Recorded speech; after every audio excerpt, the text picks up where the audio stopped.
sure she's still... Hyra means we need to check on her.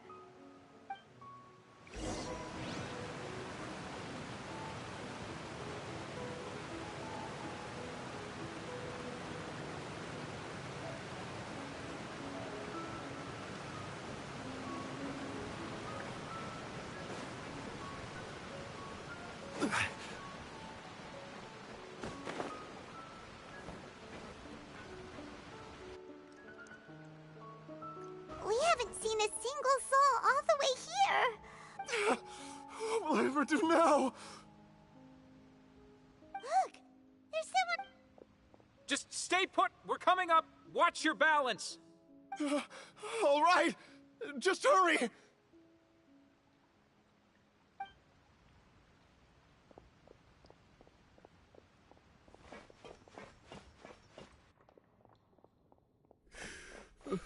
I'm not young anymore.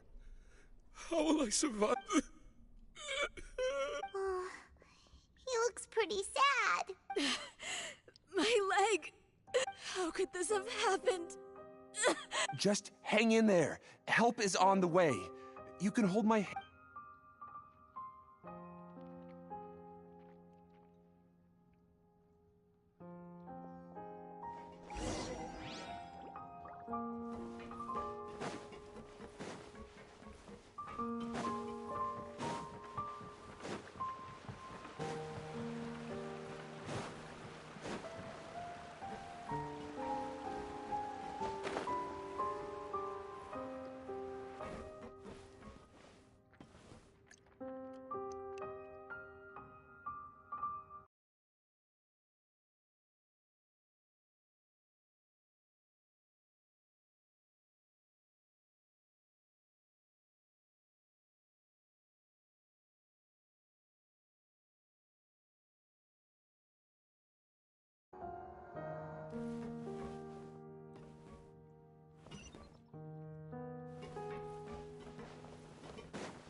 It's Navia! She's over there! Hey, Navia! Are you okay?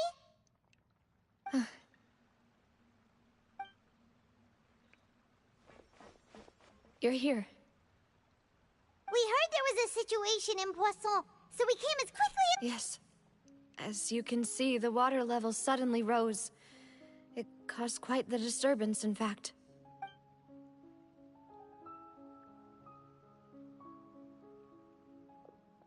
Demoiselle! There was a wounded resident next to a building southeast of here. We've already transported him to safety, but... He's wounded? How badly? He fell, so it's probably a broken leg. He's pretty shaken up. When the water level rose, he desperately climbed up to the roof. Once the water receded and he saw the ground, he became terrified. He jumped down then. Find the leader of Squad 1, and tell him to take the wounded resident to see a doctor. He should know— Understood. I'll take over his search and rescue mission in the meantime. All right. You'll be in charge. I'm sorry. The situation in Poisson? Right. Allow me to explain. A little earlier, we suddenly heard a loud noise. At first, everyone thought that something might have exploded in the waterways. But before we knew it, water started pouring out from everywhere. The rushing water seemed a little odd, almost like the unique color of primordial seawater. Some people didn't realize the danger and thought it was just ordinary water, leaking from somewhere. Everyone on the street who happened to be close to the water didn't have a chance to escape. As the water levels rose, they suddenly disappeared. They were all dissolved. Those who realized what was happening started to flee in a panic, desperately trying to get to higher ground.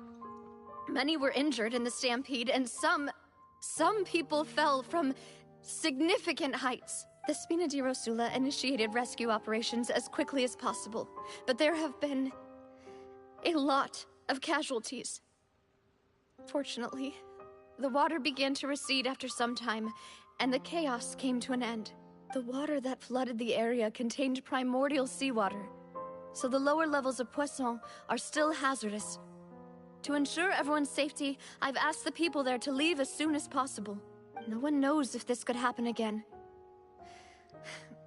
All we can do for now is try our best to help evacuate the residents.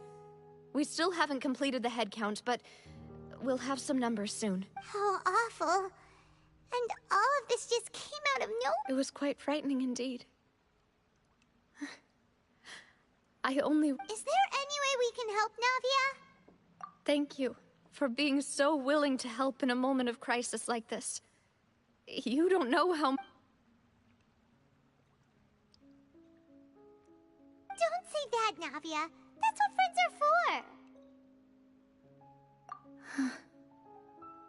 Demoiselle! We've got a situation here! I'll be right... Sorry, I need to go for now.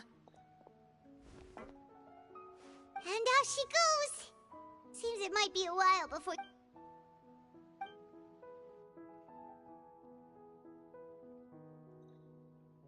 Okay, the wounded are being tended to, and we finished a preliminary head count. More support has just arrived, so... I suppose I finally have a moment to focus on my own matters. Of course, we should remain ready for anything, and continue doing our best to rescue others. I'll be sure to have everyone at the Spina di Rose... Traveler, Paimon, would you... Huh? Right now? Thank you.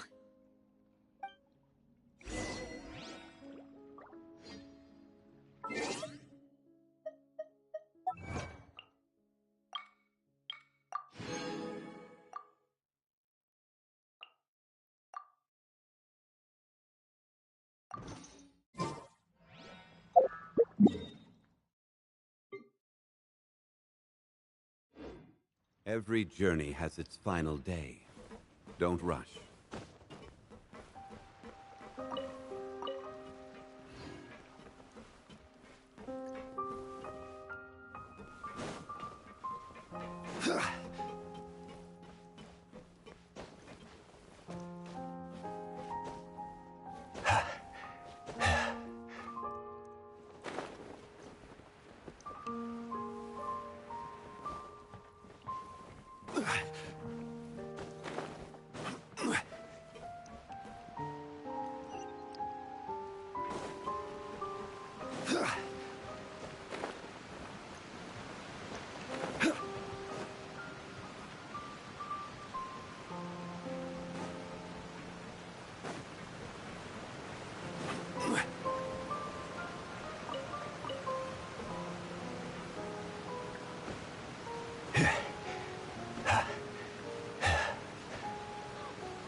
Not a lot of people here, huh? Well, given the time of day and the whole situation in Poisson, Paimon doesn't think there'd be a ton of people here visiting graves. Right. That's how things are now. The living are so exhausted that they... Navia?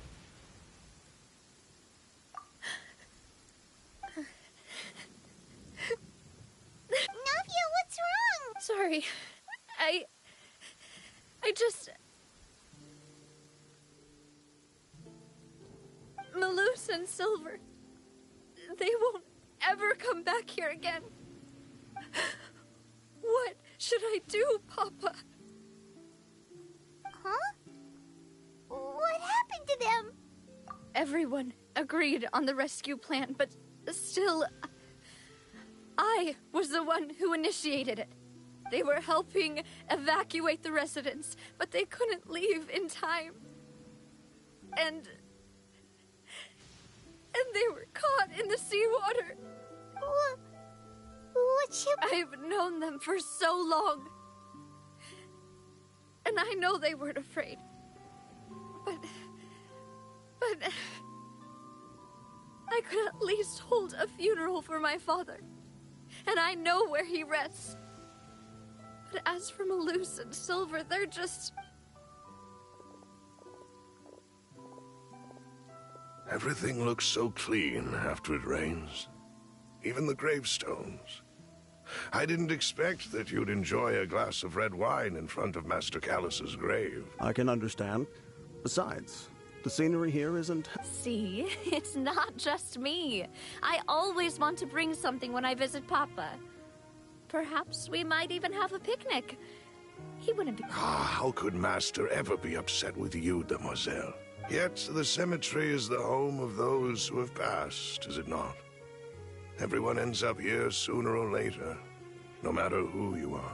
Buying yourself a plot in advance, are you? No need yet.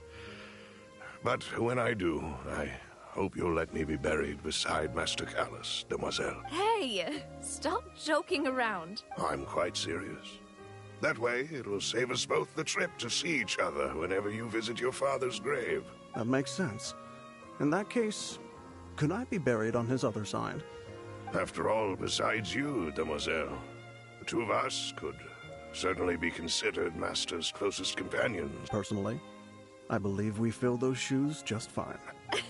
Why are you bringing this up all of a sudden? Seriously. All right. I'll remember your request. But I'd really prefer not to talk about this stuff. And what do you mean by saving me a trip? I'd make the journey even if I had to visit you two somewhere else. I've promised to let them rest in peace here. But... I'm sorry for letting you see me in a mess like this. I don't usually cry. Paimon doesn't know how to help you feel better. But, well, she understands how you feel. I had always thought I could make my wishes come true. But now that I think about it, that never solely relied on me. Many things can only be accomplished with someone else's help. Malus and Silver have helped me so much. But by contrast, I could do nothing for them. I'm so sorry.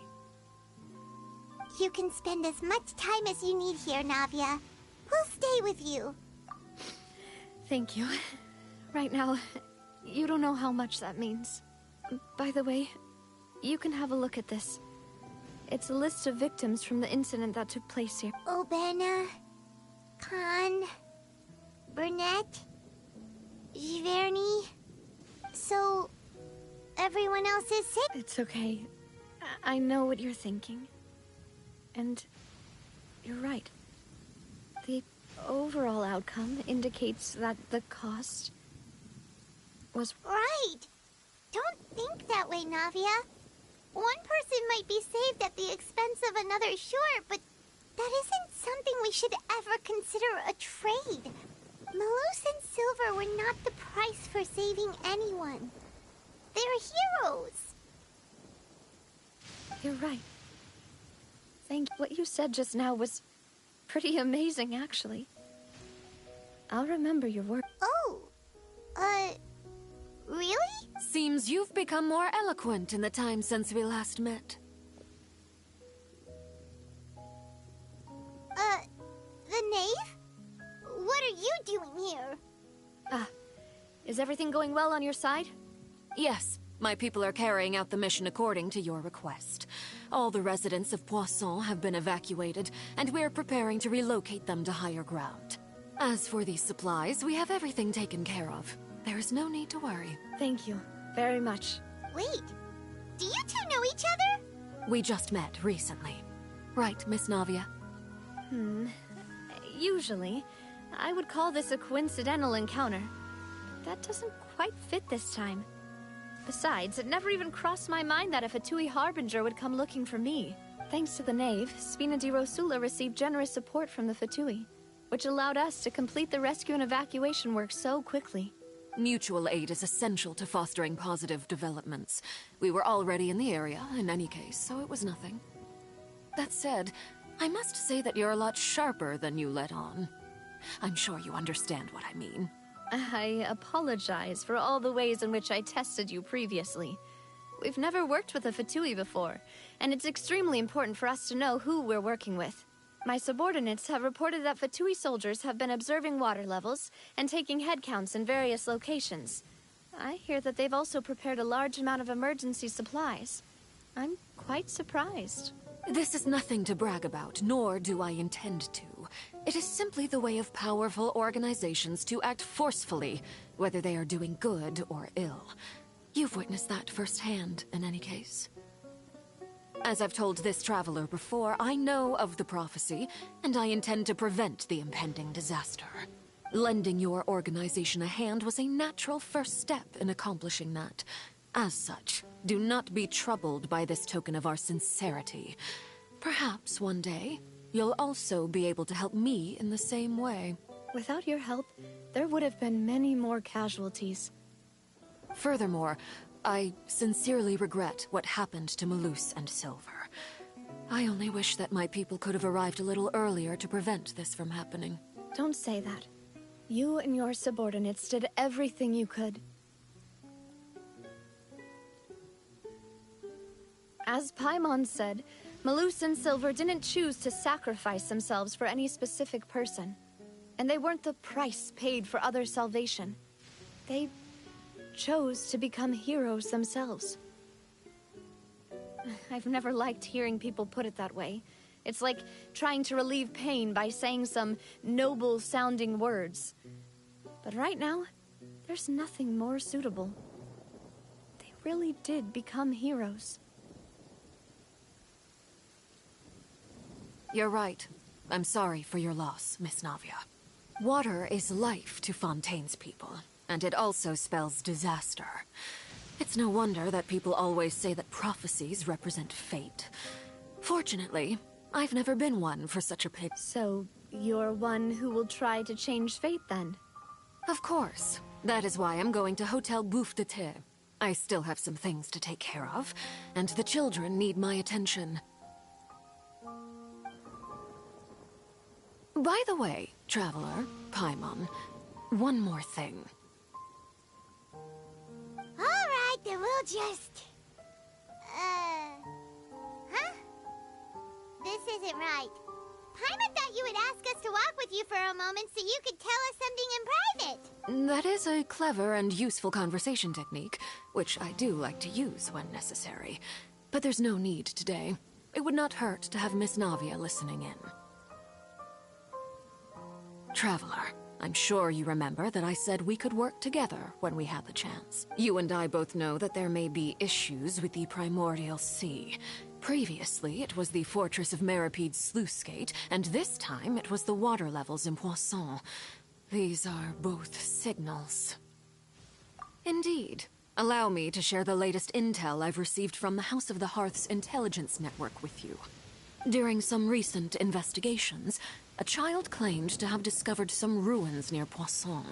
The ruins date back to ancient times, and seem to be worth investigating in many ways. Judging by the dating of the ruins, they may be related to the prophecy and the coming crisis. The situation is becoming more urgent, so any pertinent information will prove extremely precious. My people initially came to prepare for ruin exploration. Unexpectedly, this disaster struck. And at present, we're all... So that's why the Fatui were already in Poisson. I wanted to take the children along, but unfortunately, Linny, Lynette, and Fremine have all been dispatched to higher ground to assist affected residents. Linny told me that outside of the house, the person they trust most is you. Which is why I want to give you this task. The House of the Hearth's members see each other as family, but Linny, Lynette, and Fremine said that they also see you as such, even though you are not from the house. I'm sure you already understand how earnest they consider their friendship with you to be. Oh, that somehow makes Paimon feel kinda happy. The intel I just shared about the ruins could fetch a high price. But since the children consider you family, it's only natural that I freely share it with you. Got it! So all we gotta do is go to some ruins, right? We can handle that. Excuse me, but may I tag along?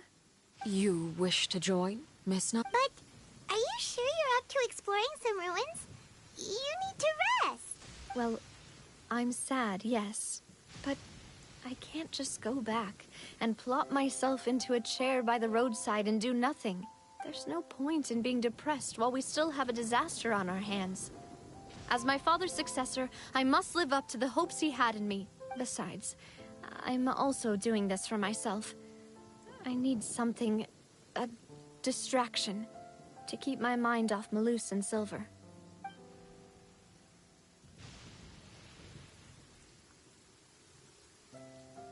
Since you put it that way, I have no objections.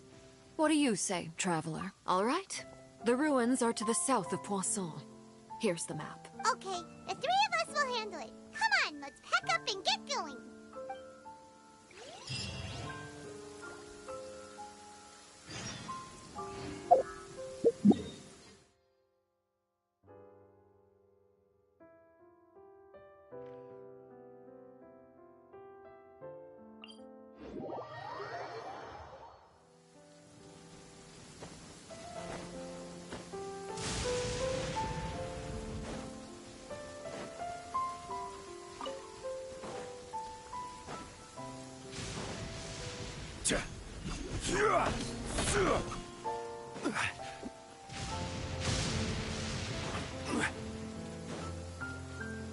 Stabilize! Shine down!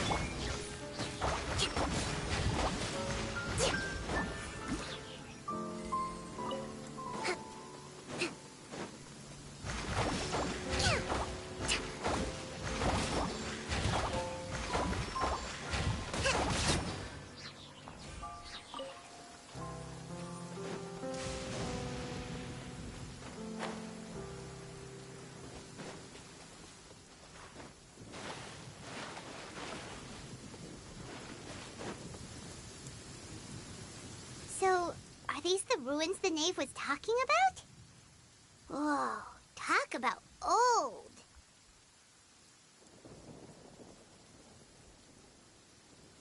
They seem to be pretty ancient, all right.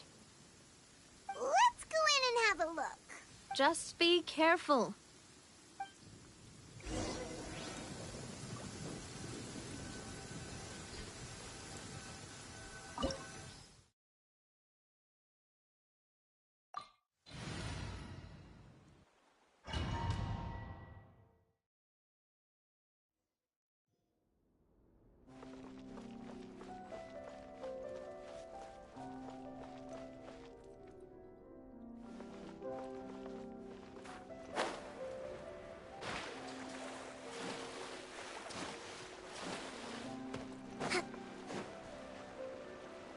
Let's move out.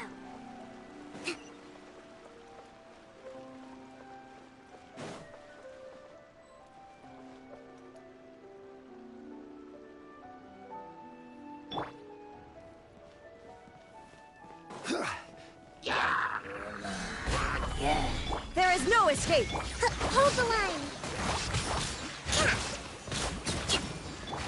Look alive! Hi! Gloves off!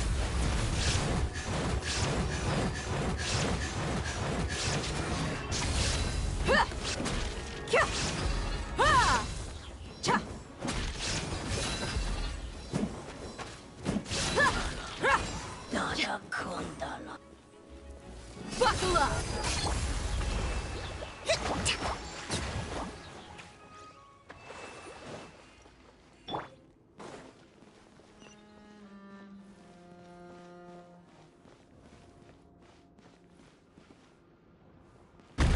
Watch it. The floor here isn't safe.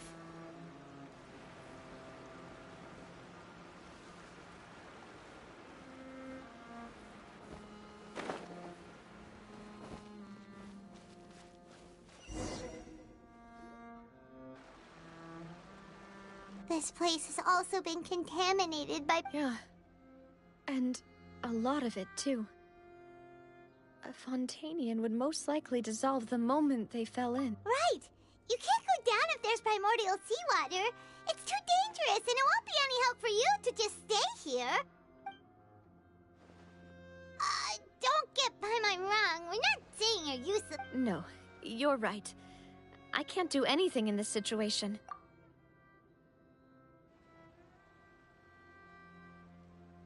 That complicates things. Maybe the only... In that case, do you want to wait for us here? The water levels here are unstable, and there's a chance the water will rise.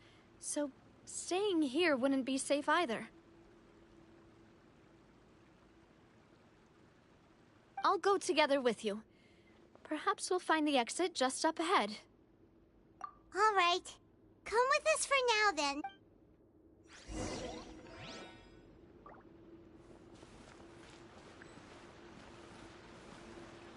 Oh no, it's a dead end! Let's try climbing over from the side.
Wait! There's something wrong with this bridge! Run for it!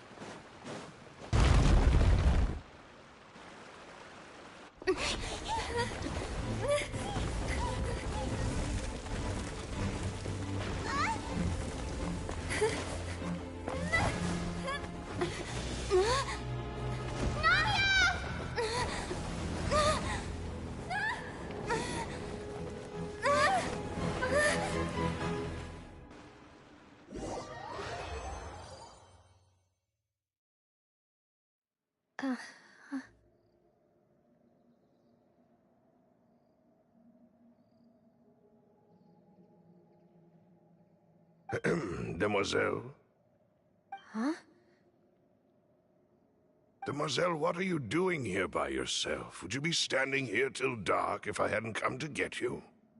Maybe she just wants some time to herself, Malus. Oh. Was I sleeping? Yes, it would appear so. I must be tired.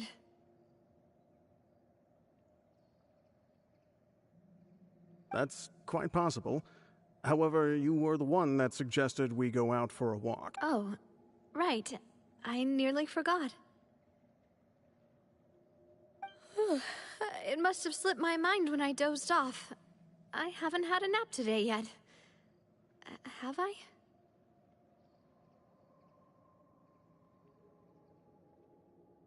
This is a familiar feeling, yet something's a little strange.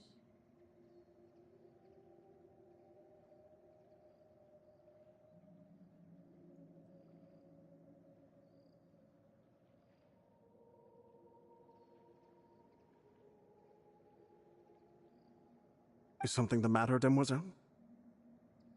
Oh, no. No, I'm fine. I was just trying to recall why we came out for a walk. Do you remember Mr. Giverny? He'd requested our help before with foreign merchants who had a debt dispute with him, and we'd resolved... We were headed to see how things were going with him at the moment. Ah, right. Yes. I remember now. Oh, Miss Navia. Ah, Mr. Malus. And Mr. Silver, too. It's good to see all of you. How have you been? I've been great. Thanks to your help, those bothersome merchants finally realized that I wasn't the one they were looking for. Why, I wasn't even the guarantor for that person. They were knocking at my door day and night. Even my neighbor Obina was getting fed up with them. Sometimes force is required to calm someone down and get them to listen to what you have to say. That's right. Oh, by the way, Burnett, what was it that you wanted to give to Miss Navia again? Oh, yes. One moment, Miss Navia. These are some flower seeds that I prepared. Please take them. They're a very good variety, and they'll become very big and beautiful once they... I don't know what we would have done without your help, so this is a little token of our appreciation. Ah, did you cultivate them yourself? Thank you so much. I'll certainly take them. Malus, we do still have some empty flower pots at home, right? Why, we can have as many pots as you'd like, Demoiselle. Perfect. In that case, we'll swap out some of the decorative plants for some of Mrs. Burnett's flower. Very well. Wait. Something's... Excuse me, madam. If I'm not mistaken, your name is Burnett, correct? That's right. Is something wrong? No, it's nothing. This is the first time we've ever met, but your name seemed familiar to me. I must have heard it when I was discussing things with your husband previously. I've heard this name before. Sometime recent. And why are there so few people around here? We must mind the time, Demoiselle. We still have important... Huh? We do? Like what? Well, now, did you forget? Miss Navia, here you are. I've been looking for you. Please, come to the Opera House. Your trial is about to begin. My trial? Wait, why would I need to go to the Opera House? Yes, she's right, Demoiselle. It's just about time now, so we should get going. Oh? All right then.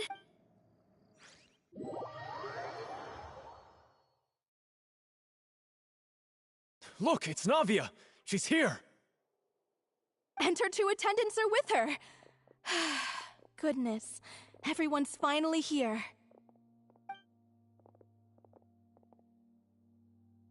There sure are a lot of people here to see the trial.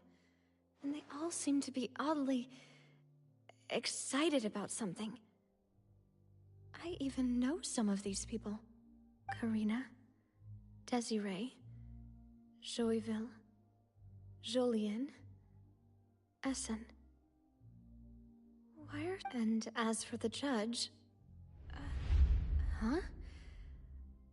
Where's Monsieur Neuvillette? Please sit in the defendant's seat. Don't worry, Silver and I shall accompany you. All right. But are you sure you can stand behind me? Typically, it wouldn't be allowed, but today is an exception. Hey, what kind of place do they think this is? Come on, do they have any idea what they're doing? Seriously. Enough with the whispering! Could someone please tell me where Monsieur Neuvillette is? And why I'm standing trial? My dear Miss Navia, have you not yet realized what you've done? In that case, allow me to explain. As all here know, you are Master Callus's successor, the head of the Spina di Rosula, someone held in high regard by every soul in Poisson. After you took over the Spina, you treated all of us just like the late Master Callus had. If anyone in need reached out to you for help, you responded. Not only you, but your butler, your subordinates, Nearly everyone in the Spina di Rasula fought for the well-being of those in Poisson.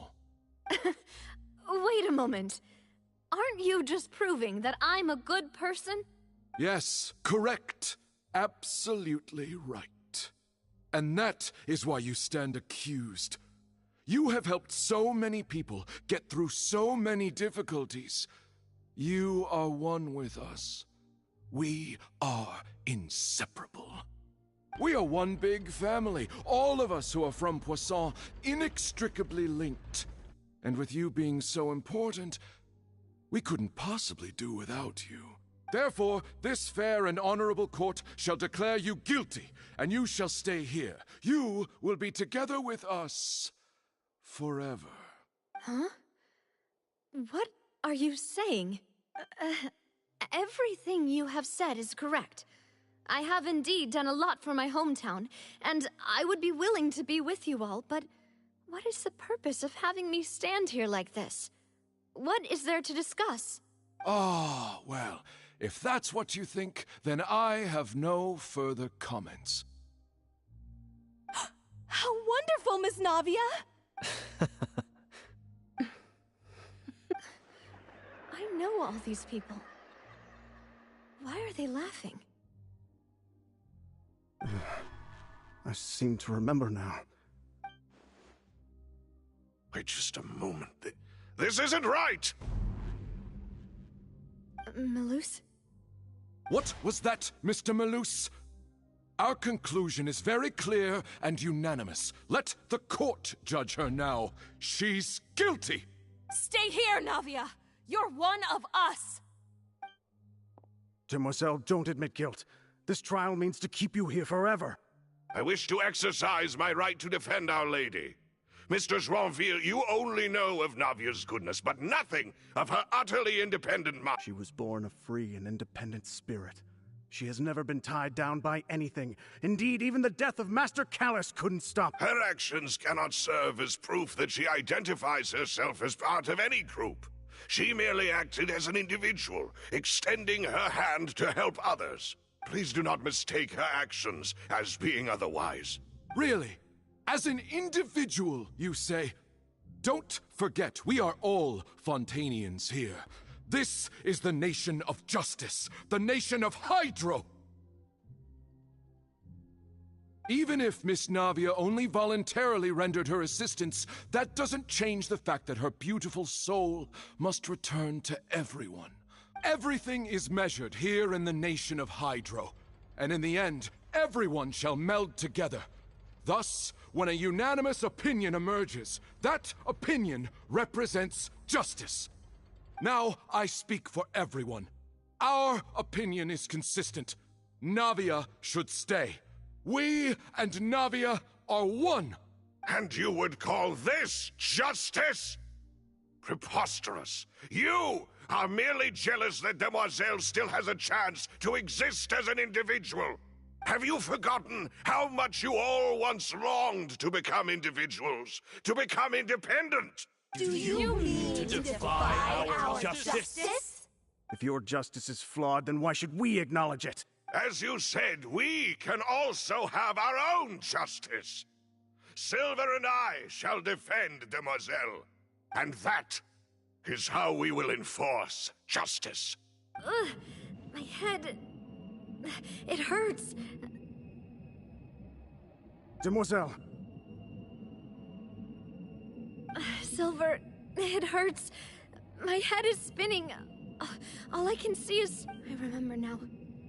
Everything that seemed odd from the very beginning. Karina, Desiree, Joyville, Jolien, Essen, and Mr. Giverny and Mrs. Burnett, who we met earlier. Even Malus and Silver. I don't want to admit it, but they're all dead. Don't be afraid, and don't admit guilt. We will protect you to the very end. Absurd! Who are you to say that she cannot be judged?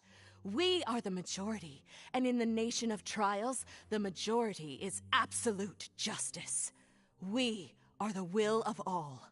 Don't let them escape! We shall keep Navia here with— Mr. Malus and Mr. Silver, must you be so stubborn? How could the two of you possibly hope to stand against the collective? Do not resist. This judgment is fair and just. Navia belongs to us. After all that happened, she should not be left alone in Poisson. What are you saying? No more excuses! He says we're jealous. Jealous? How could she possibly be an independent individual? What's with these people? Who's jealous of her? She belongs to us! Miss Navia. Silence! That's...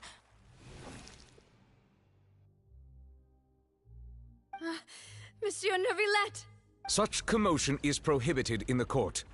The accusations you just presented are nonsense and cannot constitute a proper trial. The court will adjourn for the rest of the day. In this, I shall hear no objections from any unauthorized party. Our thanks, Monsieur Neuvillette. Please leave with me, Miss Navia, while there is still time. But... Go on now, demoiselle. This is your only chance to leave this place. What, can't bear to leave us behind or something? Malus. My apologies. I couldn't resist making one little joke once I realized that this shall be our last goodbye. Malus... Silver... Quickly, you must come now! Goodbye, demoiselle. Farewell.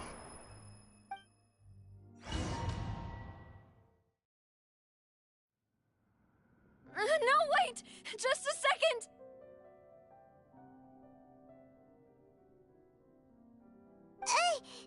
Navia? You're awake. Good. I must have been dreaming. Malus and Silver were still alive, and they were... It looks like you're all right. Did all the sad feelings cause you to have a nightmare? Paimon could give you a hug. The ruins you were exploring suffered a cave-in. When I arrived, I found you falling toward the water. You were just about to be dissolved within, but I What is it? I think I saw two Oceanids protecting you. It was only for a moment, perhaps even a fraction of a second, but they gave me the chance to retrieve you.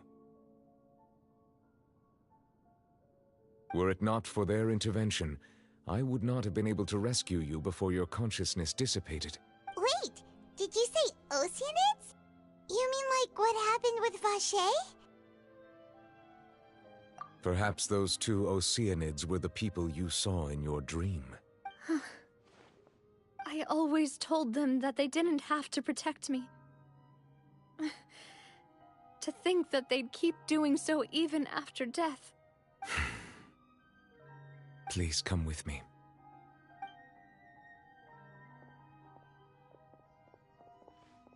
Neuvillette, are you okay? Oh, I am quite all right. Perhaps there's something we could chat about? Why do you look so stiff all of a sudden? Oh, Paimon knows. You're the type who feels awkward when there's nothing to talk about. I merely thought that we should give Navia some time to herself. Huh? Why didn't you just say so then? Don't you think it's even more awkward to call us over like this and then have nothing? I suppose so. Ah, Sigewinne. I hope all is well with her these days. Her work in the fortress of Meropide has not been too much for her, has it? No way, don't worry. She's doing fine down there. She's an amazing head nurse. I see. Well, that is good. I have always worried that Sigewinne would need a lot of time to understand the world of humanity, just as I have. Oh, and the Duke also says hi. Even though Sigewinne made him do that. He hopes that you haven't been overwhelmed by all that's happened lately. Thank you. I have indeed been busy lately, and I also hope that everything is going well in the fortress of Meropide. He still doesn't know what to talk about. Let's chat about some... So, Neuvillette, you're probably quite the swimmer, huh? Yes, of course. This isn't going anywhere. Let's try something else. Yes, in fact. I had arranged to meet you in Poisson, but when I arrived, I discovered that the Fatui were helping the residents evacuate. They had even transported a large quantity of supplies to the area. Amid my astonishment, I ran into the knave, and we had a chat. She informed me that she had asked you to investigate the ancient ruins here. Yeah, we originally planned to meet up with you, but we thought you might still be busy with all those official documents. We didn't think exploring the ruins would take very long, and who would have thought you'd wrap things up so quickly?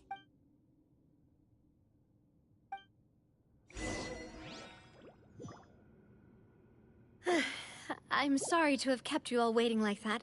I'm feeling much better now. I guess we should get going again. Will you come with us, Monsieur Neuvillette? Yes, if you wouldn't mind my company. All right! Another one joins the party! Let's get going then!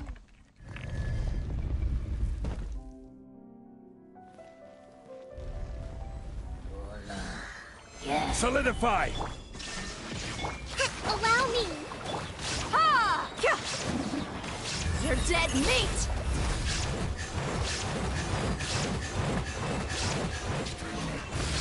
Let's get it on!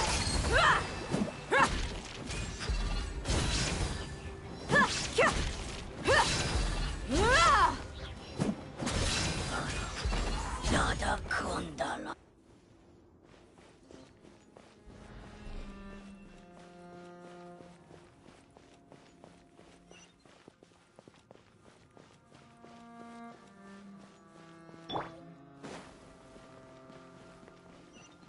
Oh no, another unstable path. Watch your step.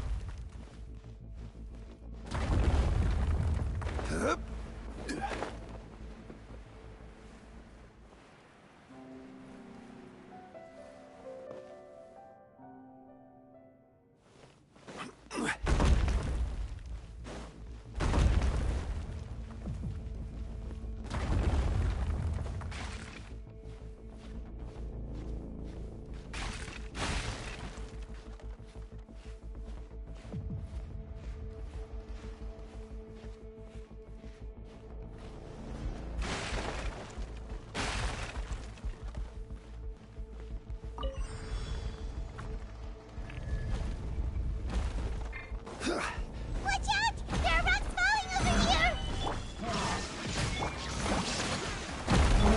Buckler! Hi!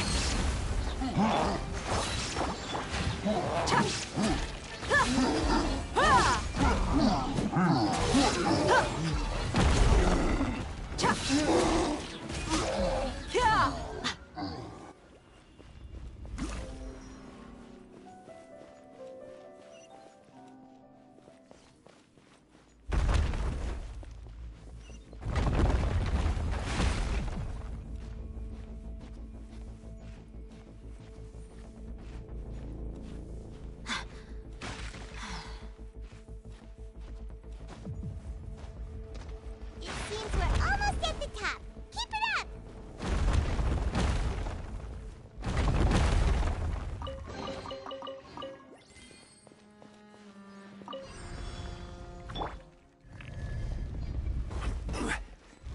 Yeah.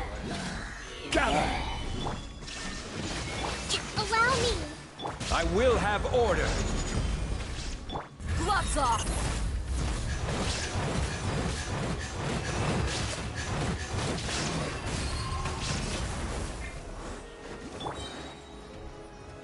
Solidify! Illusion shattered! Covenant of the Deep! Hold the line!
Looks like we've reached the end. This is the place. There should not be any other hidden spaces. The path sure had some twists and turns, but it turns out that this place isn't actually that big.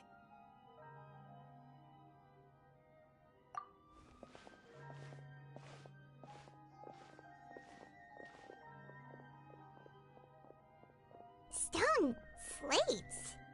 It seems... Perhaps we should just leave them be for now. There are 4 locations in total, but only 3 stone slates.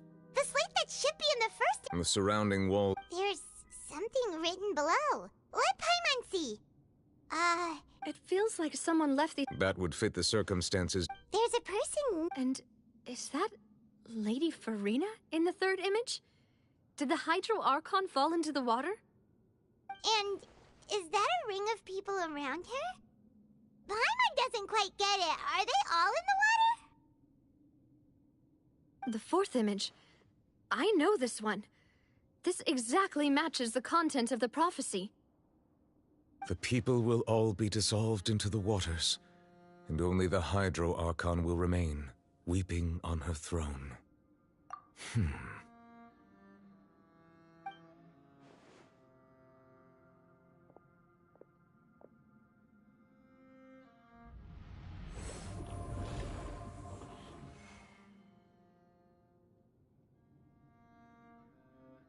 More information should be hidden in these slates, but I fear I cannot easily uncover it, most likely due to us missing the first slate.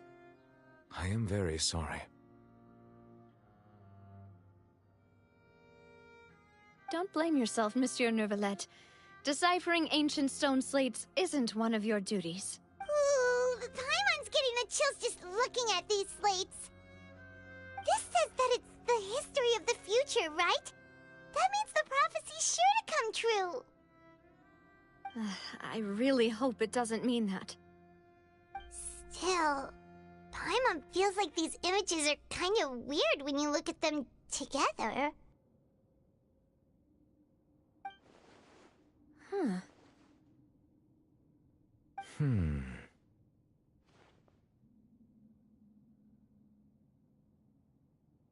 That's right!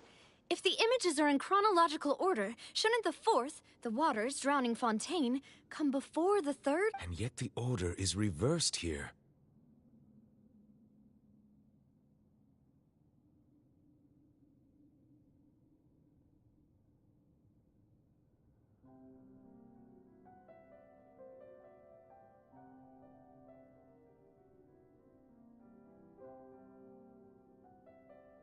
If we go by timing, Lady Farina only emerges in the 3rd image. That means that the person in the 2nd image might be the previous Hydro Archon.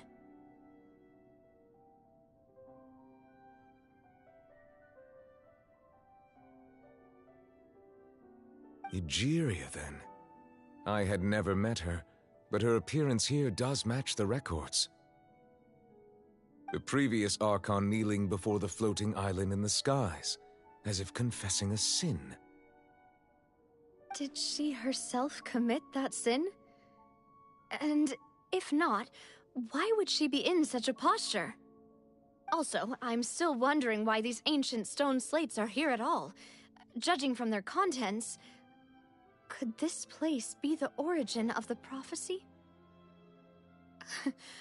Does that mean that someone, or some people, once saw these slates?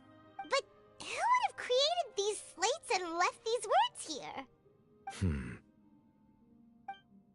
It seems that any further clues will have to come from Farina. In that case, there's no time to lose. There's nothing else to be gained here, so let's head back first. Yeah, we better get somewhere safe for now.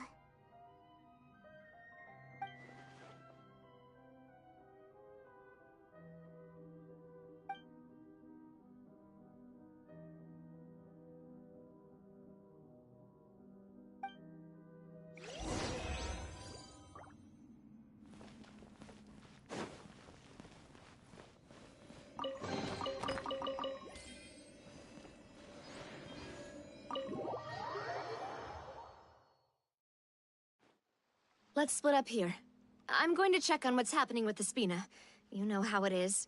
There's some things you just need to be there for yourself. You still have energy for that, Navia? Paimon's already beat! Just head back to the Fleuve Cendre and have a rest then.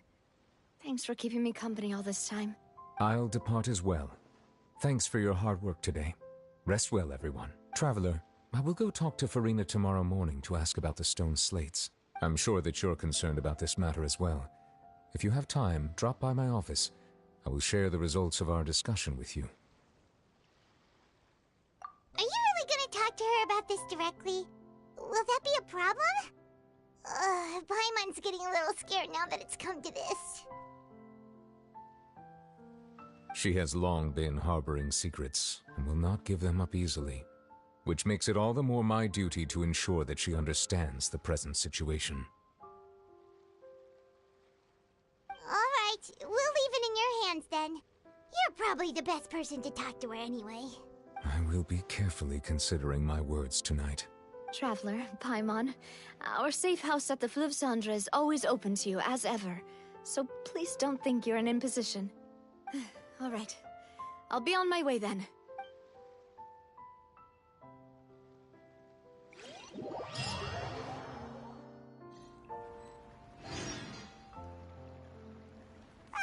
We're finally back! Welcome back. We've got a special menu prepared. Yay! And there's good food too! Ooh, dessert! Paimon's already starting to forget what happened. Oh, that voice. Is that who I think it is? Huh? It's you two. What are you doing in Fontaine?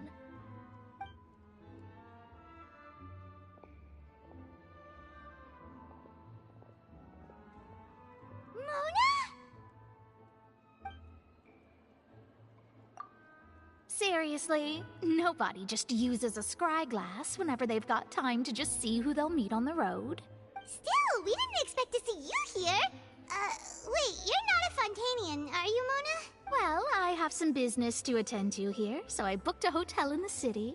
I was just out for a stroll when I bumped into you. Quite unexpectedly, if I might add. Why did you think I was from Fontaine, though? Is that because Magistus doesn't sound much like a Mondstadter surname? Yeah, let's go with that. Well, I used to have my own surname, which was, well, some other thing. Either way, the old hag told me when she took me as her disciple that the first step to being a great astrologist's pupil was to change that name. There was nothing for it, really. She really is amazing at astrology, so I changed my name to what it is now according to her wishes. To my surprise, however, Magistus is not the name of some ancient house or clan. It isn't? Nope. Although it is used by us in place of surnames, it generally just means great. Wow! Imagine including a boast in your name. Wait, are you gonna have to put that into your genealogy as well? I reckon so. In any case, I'd give my disciple a name like this as well, if I were to take one.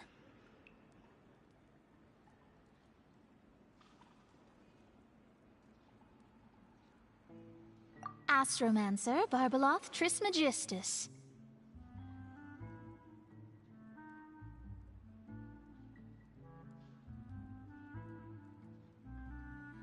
Whoa, that's a long one. Does it My name means Mona the Great Astrologist. As for the old hag, hers is, in plain speech, the thrice-as-great Scholar of the Stars. Just take it as a title specific to astrologists. thrice as great? That's so... I know, right? That's just how she is. She used to call herself Magistus, actually, but when she took me in, she changed her name to Trismegistus. Talk about excessive. Magistus is thus the calling card of our school, so to speak, which makes it about the same as a surname. It's all right if you don't get it. You can look into it further should you need to study astrology more deeply. That sounds terrible! But anyway, you're not Fontanian, are you, Mona? You're from Mondstadt, right? Well, I was born in Mondstadt, yes.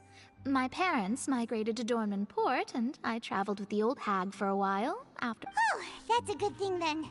At least we know you won't be dissolved by Fontaine's water. Speaking of that, I'm sure you're aware that a bunch of things have happened here in Fontaine, right? I know you're not a local, but I'd avoid getting too close to any water that looks strange all the same. There's something ominous about it. Well, the water, I mean. That was the main reason, yes.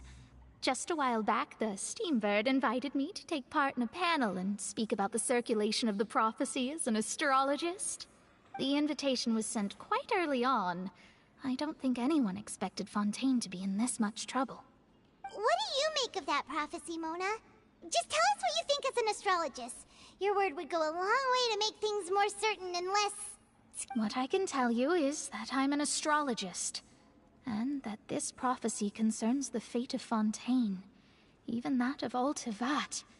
Ascertaining this is akin to reading the fortune of the whole world. I'm afraid that this is not something that just anyone can do. If I could do it, you would no longer call me an astrologist, but a visionary. But on the flip side, the prophecy is so huge and powerful that it must surely come from a powerful visionary. Its contents involve the fate of the world. Disregarding it would be a mistake. A visionary? Sounds really powerful and all, but does such a person really exist? Of course. The old hag could do it, and I'd bet there are others amongst those Hexenzirkel colleagues of hers who could do something similar. Huh? Are you All right, I'll help you. It isn't often that I see you with such a serious look on your face. I'll tell you once I hear back from her. Thanks, Mona! You're amazing as always! Oh, well, this is something only I can do after all. So yes, your praises are quite welcome. That's the greatest of astrologists for you! Of all the people we know, you know the star's the best! Indeed. That's... Oh, sorry. I came to see what all the commotion was about. If there's anything you need, do not hesitate to inform the Spina di Rosula. Oh, whoops. Guess we were getting a little too carried away there. Well, I'll go tend to my own business. And there she goes, quick as rushing water. And here we are with the Spina guy giving us suspicious looks. Right, but we were able to recruit Mona's help, didn't we? Our Fontanian friends will thank us someday.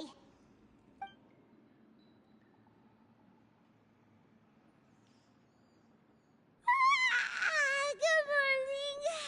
To be honest, Paimon's still feeling kind of sleepy. But it's time to get up, Traveler. We agreed to go see Neuvillette, so let's...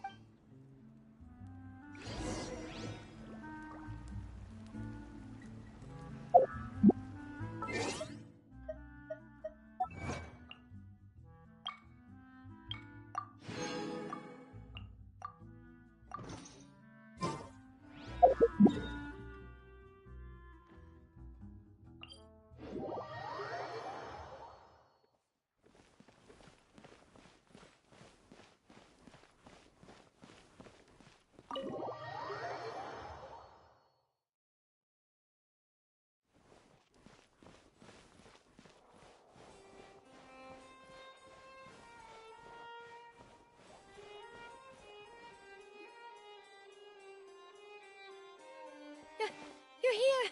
Finally!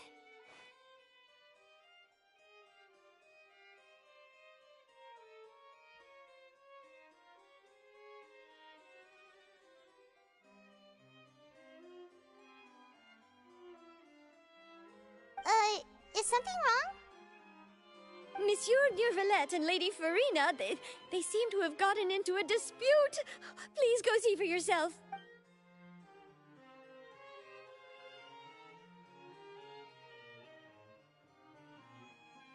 Like I said, I've already explained everything! And yet the problem has not been properly solved. There is little space for excuses between us.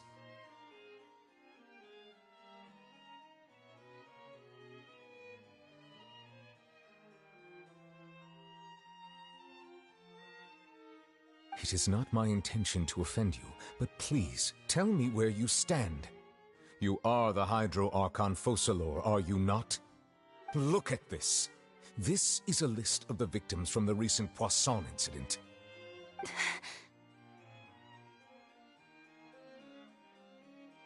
You mean... they're all... We did not arrive in time to avert this disaster, and I will not have it happen again. I will say this once more.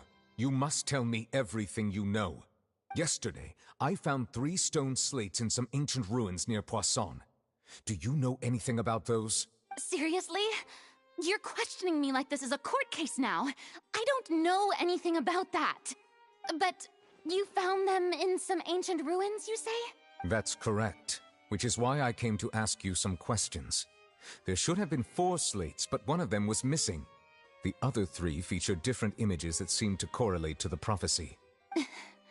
The prophecy? The second of these slates depicts the previous Hydro Archon Egeria kneeling before a floating island in the sky, as if confessing something. Do you know nothing of this either? I don't. I've never seen such slates. I'll ask you again. Do you really have no information regarding the previous Archon? My deciphering of the slates indicates that the Hydro Archon Egeria once had to confess to, or apologize for, a certain sin. If anyone would know about it, it should be you. All gods don't have the same secrets, you know. She was herself and I'm me. Is it really so strange that I know nothing? I understand your concerns, but I'm sorry. I just don't have anything to tell you. Forgive me for saying this now, Lady Farina, but I have long known of your various secret investigations into certain matters.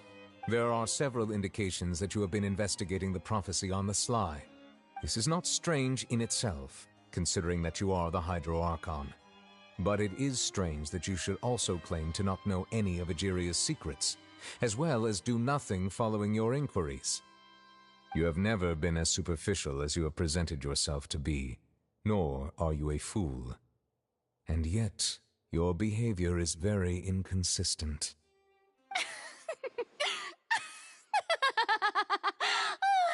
So you've been watching me all this time, have you? I didn't think you were that type. You... Well, since you know about my secret investigations, then you should know I'm actually working to take care of it. There's no point questioning or suspecting me. You're the Eudix, but you're still my subordinate. You should be following my lead. Just trust in me. You're Archon, and do as I say. Never mind whether you can truly convince yourself to or not. That's all I have to say. We do not discuss this matter again. Oh, the opera's about to start. Toodles!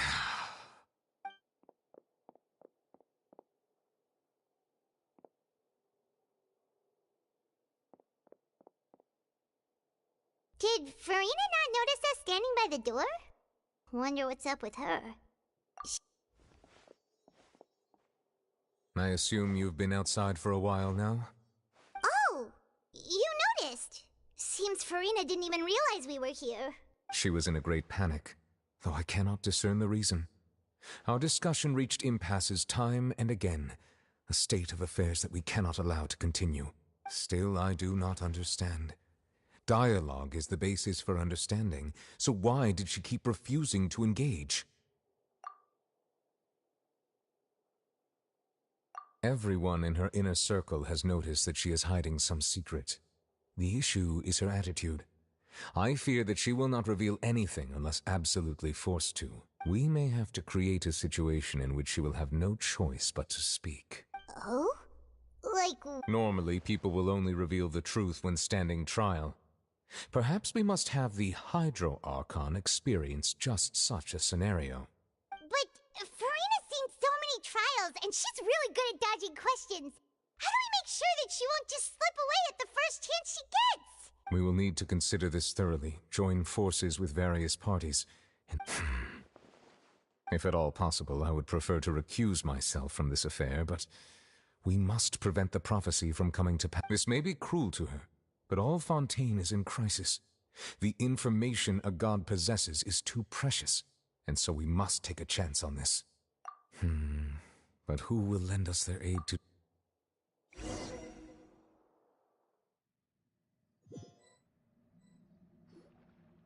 Well, that's everyone, huh? Speaking of which, it was pretty smart of you to think of hiding here. Poisson was just involved in a disaster, so it's presently devoid of people. That naturally makes it the best choice. And here you are drinking tea like it's the most natural thing in the world, huh? That's what family should do. Sit and enjoy a leisurely time together. It's nice to enjoy tea here, you know? Care for a cup? Lend me your ears, everyone. Or perhaps one of you might like to start us off. How about you, friend? Me? Then, how about you, good sir? I fear that I will cause the mood on this boat to become as somber as it is in court. Well then, I guess we're lucky we've got a local like me to organize things. Wonderful, the spotlight at last. I guess I'll be facilitating things from here. That was a little long-winded, don't you think? Oh, you might be right. Anyway, to cut to the chase, our friend here, the Traveler, has brought us together to discuss something. As for what that is, well, let's start by saying that we'll be pooling our efforts together to create a series of traps. Oh, how intriguing. Well, it's just an expression, really. One that I just learned from Chlorand, and used on the spot. So, let's invite her to explain in detail. A round of applause, please. Huh? Didn't you say that you would be facilitating this? Oh, come now. Your work doesn't involve much public speaking, right? This is a good chance to practice. You might even pick up some fancy oratory tricks to impress your boss with in the future. I see. And what does my boss say? He is glad that you consider him your boss. Do go on.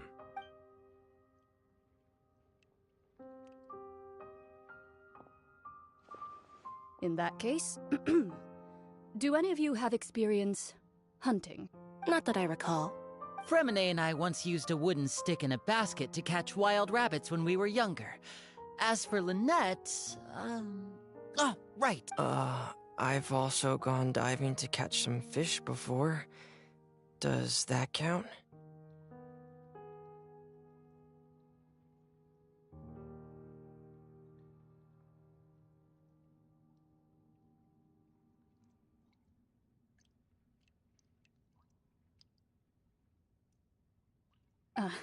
I'm afraid not. You may or may not have heard, but Fontaine once played host to a group known as the Marechaussee Hunters. Though that was their name, they did not hunt animals, but rather various monsters left behind by the ancient dynasty of King Remus. Today, Fontaine's monster population has already thinned greatly, so the hunters have blended back into society, taking up arms in other lines of work. They even left a unique methodology of hunting in their wake. A trap comprises of the following components: bait, a trigger, and a containment device. Sometimes a lethal implement will also be necessary to deal with the prey. So, if we were to build a trap together, right now, what would you choose to build it with? For me, I would prefer something basket-shaped. Pigeons and rabbits will see the bait and naturally enter the snare. Our line of work requires a deft hand, and we're some of the best in the industry, so you can count on our techniques.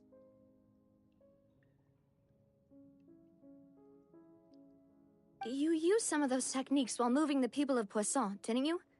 My subordinates mentioned that you even performed some magic for the bawling children. Yes, and I even managed to gather some intelligence in the meantime. I'm quite the multitasker if I do say so myself. I'm afraid I can't claim that as my strong suit. I prefer more stable methods, like placing bait in the water and waiting for the fish to come within reach. That's... Calm and steady. Exactly the kind of person who would catch loads of fish. And I can be their assistant. With discretion, I'm sure. I'd probably use some sort of mechanical animal. Papa once bought me some small clockwork squirrels, mice, and such. When placed in the forest, they can attract others of their kind. I remember that you liked those too, didn't you? I did. And that would be a good way to go about it. If they're realistic enough, animals of the same kind will follow them all the way to the trap. What about you, Monsieur Neuvillette? I fear I do not have any related experience. That makes sense. You usually solve problems directly, without the use of any such tricks. But I do have one more question for you, Monsieur. If we were to create a trap now, how would you design it? I would like for it to be effective, but bring no harm to the prey. A more gentle trap would be ideal. Kind, as always. However, our intention doesn't necessarily change the containment device and the type of implement we need. If we wanted to kill the prey in one strike, we would need a powerful implement. However, that also goes for prey that must be captured and safely contained. Wait, why's that? Only a hunter who's a true expert at subduing their prey can snare it without harming it. The line that divides life and death is often exceedingly thin. So are we going hunting together? We hadn't thought of seeing ourselves as hunters. It kinda works, but maybe it's still not the best metaphor. If our means of capturing and dealing with our prey is to put them on trial, then the hunting metaphor is actually quite accurate. But we shall require much more courage than any hunter to judge a god, a being whose seat is an exalted throne. Oh, so that's what's going on. Sounds very interesting.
It's been a tough few days, hasn't it? So much has been happening. Paimon didn't think the meetings would go on for so long, but everyone seemed pretty fired up, huh? Paimon thought they'd be at least a little frightened. Well, Fremine was, now that Paimon thinks about it, but everyone else just looked a little surprised. It's hard to say. Paimon doesn't have any experience with this sort of thing. But with you around, Paimon sure will do great. After all, you're the most reliable person in the world, aren't you? Did you just pour some tea? Paimon didn't notice you doing that at all. Then what's that? Paimon's never seen that cup before. Don't be frightened. I'm just joining you two for tea. I merely refrained from saying anything till now. Who's that voice? But there's no one here. Ah, have you forgotten me already? Wait, you are familiar. You're the voice we heard from the sky in Sumeru. The voice from the sky, I fear that description is wrong. Though, not completely wrong. You're feeling lost now, just as you were feeling previously. I sensed that confusion and thus came to you. Guiding people is an irresistible hobby of mine, after all. Consider me a passerby, just accepting a commission from my friend's disciple on a whim.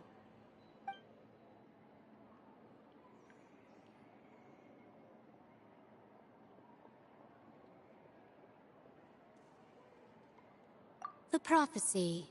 Yes, what has been prophesied will be fulfilled. You may view such things as the history of the future. What? Then is there any way we can stop it? I believe you have witnessed a failed attempt with your own eyes. Can everything in Teyvat so easily be changed? Ah, so you've caught on. Just as prophecies are usually only the future as seen from the perspectives of the gods, could things be happening in hidden corners where the gods' gaze does not fall? Are the things that you shall see different from the fate that the gods perceive? What is she talking about? It all sounds really impressive and important and stuff, but it also sounds kind of scary. I believe that you understand, right? Some things are insignificant, but others you must reach out to change. Ultimately, fate shall serve as your only guide, no matter what will happen in Teyvat's future. All you need to do is to play your part. This was good tea, by the way. Thank you for your hospitality. Well, that'll be all for today. The voice. It... what?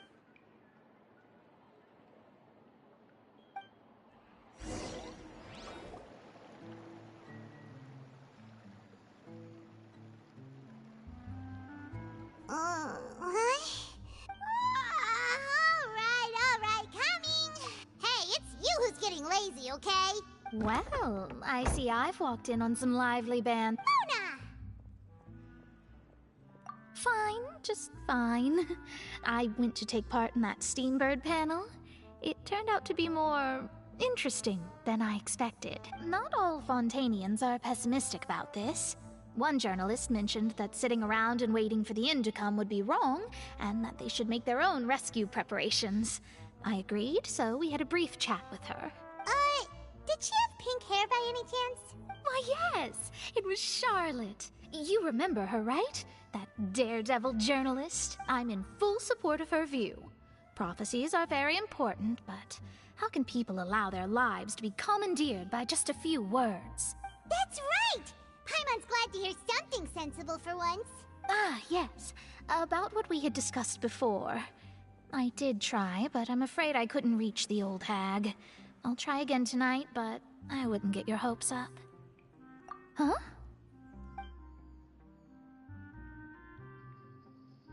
Goodness gracious. Are you serious? She said that even the god's gaze has blind spots. Pretty bold if you ask Paimon. Most people would believe the gods to be all-knowing, right? The Hexen Circle members are certainly anything but ordinary. As for the mage named N, the old hag has mentioned her a few times. She said that N's sense of direction is incredible, and that she loves guiding those who are lost. But I've never met her, and if she were still alive, she'd be... well, suffice it to say that the hag's at least a few hundred now, and N's been around for longer than that. Whoa. The Hexen Circle sounds like a scary group. But they must really stay in shape to live so long. Their abilities alone are pretty terrifying. If she came to see you personally, then the problem you're facing must truly be of great importance. Well, it's not like Paimon could understand anything she said. Yes, she was quite cryptic, but I suspect she means that there is still a way to turn things around. She didn't say when or what that would be, though, so perhaps it is something that you cannot know right now.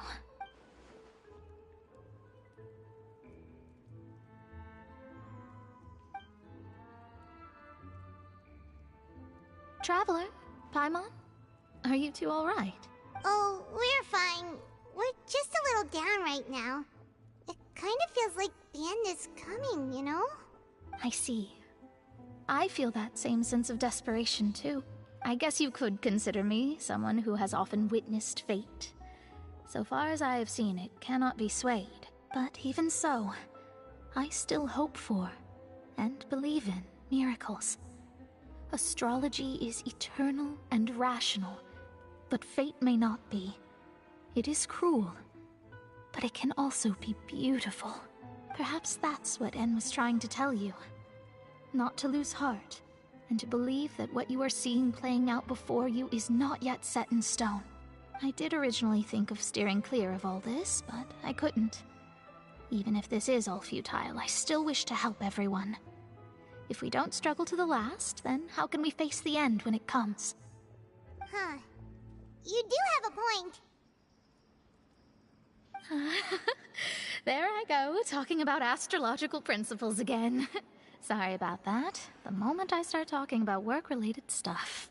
I need to get going. It was worth trying to comfort you, even if only a little.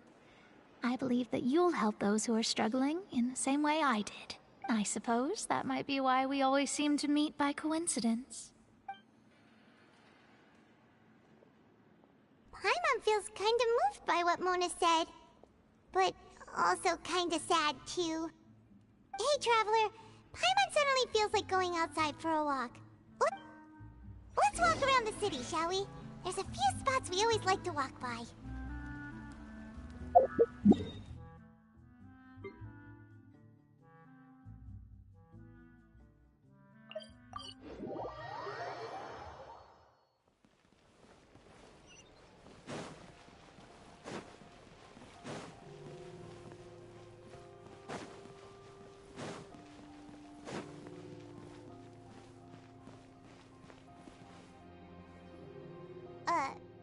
Huh?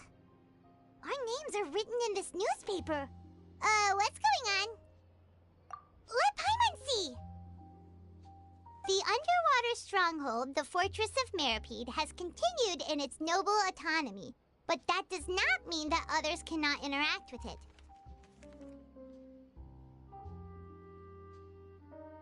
My recent attempts to enter the fortress bore little fruit. Huh. Guess Charlotte still hasn't given up on that.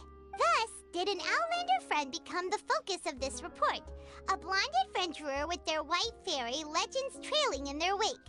It is said that this mysterious traveler once visited the underwater fortress. So while the fortress's interior remains a mystery behind closed doors, do not fear, for the tales of the traveler contain surprises in spades. Journalist Charlotte's biggest scoop yet, the Traveler's Trail, World Walker. Huh. Charlotte took so many awesome photos of us and we never even noticed her. She hasn't been able to get a hold of anything at the fortress, so since we're easier to find, she's using us as the subject matter instead? Ugh, seriously? Well, fine. Those headlines and photos do look cool, so Paimon will forgive her this time.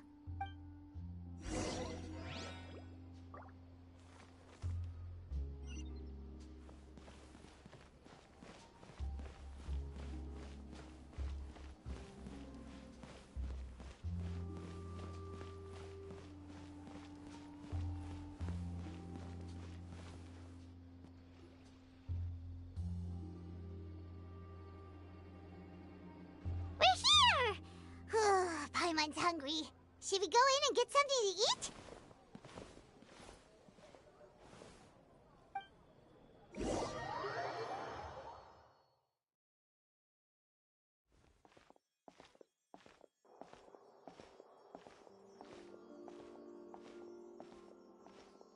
Hey, quick!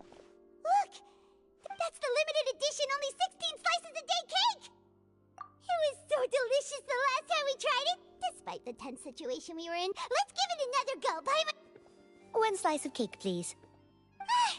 Someone showed up after all. Oh, wait, you're the one from the Palais Mermonia.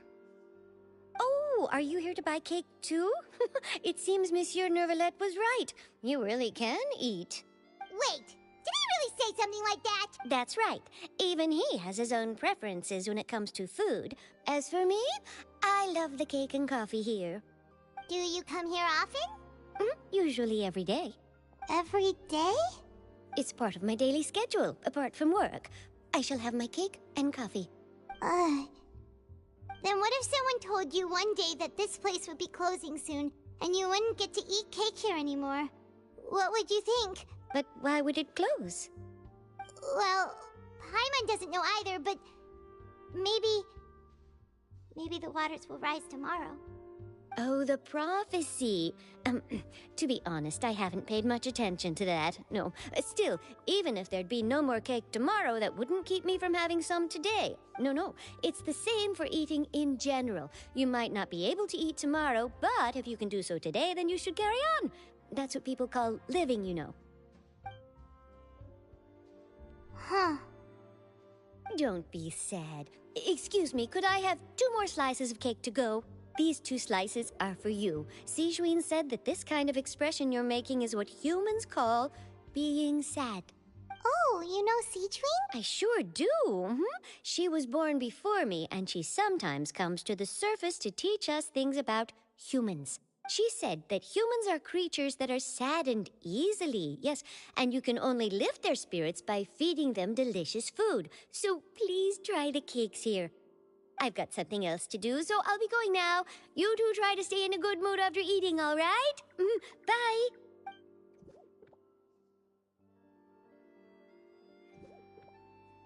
And there she goes. All right, let's dig in. Paimon, it's more delicious than last time, and the flavor gets even better with a sip of tea. It sure would be nice if we could come again tomorrow.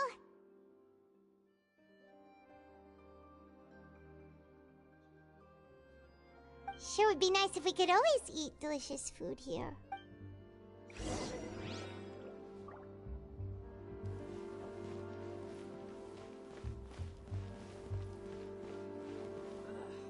Art is the key. Gotta make sure Lynette stays away from the dish racks.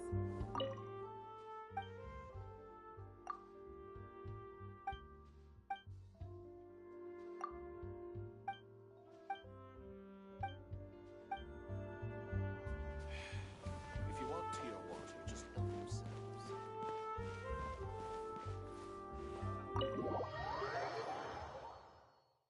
Oh, we're near the Seabird office. Let's go look for Charlotte and have a chat.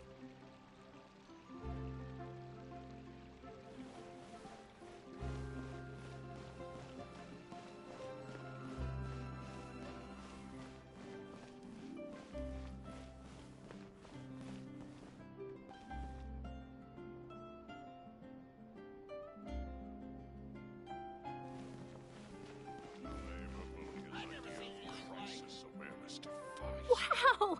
If it isn't the Traveler and Paimon! Oh, have you seen the article I wrote about you? Ha! You've got some nerve! You just used us to make some quick mora! Oh, you needn't worry about that. I heard that you were in Poisson some time back, so I sent you a letter to discuss just that. It appears you didn't receive it, though. It's all right, though. I've set aside the amount intended for you. I've even set the table with some food. Really? Well, you're almost a little too easy to win over, Paimon. If I were a journalist with ulterior motives, you'd be in trouble now, you know. Oh, Paimon knows you're not like that. Still, what brings you here all of a sudden? Were you looking for me? When Mona mentioned you, we thought of coming to see you at work.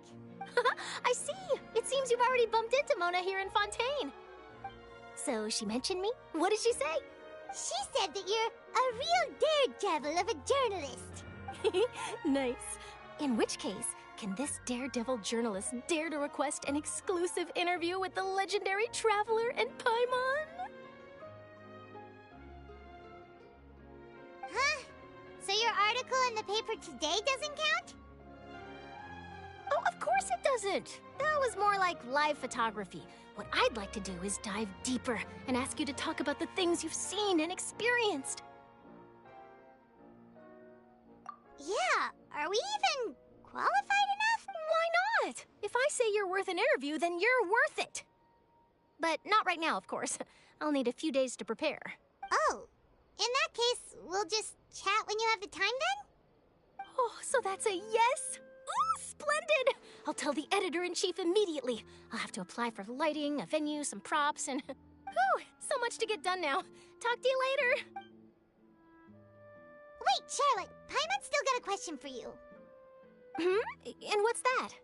If, just for example, Fontaine were to be flooded tomorrow, what would you do today?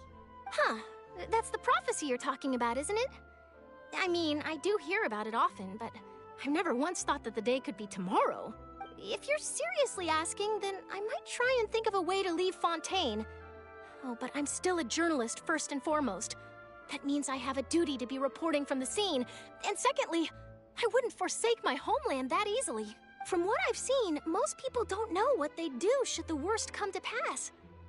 In truth, it might be better just to behave like normal rather than worry over such an end. So in all likelihood, I'd probably still be prepping at the office for that interview of ours.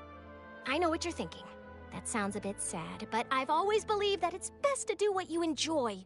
Just think about it. If this nation really were to be suddenly destroyed tomorrow, but I still successfully finish an exclusive interview with a truly unique person, then the story I would wind up writing would truly be timeless. And then do you know what I'd do? Well, I'd write that story, send it for printing, and use messenger pigeons to get copies out to the various nations as soon as possible. I'm not a dreamer, nor am I a workaholic, but I do love my job, and I'd be proud of leaving such an article behind. I guess you could say that I was born to be a journalist. But anyway, that's my answer. And on that note, I'll get back to my preparations. That's so nice. All of it. Anyway, let's go and take a look at the sea, shall we?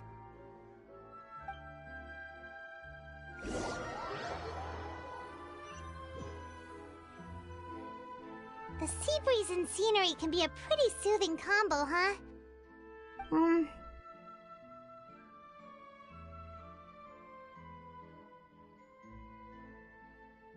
Paimon's been thinking. If it wasn't Fontaine, but all of Tevat that would be destroyed tomorrow, where would we go and what would we do? No, Paimon should ask, if you could choose, what would you like to do?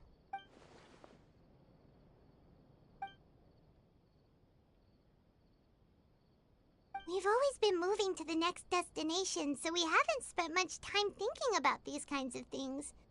We didn't have to either, with us always being on the road and whatnot. You mean, still traveling? Huh. Wait, isn't that what we've always been doing?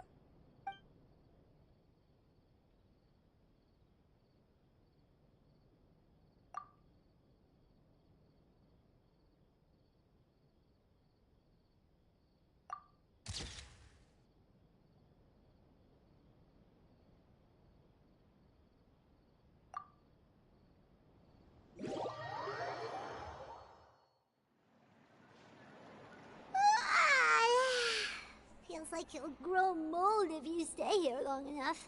But it's still better than the Fortress of Mirapede, that's for sure. It's not only damp there, but salty too. Ah, so the two of you are still here. Wonderful. Oh, you're from the Palais Mermonia, aren't you? Yes, I'm Isadora. Monsieur Nervillet sent me to look for you two before. I heard that afterward you went to the Fortress of Meropide.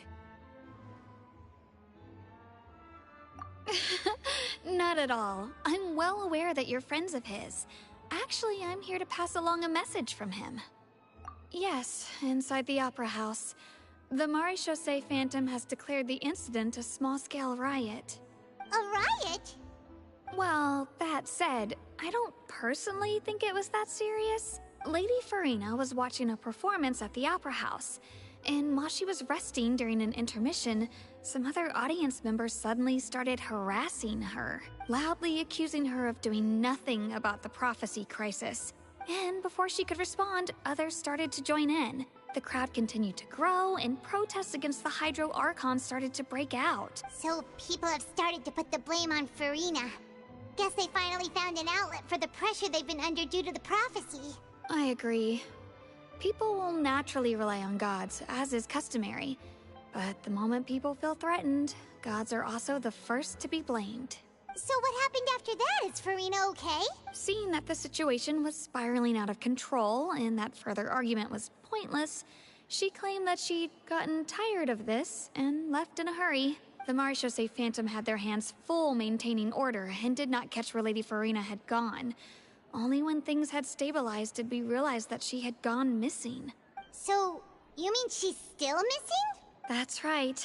The Marechaussee has dispatched many people to search for her, but we don't have any leads yet. That said, I don't think there's much to worry about. She is a god, after all. Even if she were to fall into the hands of rioters, what could ordinary people do to her? Good. Monsieur Neuvillette sent me to tell you about the situation, but he didn't say anything else. Don't worry, this is more than enough to go on. Thanks for keeping us informed. Ah, is that so? Well, all right then.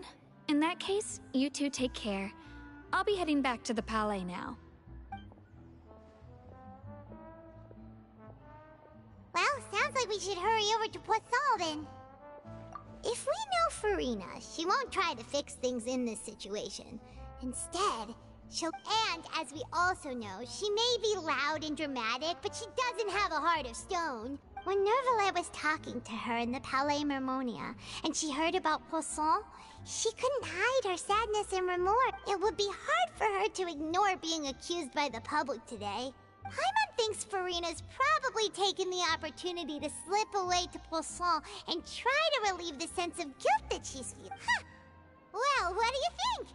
Paimon knows the answer, of course, but Paimon can do the analysis to back it up, too. Cool, huh? In that case, there's not a moment to lose. Poisson, here we come!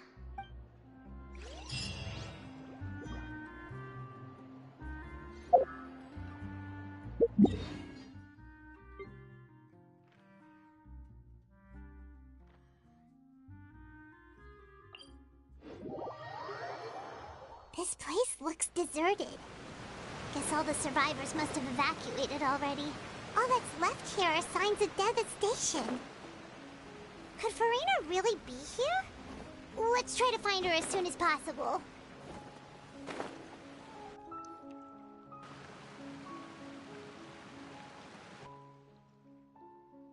Ah, that's Farina, right over there. What was meant to happen did happen after all. Everyone's I'm sorry. I am so sorry. Give up, Farina. There's no point. I'm sorry. But what can I even do other than to repeat meaningless apologies? Who's that? Don't worry, Farina. It's just us. So it is you, blonde traveler from another land. Why, I almost thought you were someone from that mob of my ignorant subjects. Come to kneel and beg for my... Farina, you were crying just now, weren't you? The tear stains on your face are obvious. What do you mean, tear stains? Oh, I remember. The show at the Opera House earlier this morning was so moving. I'm still trying to process it.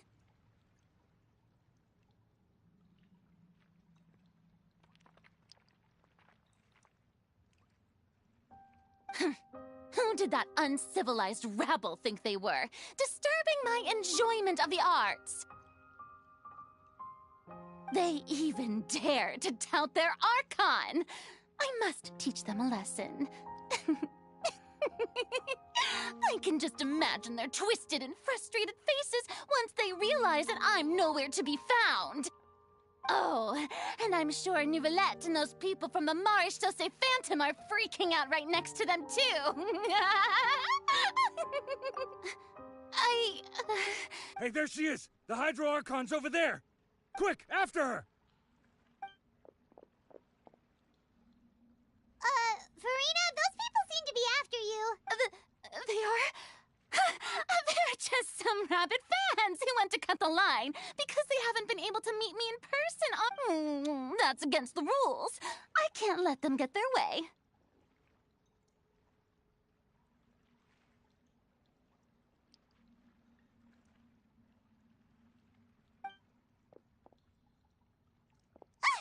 Farina just ran off!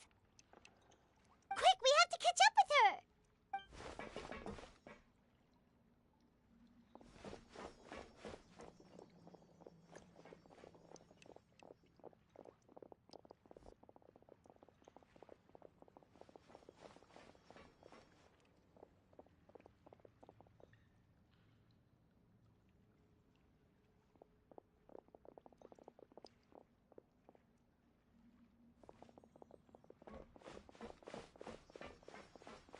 can't be the place, right? Hey, Farina! There's a good hiding spot over here. Quick, come to Paimon before the... What is this place? Hurry, they're almost here! Fine, fine. I suppose haste is warranted.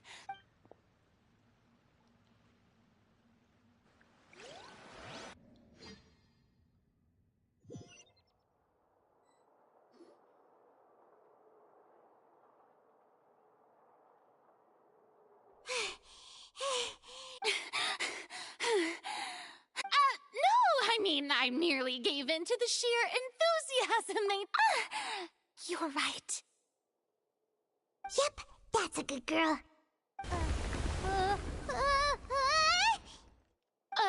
What's happening? The ground's shaking. Is it an earthquake? Yeah, a quake of this kind preceded the flooding in Poisson, didn't it? It can't be. It's happening again. Well, there's no need to worry too much about that. Neuvillette made some emergency plans, so the evacuation should go a lot smoother this time. Yeah, I hope you're right. But the people of Poisson, they've already...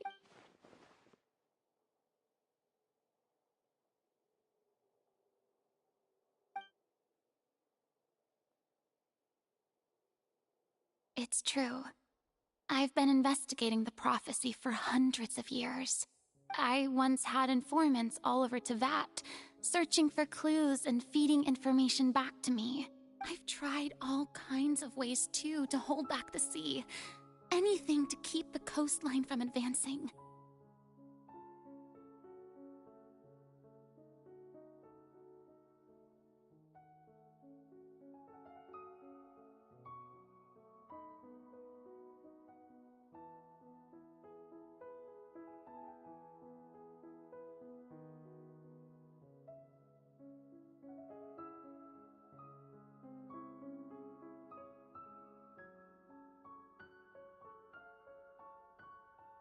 But all my efforts proved to be futile in the end.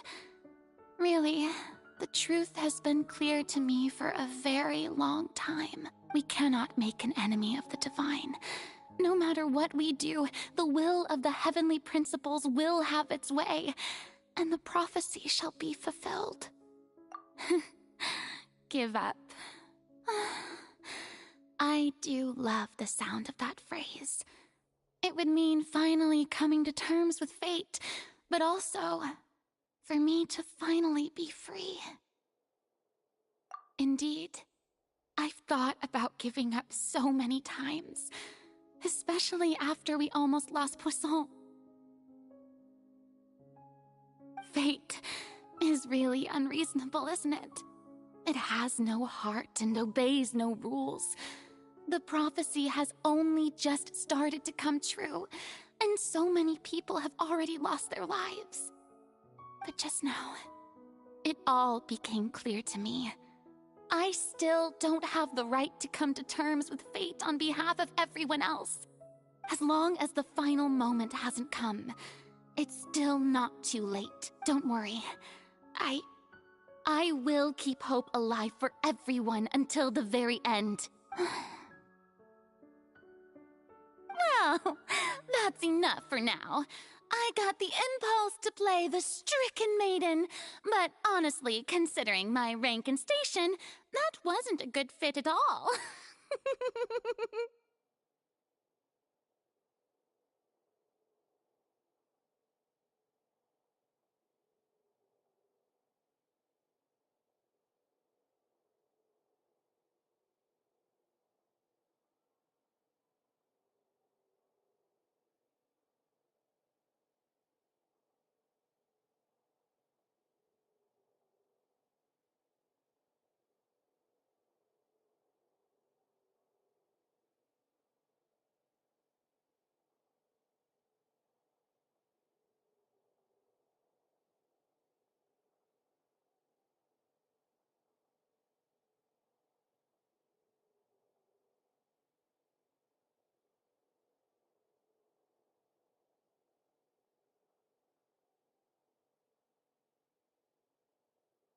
Don't take any of what I just said seriously. How can I possibly let Fontaine fall to the whims of trivial prop- Come on! Paimon could have sworn you were actually be-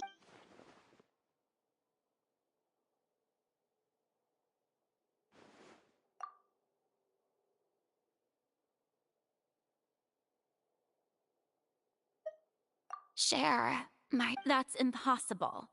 It was fated right from the start that this would be my duty alone.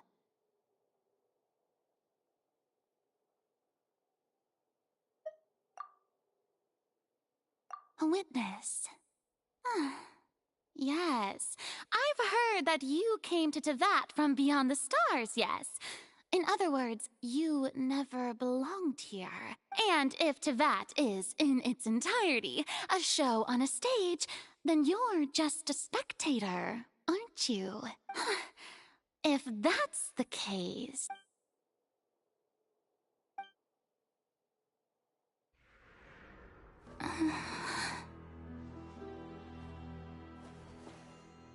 I...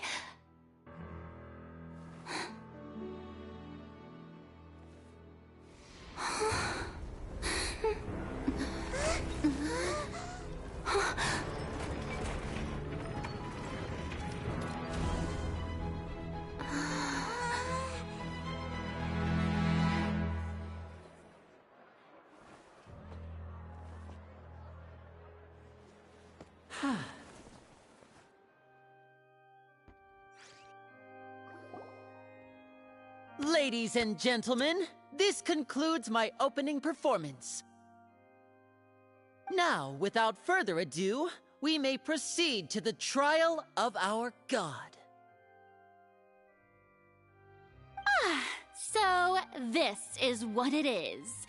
Yes, you deserve praise for the effort you took to raise the dramatic stakes.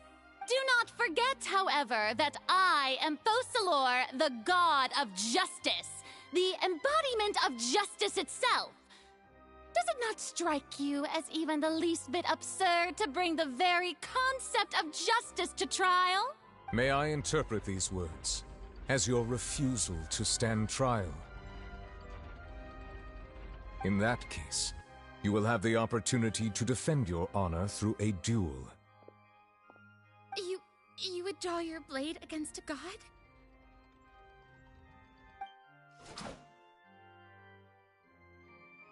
I see. It seems like you have made up your mind.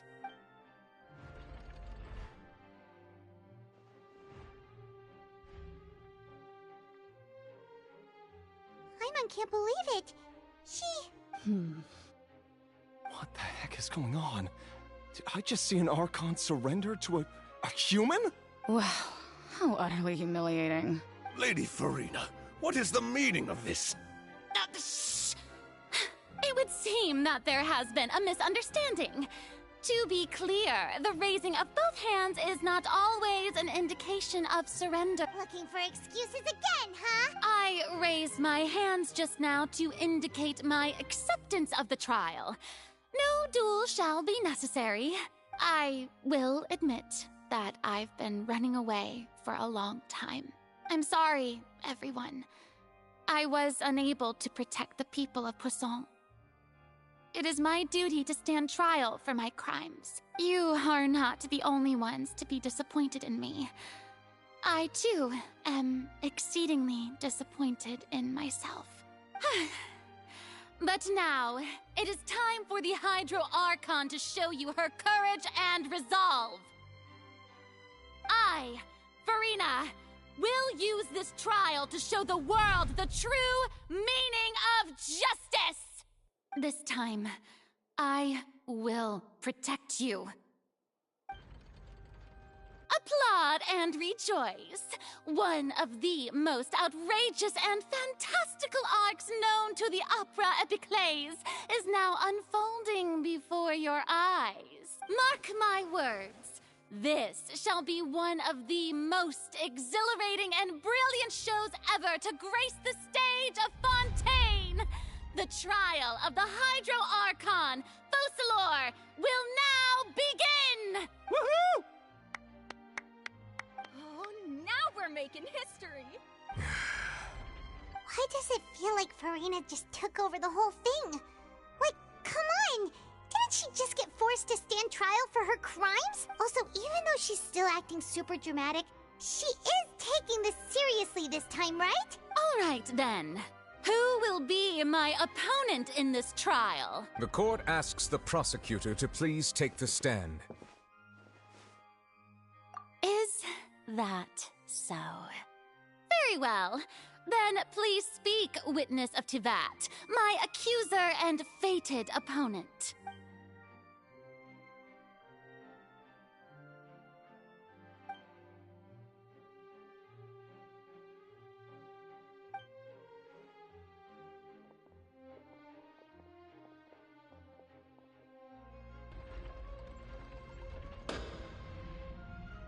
Also, please allow me to ask, as a final question before the trial just how much work did you do to force me onto this stage? Well, we did do a lot of prep after the meeting that day. I can go over the tasks assigned to the Spina di Rosula, since they were rather straightforward and easy. Navia, the president of the Spina di Rosula. Most of the people who participated in the disturbance this morning were my subordinates. They changed into plain clothes and came to the Opera House as regular audience members. The people's resentment against their Archon has been building as more and more of the prophecy is fulfilled. A spark was all we needed to turn smoldering anger into a flame. Moreover, according to our understanding and analysis of you, when something like that occurred, you would likely flee the scene and head to Poisson by yourself. So, we arranged for a second group to lie in wait there. So, you mean... the ones who scoured the settlement for me were also from the Spina. And their goal was to force you to step into the giant magic box so you may personally participate in the greatest magic performance in all of Fontanian history. That's right. That house was a magic box, rather than someone's residence. As the super ultimate version of the setup that I used when I first performed at the Opera Epiclese, the volume of the box was increased by a whole order of magnitude, and the distance it traversed was the entire gap between Poisson and Araneas. Its cargo, of course, was an Archon instead of a human. My thanks, Farina. Without your help, we could never have pulled off such an extraordinary performance. You're welcome. Of course, this performance was only made possible with Father's support. The House of the Hearth spent a massive amount of labor in Mora to pull this off. We had to select a location, construct the giant magic box, dig a tunnel, and open up a path through the water. It was... So, in other words, the earthquake that we felt within the giant magic box was just a normal tremor from the transport... That's right. It wasn't a sign of another disaster to come. Then, I can guess Nervilette and Cloran's part. You gathered a crowd, prepared a stage, and made sure that the champion duelist would be immediately... Also that as soon as I appeared on the stage... Yes, that is correct. Well, Clorand, I must commend you for your courage. Only the most outstanding champion duelist in all of Fontaine would accept a duel with an Archon without flinching. Thank you. As for you, Traveler, I suppose your role, you'd make sure that I didn't notice anything amiss before revealing yourself as my prosecutor once we'd arrived onto the stage. Oh?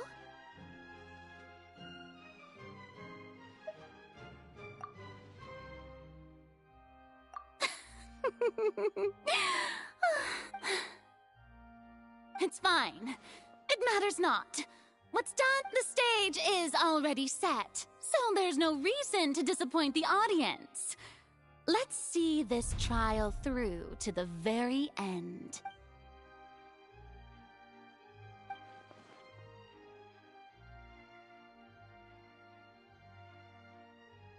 Madam Prosecutor, please allow me to pass this along. This is a document that Miss Charlotte applied for and received permission to share with you during the trial. According to her, it should speak... Huh? Charlotte wanted to give us something? Oh, so she's... Oh, let Paimon see. Isn't this the... Wait, then that means this document is a perfect timeline of... So in other words, we can refer to this trilogy of evidence every time we want to use. Let's quickly confirm the information in it. Just think of it as a refresher, alright? You defeated the Hydro Archon in the very first duel you took part in at the Opera House. That's one for the history books, all right. I didn't think that you'd wind up getting to the bottom of the case I'd been following all this time. This is the first time Monsieur Neuvillette had a difference of opinion with the Oratrice. A Fatui Harbinger. She's an extraordinary. The fortress of Meripede was almost destroyed in a single day. According to Monsieur Neuvillette, both Child and that whale should have been in the primordial sea at that time. I nearly lost my awesome friend Navia. To be honest, that still gives me shit. The words of someone as extraordinary as a witch can probably only be truly understood when something surreal happens to you.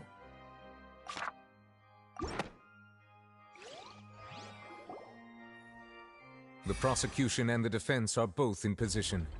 The trial shall now begin. Oh, come on, Neuvillette. There's no need to repeat all the Just fast forward to the part where the prosecution lays out my offenses. As the defendant and the lead actress of this performance, I still, of course, it is only natural for humans to struggle to understand. That's true, but my charge here is unrelated to your conduct as an Archon. Instead, I would like to charge you as a fraud who's never been the Archon in the first place. Wait, what was that? Lady Farina's a fraud? Hey, I came here thinking that we were going to try the Hydro Archon for forsaking her duty, but did I... Charge accepted. Lady Farina, do you plead guilty to the charge?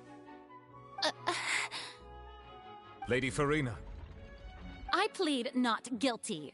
How can I be guilty? There is no way that I, Focalor, otherwise known as Farina de Fontaine, a member of the Seven and the Regina of all waters, kindreds, peoples, and laws of Fontaine, could be anything other than your true Archon.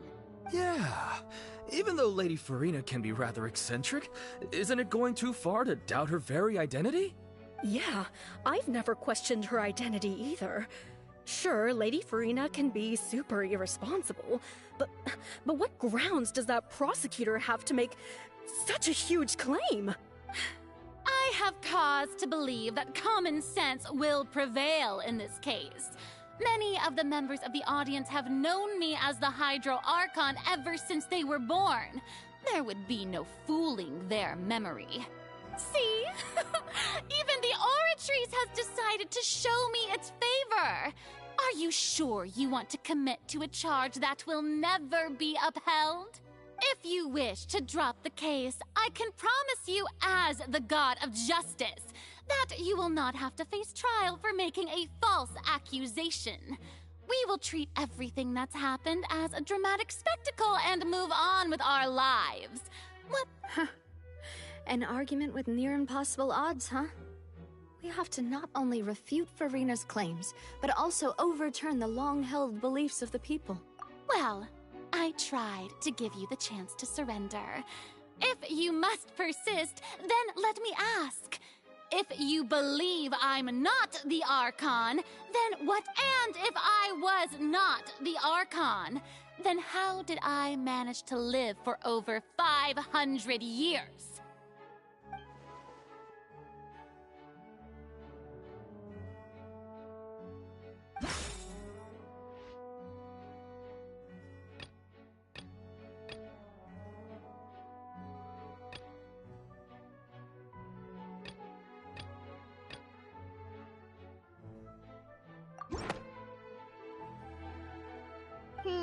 That doesn't sound right.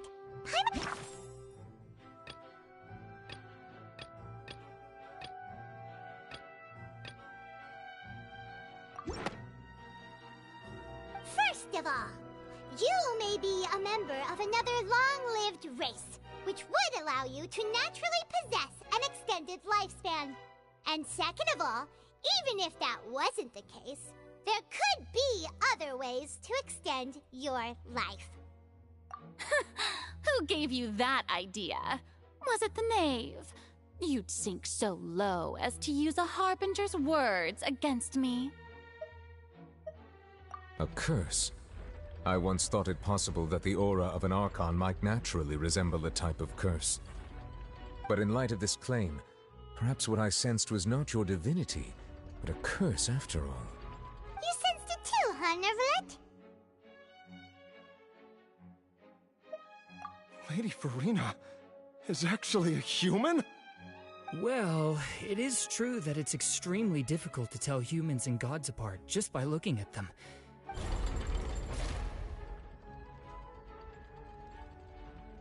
Well, don't start celebrating too early now. Even if I have been carrying a curse like you said, how does that prove that I am merely a human being? Besides, everyone knows that the main difference between a human and a god is the possession of authority.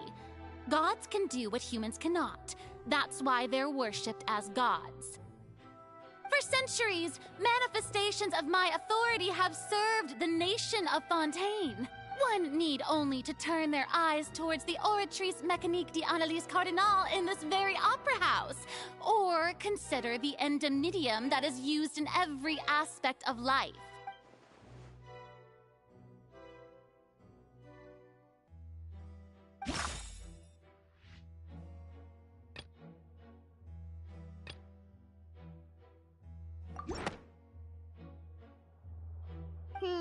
That doesn't sound right.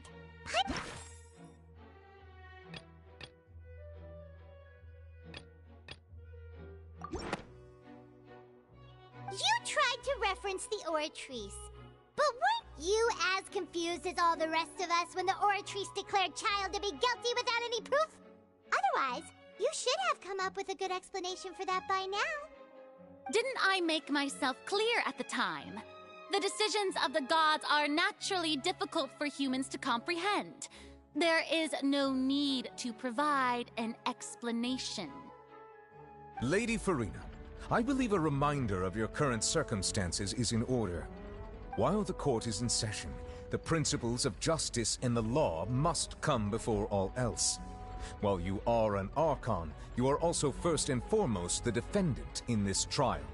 You will prove yourself unable to defend against the prosecution's charges if you continue to withhold vital information against the rules of the court. I never thought you'd use that kind of rhetoric against me. That was no trick of rhetoric, Lady Farina. I've merely reiterated the rules of the court. Rules that all should respect and follow. So, you neither knew why Child was declared guilty, nor did you understand the structure and operations of the Oratrice. Instead of having been created by you, the manifestations of authority you mentioned have been made by the real Hydro Archon, haven't they? The real Hydro Archon? Well, now you're really losing me. It is true that I did not know why the Oratrice gave out a guilty verdict that day. But the Oratrice handed out that verdict unilaterally, and it has been operating independently ever since it was first created. You can't argue that just because a divine creation is flawed, that the god behind it must also be no god at all. She's still throwing out all kinds of excuses. Seems like she's confident that we won't be able to produce proof that she has no power over the... My power as an Archon. There are many ordinary citizens in the audience. How can I just carelessly demonstrate the formidable power of an Archon? If that poses a concern, I'm prepared to extend my protection to the audience. You don't need to go that far.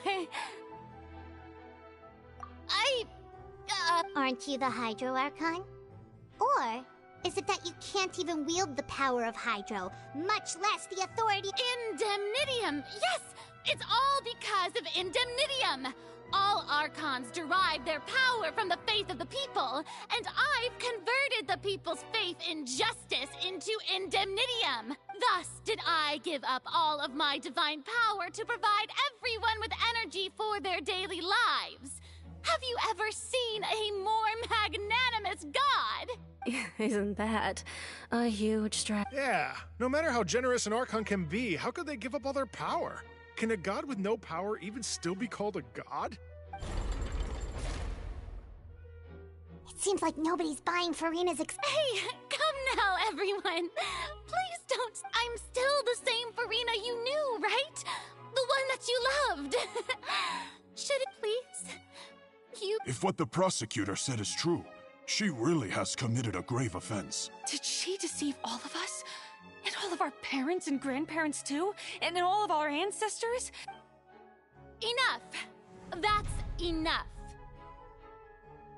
Tell me then, if I'm not the real Hydro Archon, then who is? If you have no evidence of another Hydro Archon's existence, nor can you find anyone who can back up their claim to be such, then what grounds have you to say that I'm not actually the real deal? Wow, she came up with yet another argument.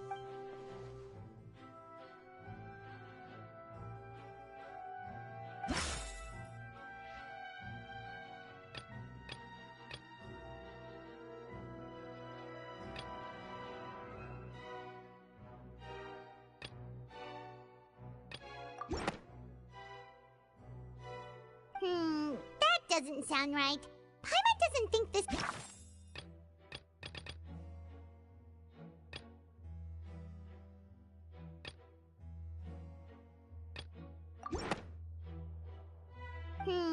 that doesn't sound right.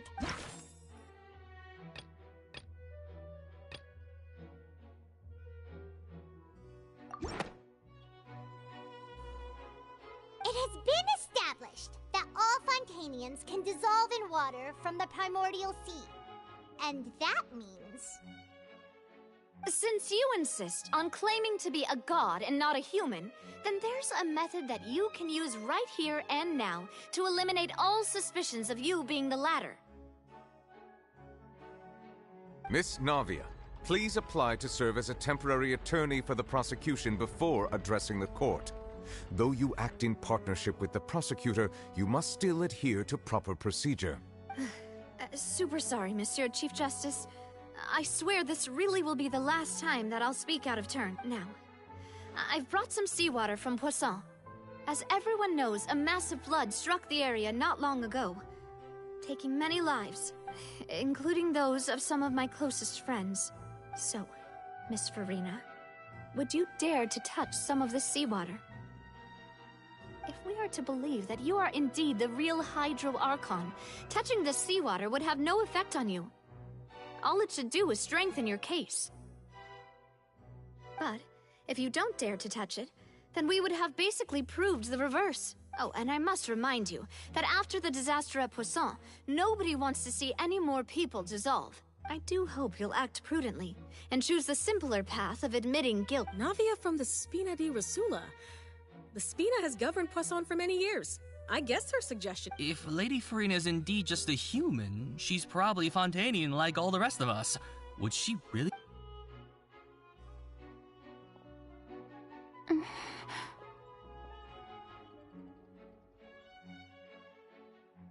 Lady Farina, this test has been unilaterally proposed by the prosecution. As it falls outside the realm of standard court proceedings, you possess... Well, of course he had to tell her that. But refusing to participate is basically the... She's just staring at the water without saying a single word. What's going on? Is she really planning to... Due to the inherent risk of the test, Lady Farina...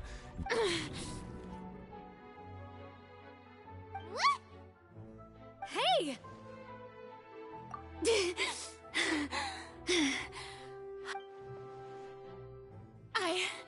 I'm fine! Look at me, everyone! My hand is still here! Will you believe me now? I really am your Archon! Miss Siegewin? If you're present, Miss Siegewin, please come forward and attend to the defendant. Siegewin? Don't be nervous. It'll just take a few seconds. Let me see.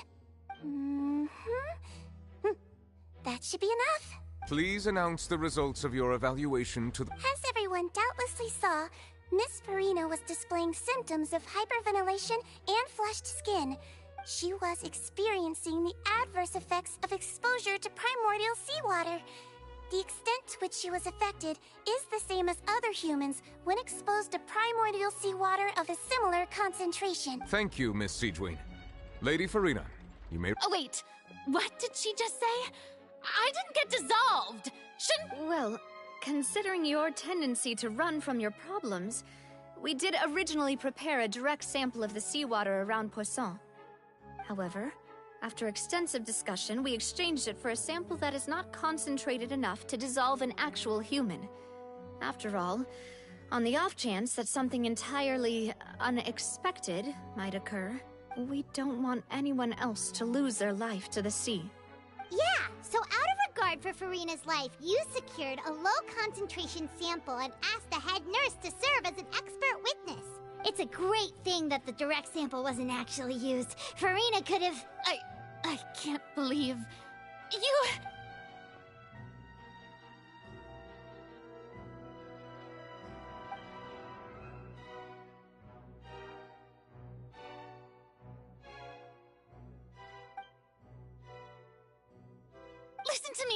Listen to me, everyone! Please don't give me such cold and disdainful looks! What happened just now didn't prove a single thing. Think about it! How can you conclusively prove that an Archon can't also be affected by the primordial seawater? Also, if I was really just a human, why would I dare to just put my hand in that kind of water?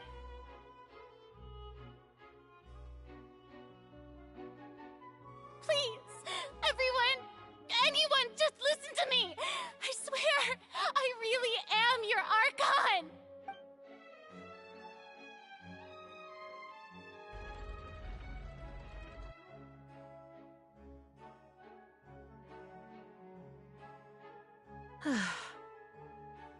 I don't think anything she says at this point will sway anyone. With all the things that have been said, Paimon doesn't think there's any way left for... I believe the time for arguments and presentation of evidence has come to an end. If there are no objections, we will move on to the final judgment.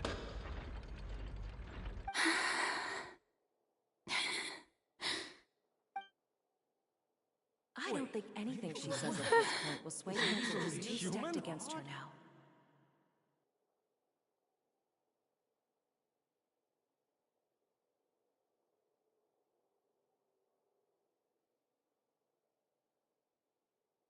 In my capacity as Chief Justice, I shall now render judgment on Farina's misrepresentation of herself as the Archon of Fontaine. As a human who knowingly deceived her fellow citizens, Farina is... guilty.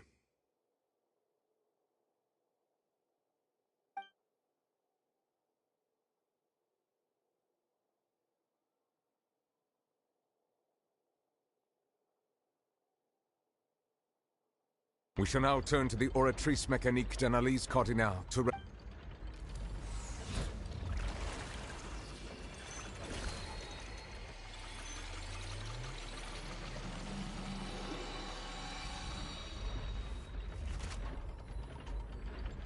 According to the judgment of the Oratrice Mécanique d'Analyse Cardinale, Farina is... Well, what's wrong?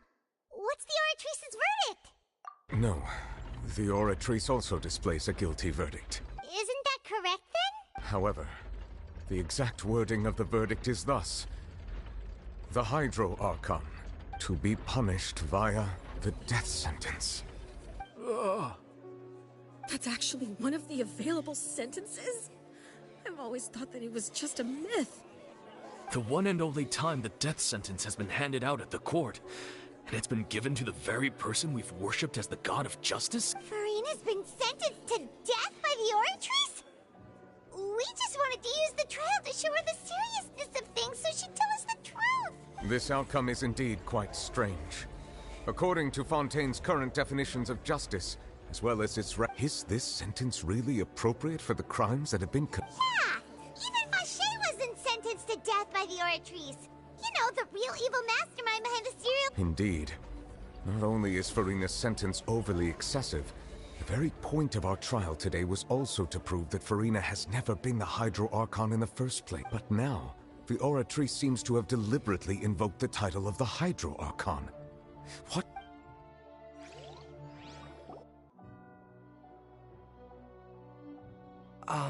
Excuse me, if I may interrupt.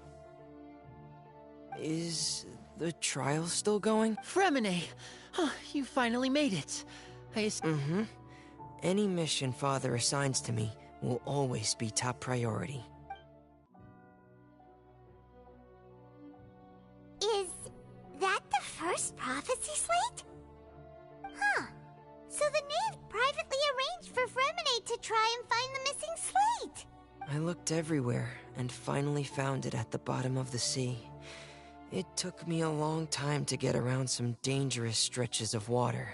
But has the trial already concluded? Then doesn't that mean I've come too late? Thank you for your hard work, Mr. Fremine. Please allow me to review the record left on the slate.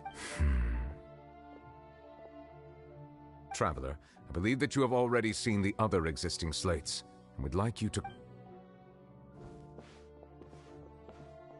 Huh? So what do you see? What is it?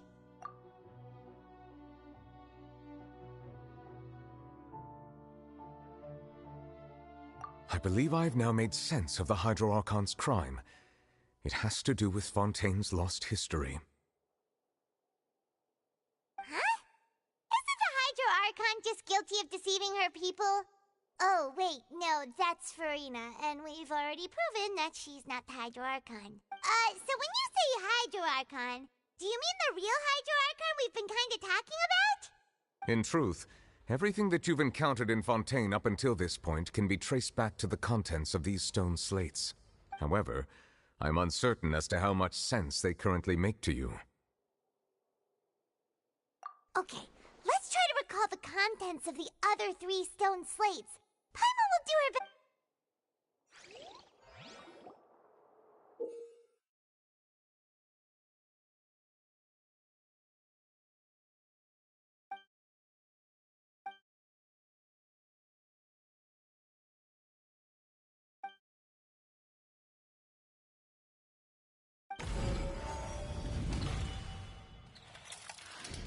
The first stone slate describes what you just said. It seems to show the previous Hydro Archon using her divine power, and then the Oceanids turn into humans. Does that mean that Fontainians are transformed Oceanids? Oh, Paimon wasn't expecting that. But if Oceanids can turn into humans, then perhaps this process can be reversed as well. The second stone slate shows Celestia floating in the sky, and the Hydro Archon and her people worshipping it together. But the heavens still brought judgment down upon them.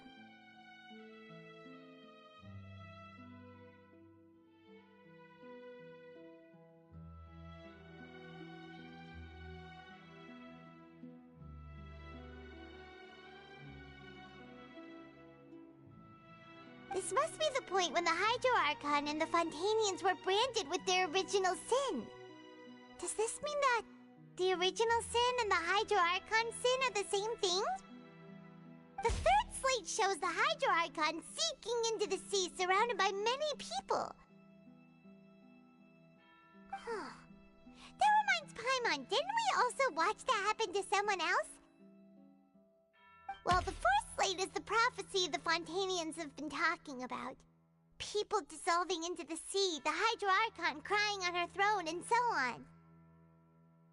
We didn't believe that such a crazy disaster could happen at first, did we? But after that incident, it was just a question of when and not if.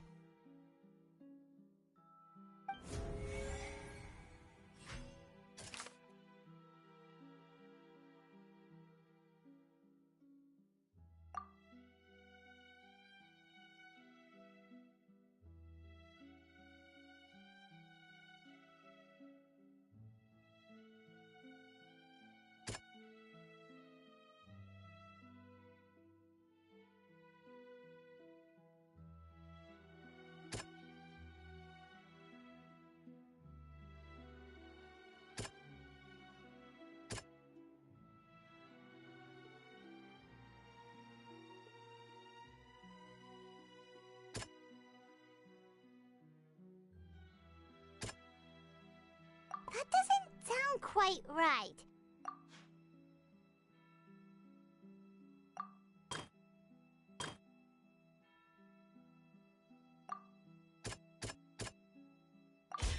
It's not as simple as falling into the sea. When Navia fell into the sea, her consciousness was subjected to judgment. The stone slates show the people gathered around the Hydro Archon in the sea. Could that be alluding to the same thing?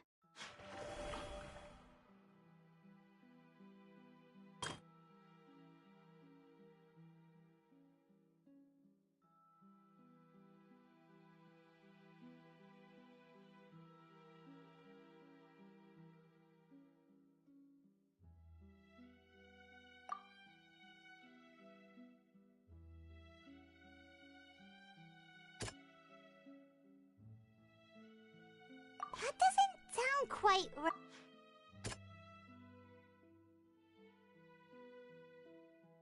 That doesn't sound quite right.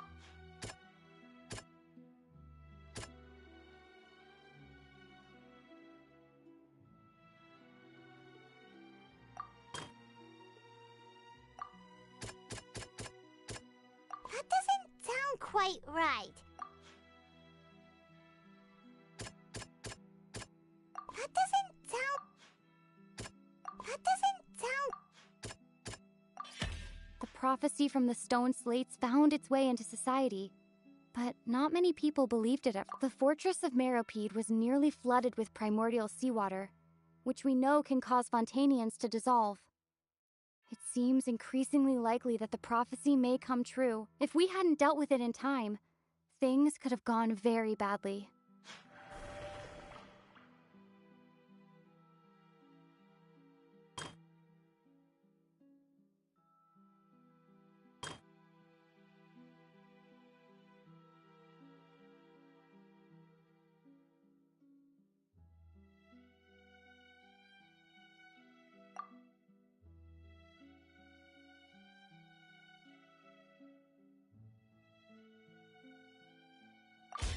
We know from the case of the serial disappearances of young women that Fontanians can be dissolved in primordial seawater. And the first stone slate tells us that long ago, the Hydro Archon used her power to turn Oceanids into humans. This might be the reason that Fontanians can dissolve.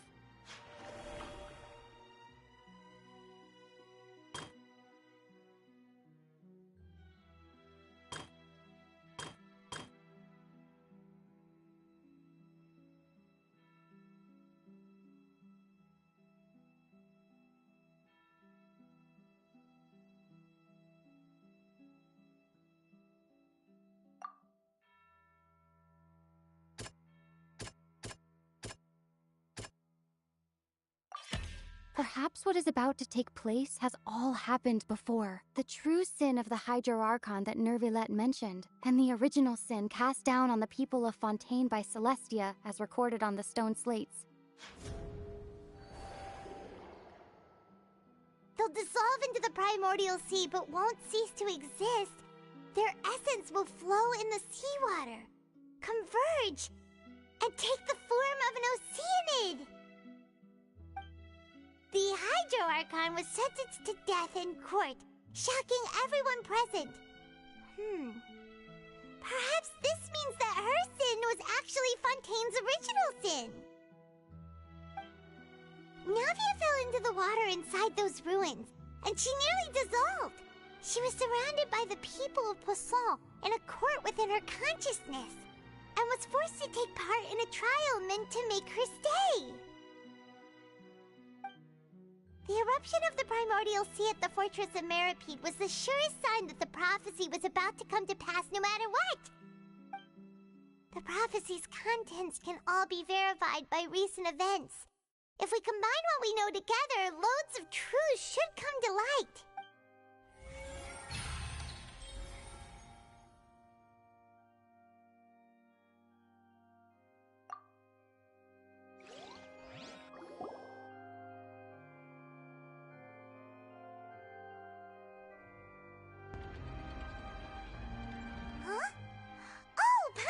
It now, so that's how you can make sense of it.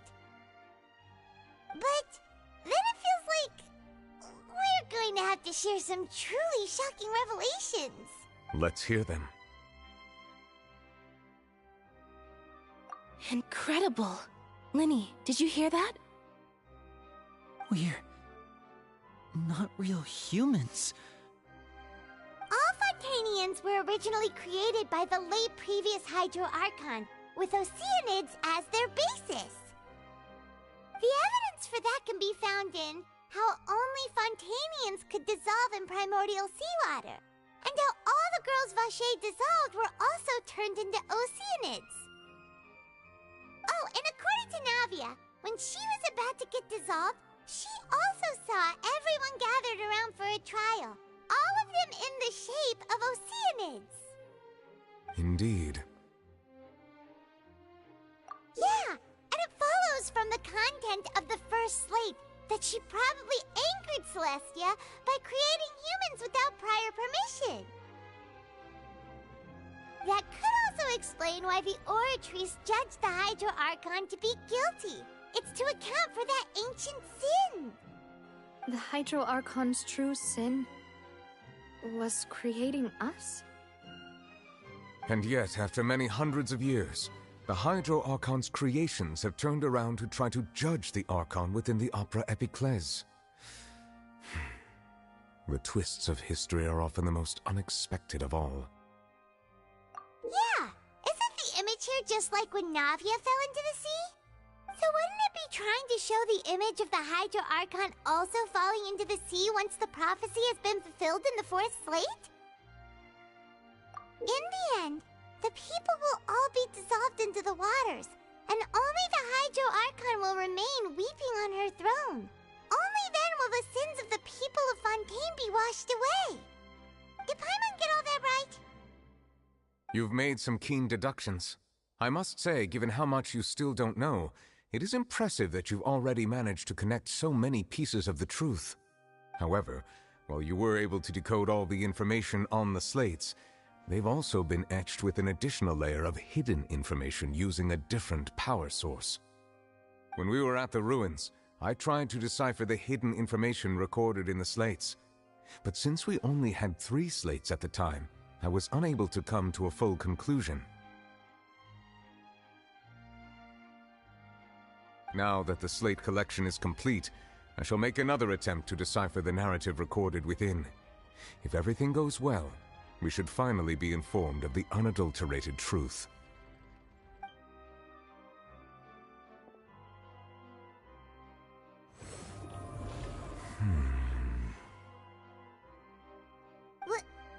Well? Did you get it? I believe I should share this truth not only with you, but with all the people of Fontaine as well. I will try to briefly summarize it for you. Your hypotheses regarding the origin of Fontanians and the sin of the Hydro Archon were both correct. In the Fontaine of old, the previous Hydro Archon sensed the yearning of her Oceanid familiars for life on land.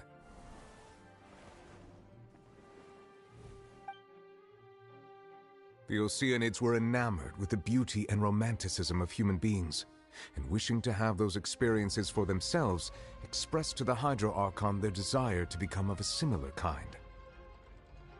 However, even though water as an element is intricately linked with the power of life, the Hydro Archon, as one of the 7, did not possess the authority to create a new form of human life. Not one to give in, she eventually found a way to create permanent humanoid bodies for her familiars by appropriating the power of this planet's primordial sea. She poured primordial seawater into the Oceanids' blood vessels, creating humanoid mimics in the process.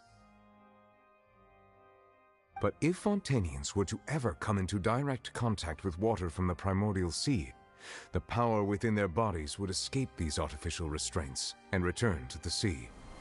As a result, their forms would collapse, and they would be reverted to their original forms as Oceanids. Of course, the Hydro Archon never received permission from the heavenly principles to create a new human race. And thus, the Hydro Archon and all of her creations came to shoulder the original sin of appropriating the power of the primordial sea. That is the true history of how the people of Fontaine first came into being. So we were all Oceanids before we turned into human beings? That's way too much information for me. I think I'm just going to pretend that I never heard a single thing. Wait, but if that's the truth, we can't let the Hydro Archon be sentenced to death. After all, her only sin was creating us. This really might be too much information for your regular Fontainian, but it does answer a lot of our questions. Alas, your hypothesis regarding the third and fourth stone slates was inaccurate. The slates' respective positions are, in fact, correct. A key point of the visual on the third slate is how all the individuals depicted in the water are humans rather than Oceanids. They have not been dissolved, which implies that the water depicted in this slate is not water from the primordial sea. The nation of Fontaine is the nation of Hydro, as well as the nation of trials and justice. Instead of being the literal element, the water in the scene symbolizes judgment and justice. You may also recall Navia's experience. When she fell into the sea, her consciousness was surrounded by that of many others who intended to hold a trial to determine her fate.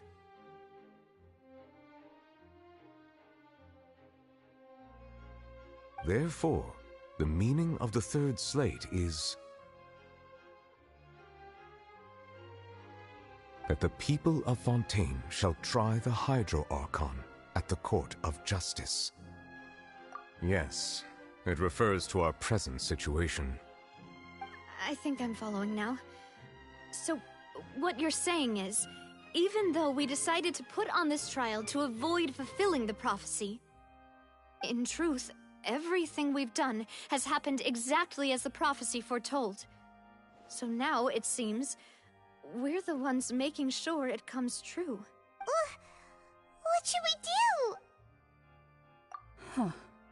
No matter what, the prophecy will be fulfilled. Is this what it feels like to be a prisoner of fate?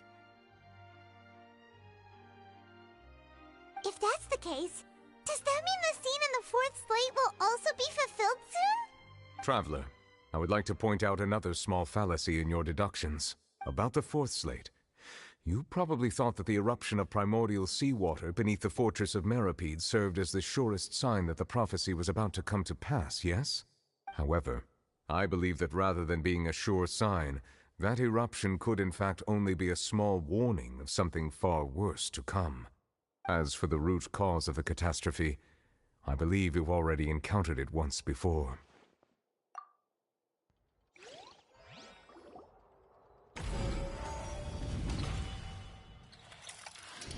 This eruption was just a small warning of the things to come. We must find the root cause of the disaster.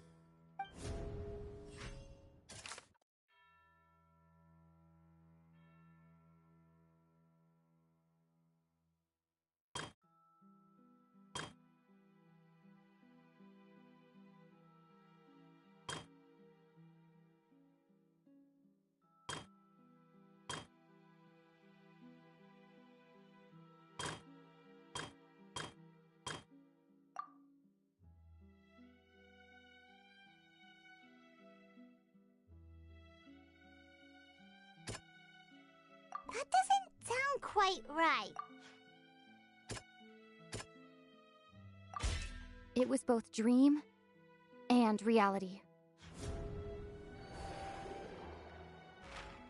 If we're talking about a true culprit, that could only be that thing inside the primordial sea, right?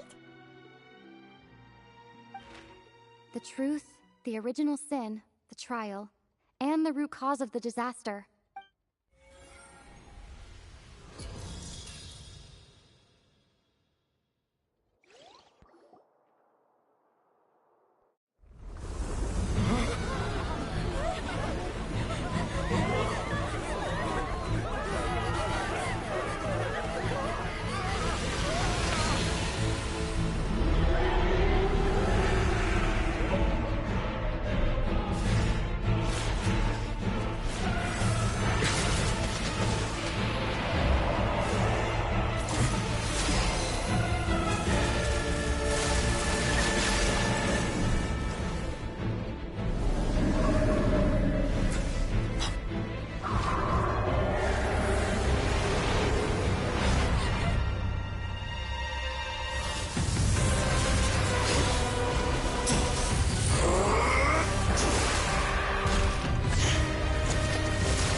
That was way too close!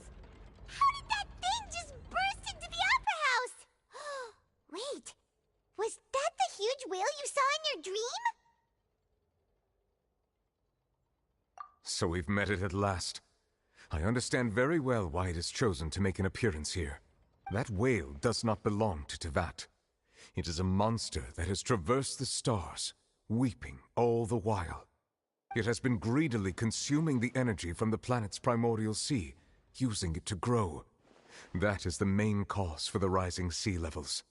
And once it has finished consuming all of the energy contained within the sea, its next step will be... You said that when the Hydro Archon first created Fontanians out of Oceanids, she filled their blood vessels with primordial seawater. Precisely. That whale finds the blood of Fontanians nigh impossible to resist. Therefore, when it left the primordial sea, it decided to make its next stop a packed opera house full of food. Food in the form of Fontanians. We just barely managed to push it back, right? In that case, won't it come back to target the people again once it's managed to recover its strength? That is correct. Indeed, it is more accurate to say that we should thank that Harbinger for buying us some time. Without him, the whale would have likely come onto land far sooner. From the way he looked, he must have been fighting the creature for quite a long time. That battle maniac. We've always known that he had a special connection with that whale, but we definitely didn't expect it to help us out like this. Anyway, now that we know that this whale is the actual cause of the disaster recorded in the prophecy, all we need to do to stop the prophecy would be to find a way to beat it up, right? It is too late. It had already absorbed too much of the primordial sea's energy before we could notice it. At this point, it has become practically integrated with the sea itself. Even if the entirety of Tevat were to be destroyed, it could still survive and swim off towards some other world. That's not something I will accept. We've already done everything we can, and we even found the true culprit. We've come so far. You can't just tell me that the last hurdle is some impossible foe. That's just not fair. Indeed. That's not how a grand performance should end. I'll fight it to the end. No matter what. So the prophecy will be fulfilled no matter what, huh?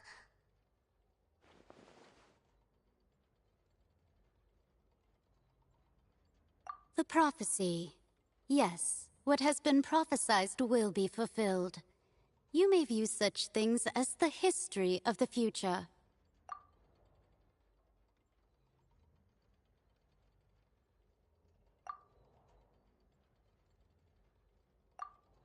Just as prophecies are usually only the future as seen from the perspectives of the gods, could things be happening in hidden corners where the gods' gaze does not fall?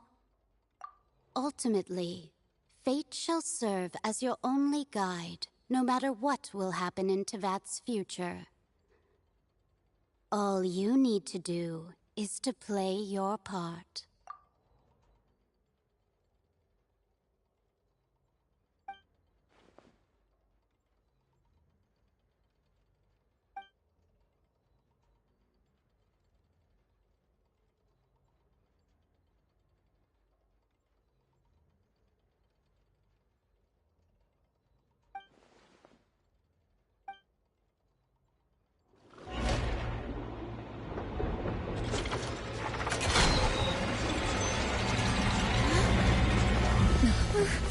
What's happening with the Oratrice?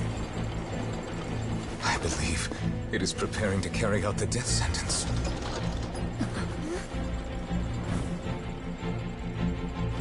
Marina!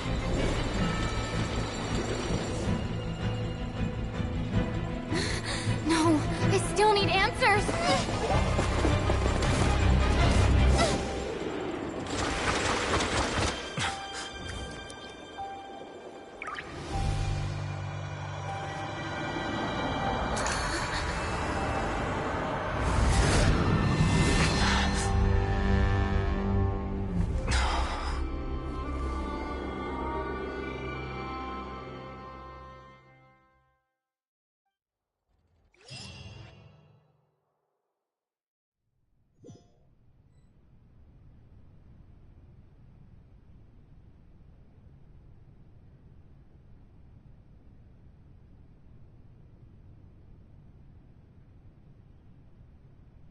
You...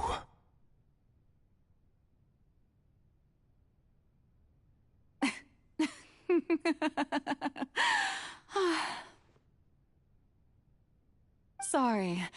That shocked expression on your face is just too amusing. I couldn't help myself. You are not Farina. Who are you? Ah, the sweet sound of bewilderment.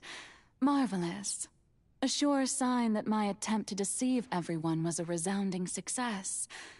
But to answer your question, I am Focalor. You know, the god. Focalor? Why did you deceive us? Oh, that wasn't my goal, of course. Goodness, no. But I had to fool everyone else too, if I was to stand any chance of deceiving the heavenly principles. Deceiving the heavenly principles? It's all because of that pernicious prophecy. Dreadful, wasn't it? Everyone doomed to dissolve. Fontaine condemned to be flooded. One was not amused. In fact, one was positively bemused when that problem was thrust upon me by my dearest predecessor. That's the former Hydro Archon Egeria for the uninitiated. It hardly gets more disastrous than a preordained national catastrophe, now does it?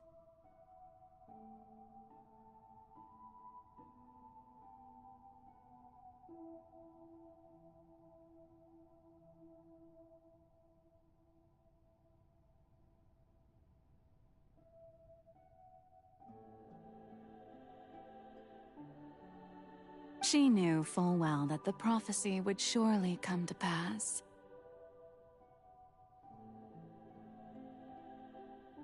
And as one of the seven, she also knew full well that one defies the heavenly principles at one's peril.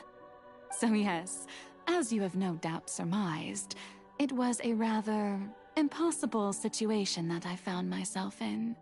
I spent a terribly long time mulling it over, alone on the ocean floor. And I was almost growing barnacles by the time I finally realized there was only one possible solution to this confounding conundrum. I had to outwit the heavenly principles, allow the prophecy to be fulfilled, ostensibly at least, while saving everyone at the same time. I'm a genius, I know.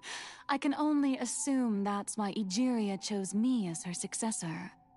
Although, looking back now, it was hardly the inheritance one dreams of.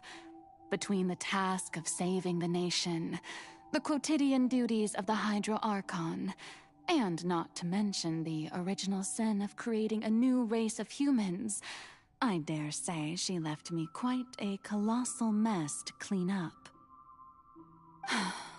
But one can only play the hand one is dealt.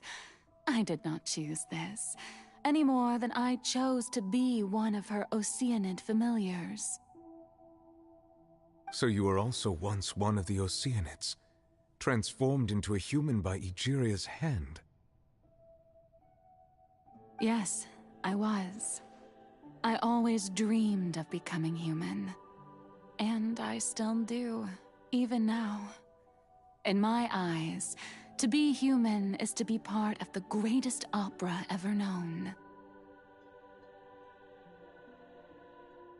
After becoming a god, I separated my divinity from my body and spirit, leaving behind only a self that was as naive and bewildered as my past self on her first day as a human being.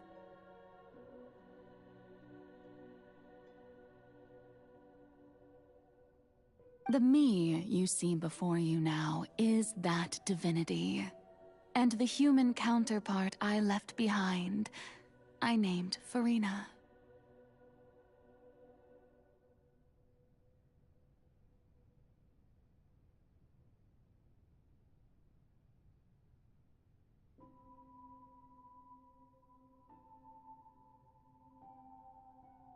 She could feel joy, sorrow, and everything in between. She could be as vain and conceited, or as meek and vulnerable as she wished. Her strengths were of a kind only a human could possess, as were her shortcomings. But in my eyes, Farina's humanity was what made her perfect. She was perfectly human in every way, the person I always wanted to be. Anyway, so then I cursed her. All part of the plan, of course. The plan to deceive the heavenly principles. Do you still remember the final scene of the prophecy? The Hydra Archon, alone, weeping on her throne. In order that the prophecy might appear fulfilled, I invited Farina to be an actress, to play the part of the Hydra Archon in the prophecy, under the curse I placed on her. So long as I, Focalor's divinity, continued to exist, she could not die. But nor was she free to live her life in the pursuit of happiness. Instead, she was forced to take the stage in the opera house, to embrace the role of leading lady, to forever play the part of the god from the prophecy, all to create a deceitful appearance of that prophecy coming to pass. I suppose now you probably understand why your court is called the Opera Epiclese. But Farina is only human, isn't she? Even though she has had a long life, her mind is no stronger than that of any other ordinary human being. I cannot begin to fathom what she has had to endure. It must have been torture for her. It has indeed. And although she is, in a sense, me in human form, I most definitely owe her an apology for it. It's been 500 years, and all along, she's been playing her part in the most unimaginably long, unbearably lonely, and agonizingly painful opera of all time.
Oh, who permitted you to come onto the stage?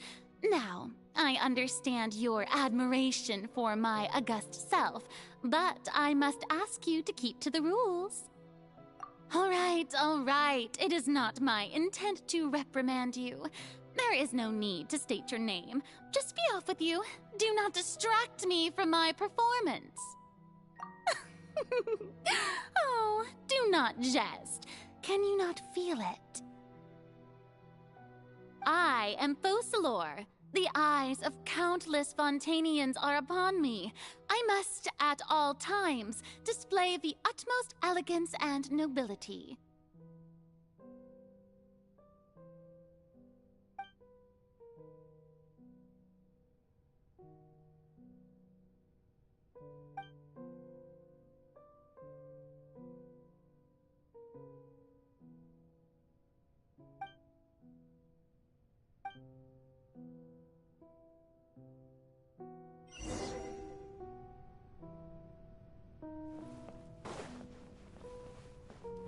Dear audience, the performance is experiencing a technical difficulty, but worry not. The guards shall resolve it soon enough. You're dead meat!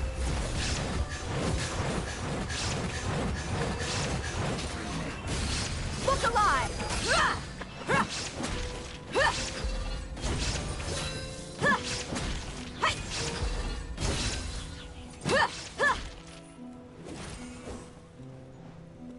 Hey, what gives? The audience is still watching me, you know. Guards? Wait, where are the guards? Guards!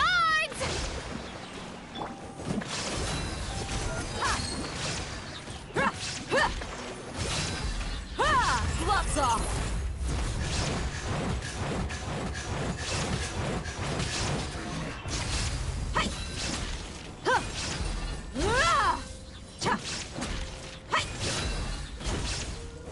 Let's get it on! Hi!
Farina.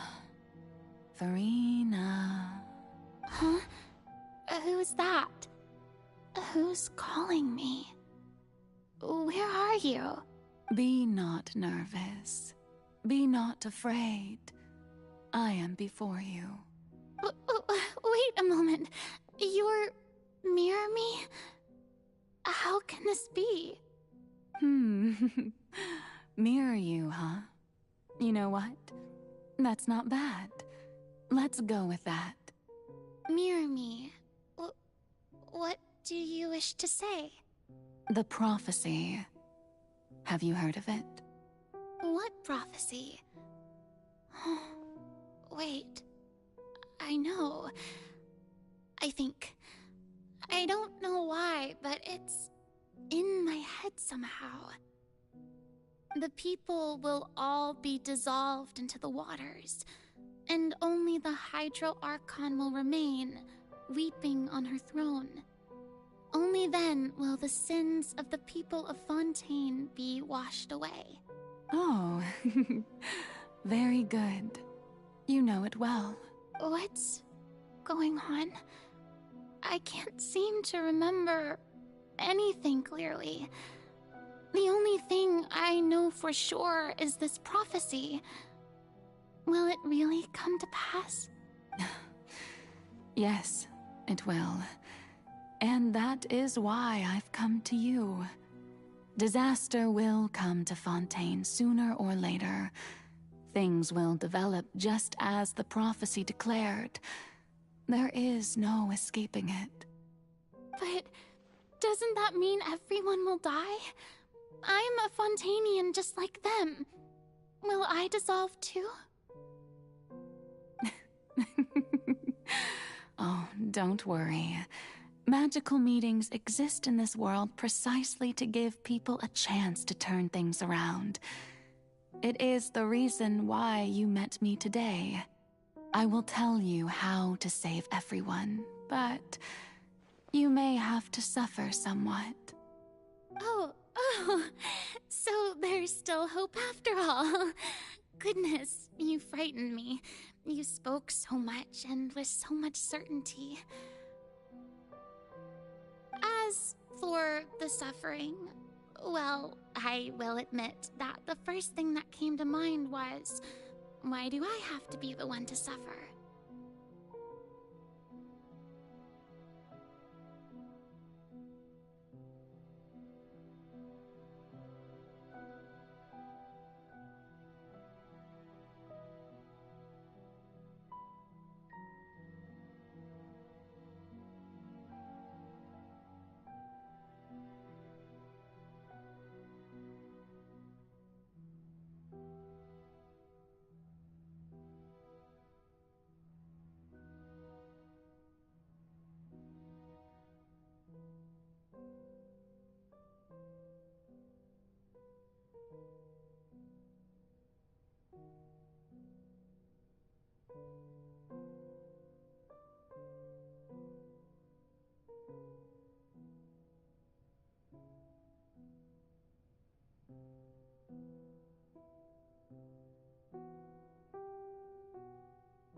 But if the prophecy will come true, I'll also die anyway, right?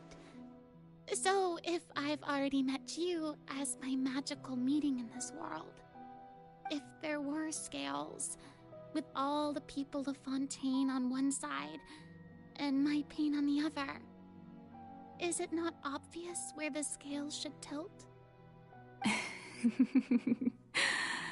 You truly are the perfect human, my ideal. I suppose this would also be the justice that belongs to you. Huh? Don't worry, it's nothing. Listen well. Fontaine has just lost its Hydro Archon. I need you to play a role, that of the new Archon. Play as a god?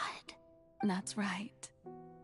You must begin a never-ending masquerade. You must never let anyone suspect your identity. If you can keep it up, then I shall have my way of defying this prophecy. But should your identity be revealed, then all hope will be lost. But how will I do this? A human assuming the role of a god without being exposed.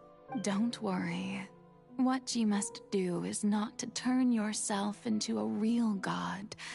You simply need to play the role of a god as humans imagine them to be. Being a human yourself, I'm sure you already know what such an entity would be like. Remember, your true challenge will not be pursuing divinity, but contending against humanity. I'm still not sure I understand, but I'll try. I'll try to do this. So, how long am I going to have to play this role? To accomplish this mission, you will have to stay on the stage for many, many years. You will endure and not grow old until your task ends. But I promise you, all will eventually end in a magnificent and dramatic trial, and everyone will be saved. A trial, huh? How exciting. I'll be looking forward to it.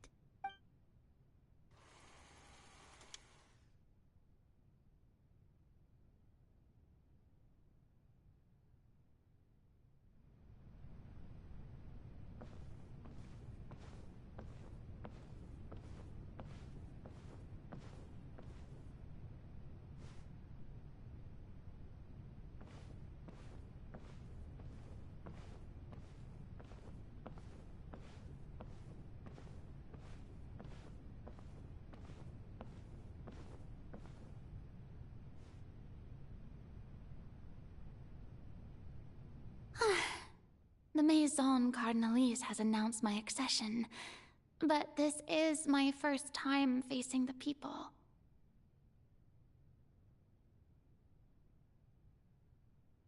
What should I say to most appear like a god?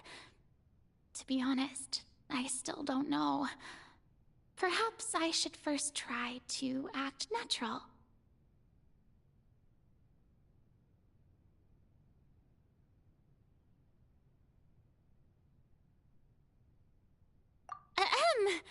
Ladies and gentlemen, good evening, and welcome to the Opera Epiclese.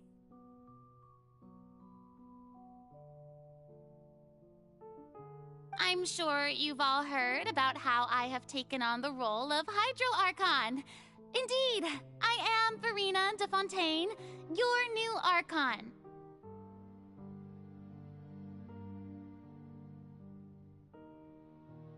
In truth, I know little about becoming a nation's new god, but it will be my honor to guide you all. As the god Focalor, the god of justice, I shall do all within my power to lead you into an age of fairness and justice. Once again, thank you all for coming. If you should have any questions or suggestions, please send them to the Maison Cardinalise. The future of Fontaine will require us to work together, after all. This should do it. I thought I might stammer, but thankfully, I was able to convey my thoughts just fine. Okay, and next. That's the new Hydro Archon. Is this some kind of joke by the Maison? I would have thought that a being that surpasses humanity would be a bit more assertive. Hey, did you hear that? She even told us to send her suggestions there at the end. Shouldn't gods be all-powerful? She's being so modest. What's the difference between her and an ordinary person, then? If you ask me, perhaps the succession didn't actually happen. She might just be a Maison-backed puppet. Wait, what's going on? Why is everyone suspecting me of being a fake? Oh, this is bad. If I get exposed here, there'll be no saving the people from the prophecy. Right. Mirmi said that I just need to play the role of a god as humans imagine them to be. Calm down, Verena. Think. What do the people want? How would they imagine a god to speak and act? Assertive, with a strong sense of presence. One who can dispel all doubt. That is the character I'm fated to play.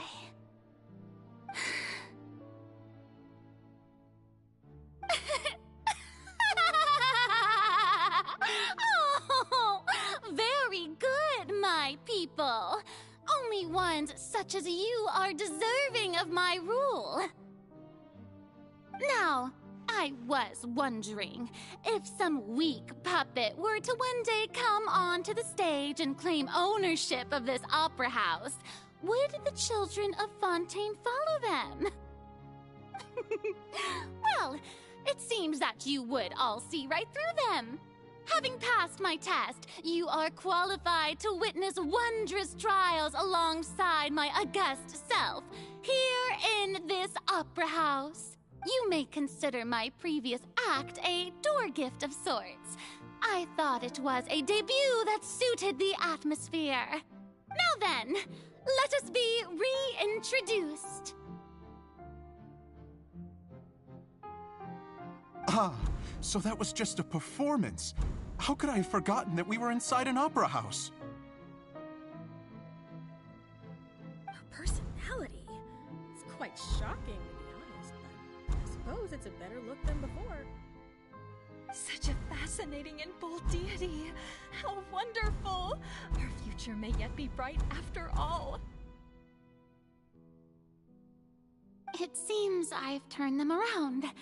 Best follow this flow and restart my accession speech. My dear people, whether you acknowledge me or not, whether you trust me or nay, I say to you, Keep faith in your ardor for justice. We have heard it said that this nation's sins can no longer be washed away.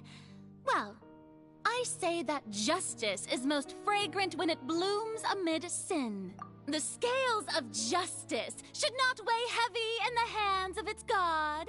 On one side, it must carry fairness and justice. And on the other, praise and applause. May law be the prayer on our lips. May judgment be our worship. Let us light the fires and drink to the future of Fontaine! There is no trouble in this world that justice cannot solve. All that is needed is for you, my people, to believe in it, heart and soul. So long as I, the Archon Focalor, stand within the Opera Epiclese, so long as I stand before the Oratrice, I shall even judge the gods of this world!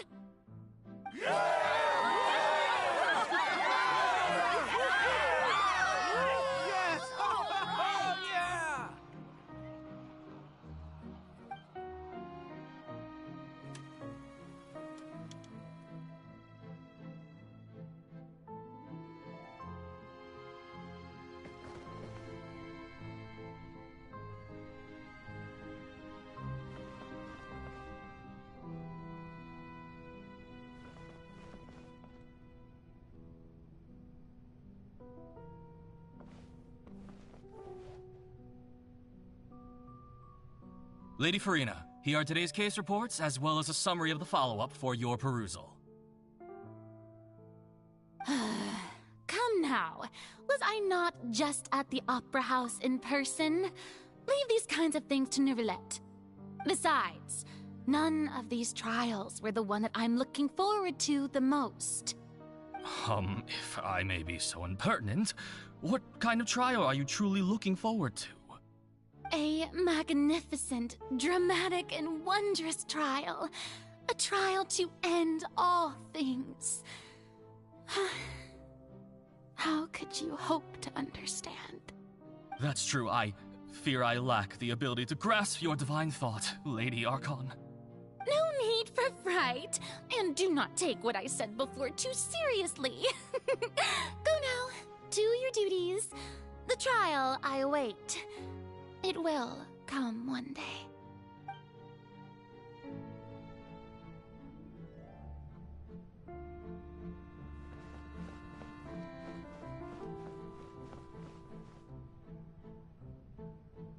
Lady Farina, I don't know what to say. Thank you for agreeing to see me. No need to thank me. Or rather, thank your own sense of perseverance instead. Long have you stood in line to meet me, have you not? Oh, I'm afraid that's just an inevitable consequence of my divine charm. All right. Deoteria, is it? How is your son's illness? You remembered me, and you knew of my family, too. He is doing much better now. In fact, he is far more of an ardent believer than I. He was the one who forced me to seek an audience with you, and to bring your words back to him. Oh, good. Very good. If this should happen again in the future, please do not hesitate to come and tell me. Going down to citizens' homes every so often, while not usual practice, should serve as a fine change of pace. You're such a gentle and wise God. Thank you once again, on behalf of my son.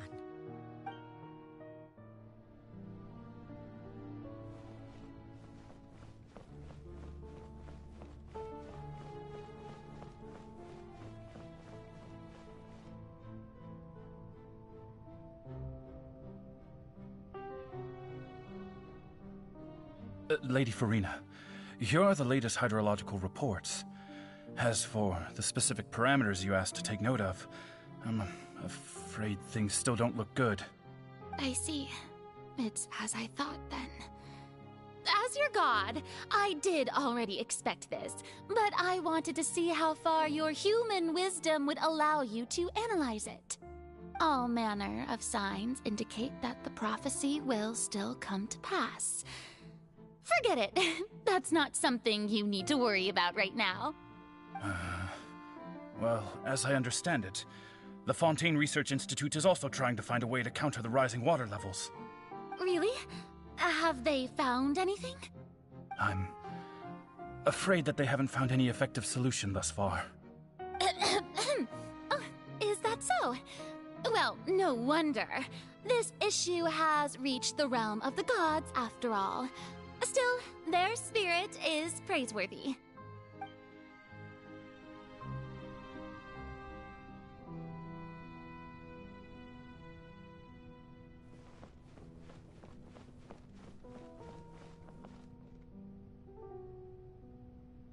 The day is finally over.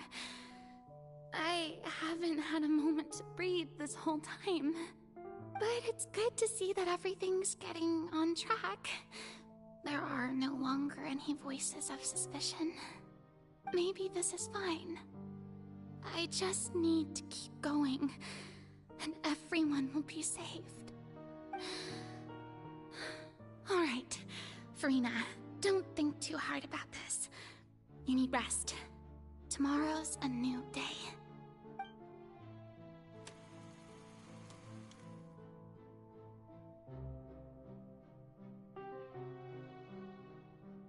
Lady Farina, here are the new trial reports for the latest cases, as well as a summary of the follow-up. There'll be no need for that. I've seen them already. There's no need to go back over scenes I've witnessed in person before.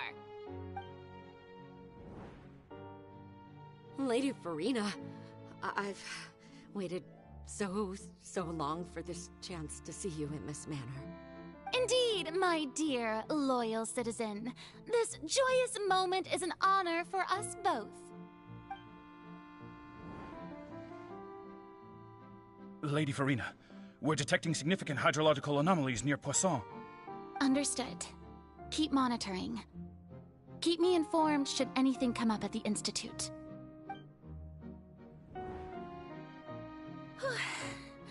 I don't think I let anything slip today. I must show the people that there is nothing to worry about. I just don't know when these days will end. I feel utterly exhausted. Best to rest early today, too.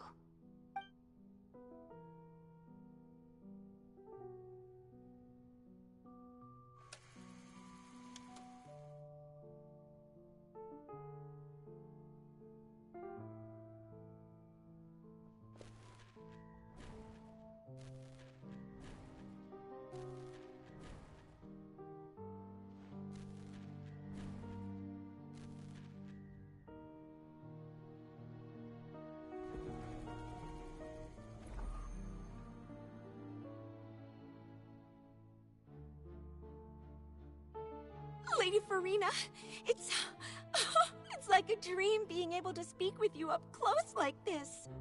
I've heard that the first member of our family who was honored to receive an audience with you was Madame Deoteria, almost 20 generations ago. And what a fine family yours is indeed. It brings me... Surely you exaggerate, Lady... What is it, good citizen? Oh, are you crying? Oh, really now? I didn't even notice. This must be the overflow of hydro from my person. Well, can't quite help being the god whose dominion is the waters. No wonder. No wonder. A manifestation of your power, then. Oh, Archon, I am honored to have witnessed it. Honored.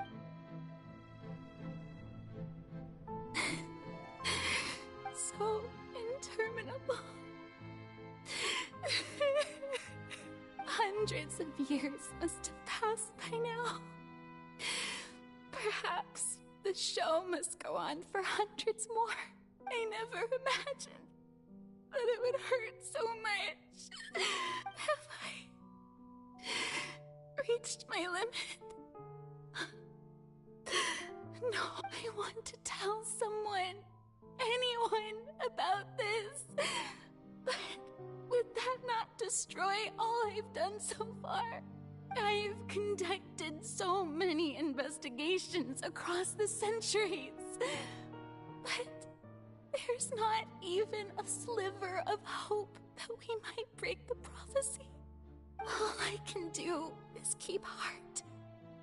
I must maintain this act. It is the only way to save Fontaine. Please, mirror me. You have to succeed.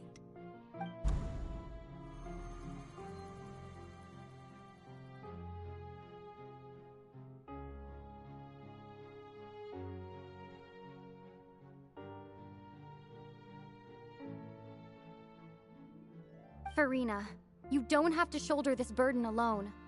Although I don't know what you might be keeping from everyone, your people are more than willing to share your burden with you.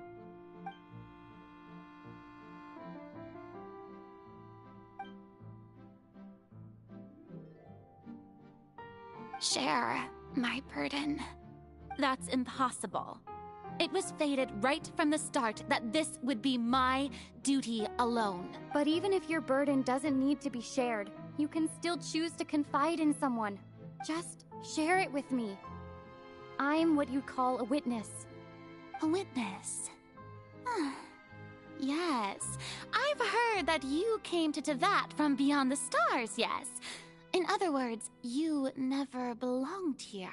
And if Tevat is, in its entirety, a show on a stage, then you're just a spectator, aren't you?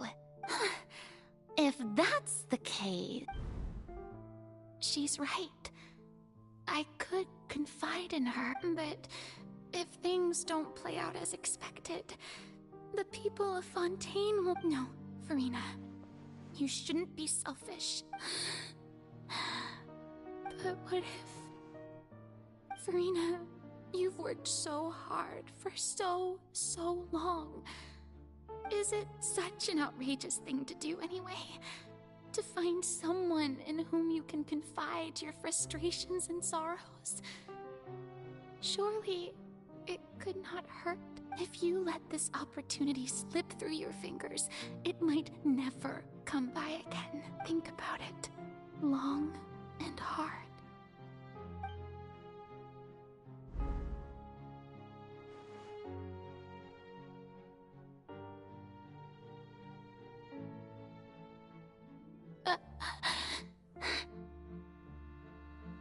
No, I have nothing to say. I am Farina, the Archon of Fontaine. Everything will surely get better. All you need to do, dear spectator, is to witness my performance until the curtains fall.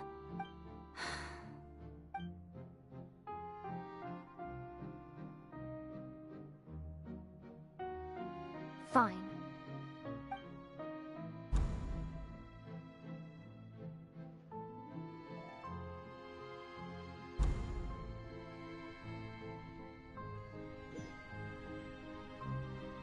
So even Farina doesn't know the truth? You've never once let her in on the full plan? Yes, it had to be done. To deceive the heavenly principles, you must first deceive yourself. She did very well. If she had let her resolve falter even once in these 5 centuries, Fontaine would have been doomed to the most tragic fate. It seems that trusting humanity was the right decision after all. I believe that I understand how your deception works, but that is only half the truth, is it not? How would you build on this foundation to save the people of Fontaine? That is the most important thing. Ah, good. Of course, the Iudex of Fontaine has pinpointed the crux of the issue. I'm sure you've long sensed that the Oratrice is no simple machine, yes? I've always suspected that it had its own consciousness. And Lenny did mention that he heard a human voice within the core chamber. It now seems that that person was you. hidden within the machine all along. Am I right? And then I became one with the Oratries, taking Fontaine's gnosis with me. Yes, it would seem so, wouldn't it? Alas, your understanding of this device still lacks sufficient depth. In truth, it is no enactor of justice. It is, in fact, a device created to kill the god of justice. I beg your pardon? Oh, you have it. And to be more precise, not only will the Oratrice take down the god of justice, it will also take down the divine throne upon which she has been placed. I mean, did you think I would be the sort to enjoy peaceful repose while Farina suffered? My work over these last 500 years has been to constantly accumulate indemnitium within the Oratrice. But really, some have already discovered that only a small fraction of the energy generated by the device was ever used to provide power to Fontaine. The vast majority had to be, accumulated to enact this death sentence. It was all a part of your plan, then? Both the Indeed. This power, accrued over 5 centuries, could have sustained Fontainians for millennia had it only been used for that purpose. Almost all of it has now been stored within the Oratrice. But only power of this magnitude could hope to destroy the Hydro Archon's divine throne, shaking the rules established by Celestia, and breaking through the institution that is the Seven. So the Oratrice's call for death was for neither Farina nor Focalor, but for the Hydro Archon. The destruction of that divine throne, if I do not misunderstand your intent. Returning what's rightfully yours to you, of course. In other words, this was all done to return the authority of the Hydro Archon to the Hydro Dragon of this planet. But...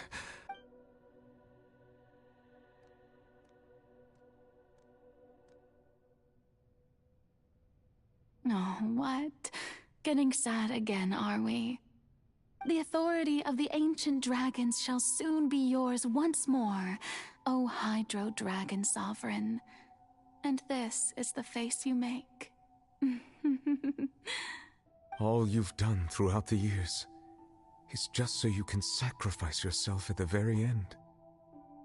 I've never quite seen it that way, you know. Even now, I'm quite pleased at how well my deception worked.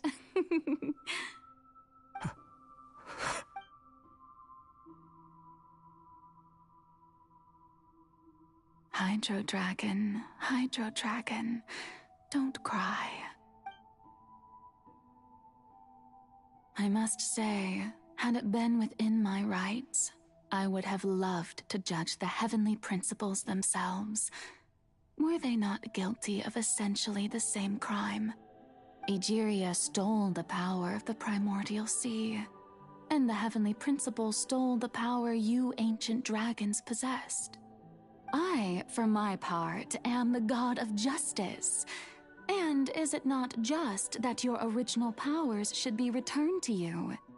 Speaking of justice, I have always believed that justice lies in the process of pursuing human existence itself. So, if the theft of the primordial sea's might was Fontaine's original sin, then, leaving matters of procedural right and wrong aside, the descent of the Fontainians as humans and their right to exist in this world would be Fontaine's original justice. In other words, existence was Egeria's justice, and to me, justice is the continuation of that existence, defying the prophecy and ensuring that Fontaine's people shall live on. That should be the justice enthroned over all others. At this point, we, whether it be myself or all other Fontainians, have shouldered the burden of this sin for far too long. Iudex Nervillet, the highest judge in our land. When you regain your full power as an elemental sovereign, what verdict shall you pass upon us? So when I was invited to the court of Fontaine to serve as Iudex, I see now that that was your idea too. At last, I now understand the true purpose behind this position. In the beginning, I was uninterested in human existence. But these 5 centuries of living alongside them have gradually brought about mutual understanding between us. And I have even attempted to feel as they feel. You are a devious one, Focalors. Things being as they are, surely you know that I could never declare them to be guilty.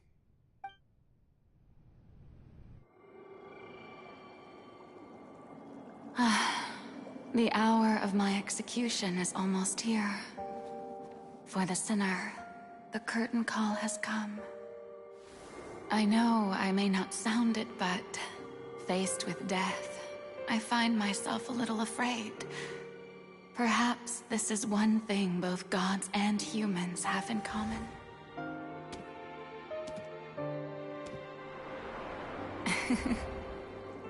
Farewell, Nervalette. I hope you've enjoyed the part you played these 500 years.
I, Iudex Nervalette, hereby declare,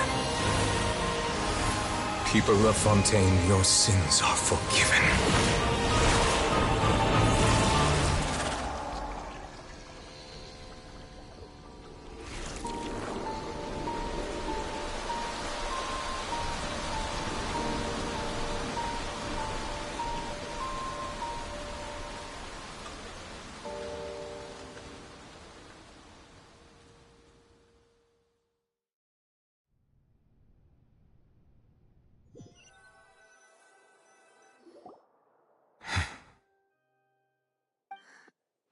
What just happened?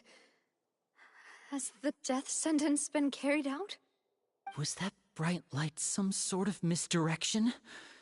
I have a feeling that something huge just happened. But since we're all still alive and haven't been dissolved, I assume whatever happened was good for us.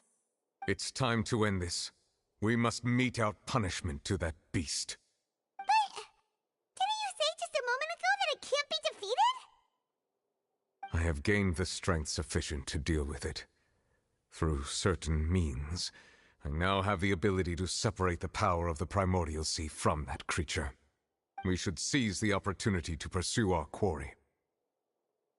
Traveler, now that the oratories can no longer function, I require an executor to help me mete out justice. The root of the calamities befalling Fontaine, the beast that enacts the prophecy. Its name is the all-devouring narwhal. Come with me, traveler. The hour of execution has come.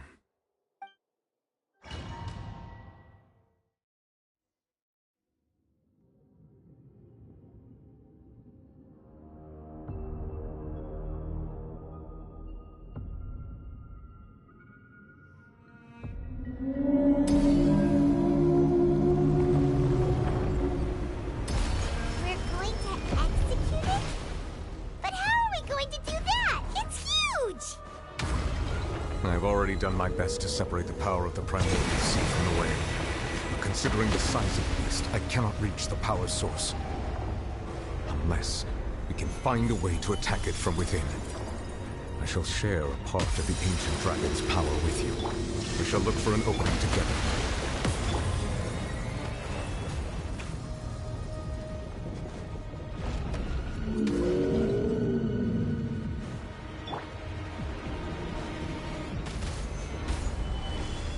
I can feel its sorrow turning into hostility.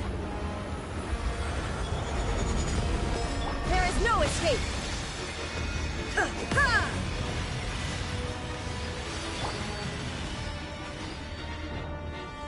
Solidify! Buckle up! The all-devouring narwhal cannot resist its instinct to devour. Continue to trigger its hostility. Chance will present itself.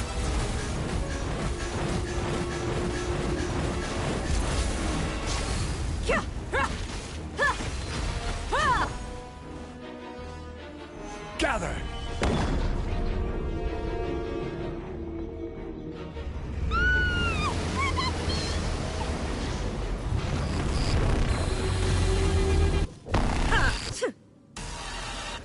What's that hole-looking thingy over there? It looks really scary. Sora, bring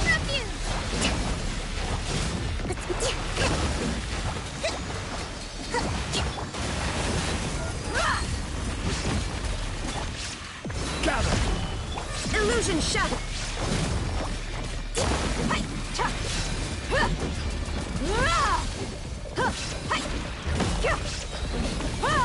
You asked for it! I have granted you my protection. Do not fear. Seize the moment and use my power to suppress its root from within. This is order.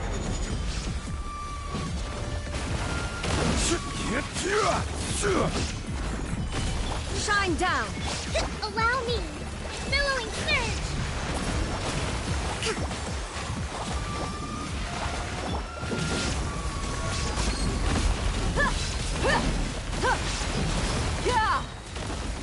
Gloves off!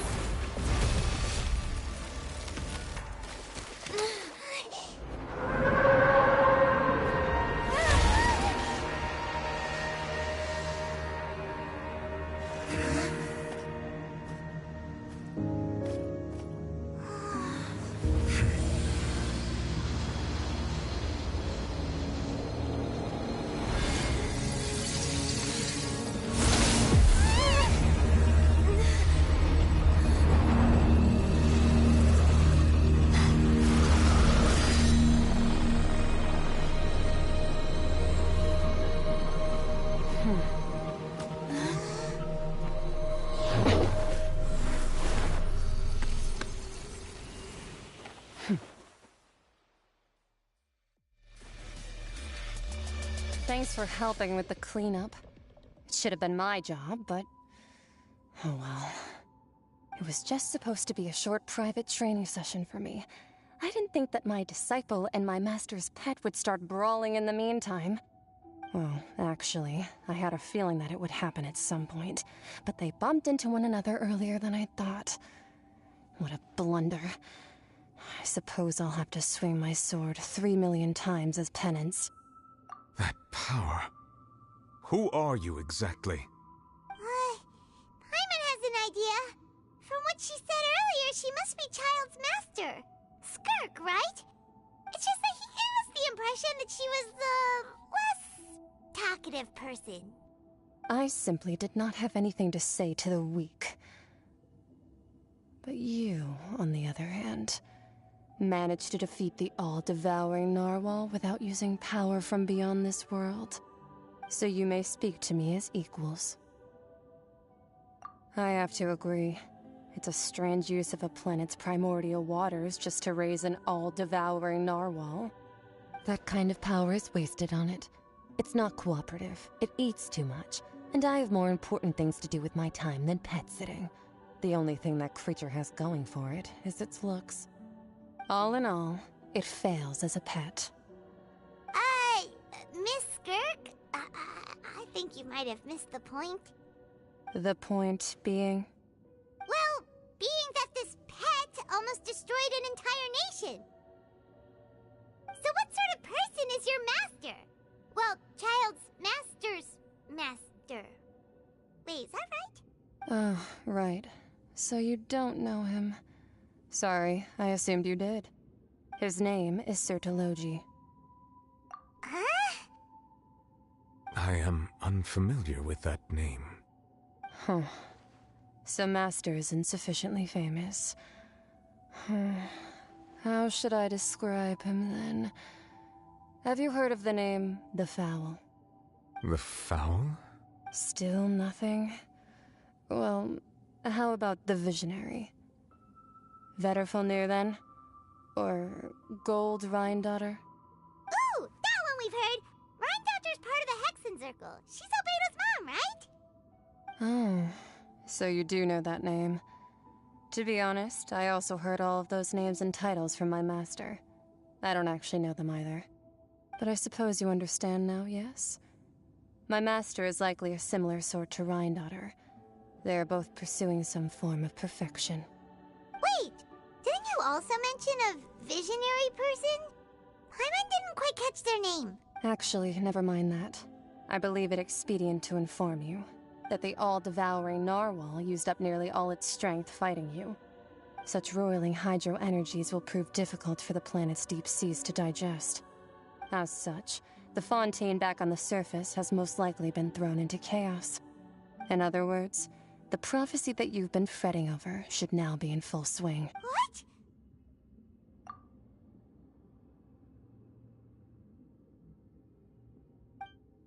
Not to worry. Focalor has already managed to deceive the heavenly principles. In the end, the people will all be dissolved into the waters, and only Farina will remain, weeping on her throne.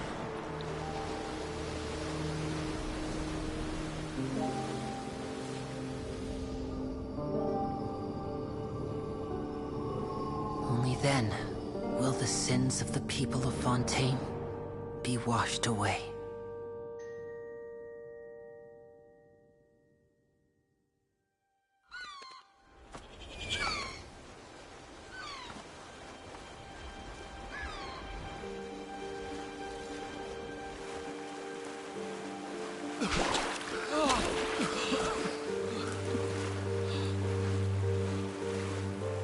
Hey! Help! Over here!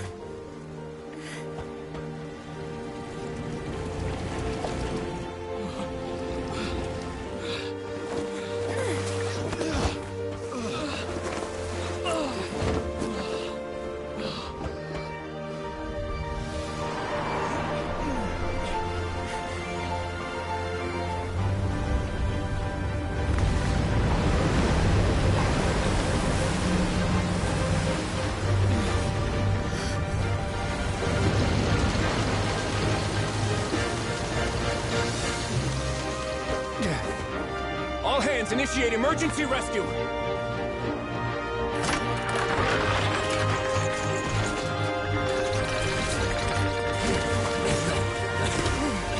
Hurry!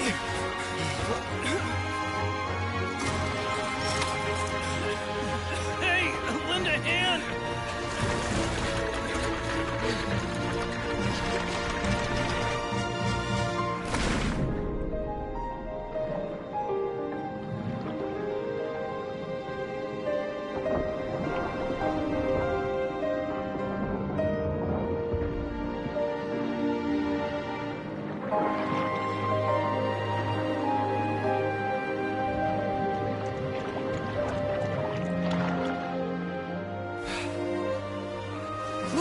The water's receding!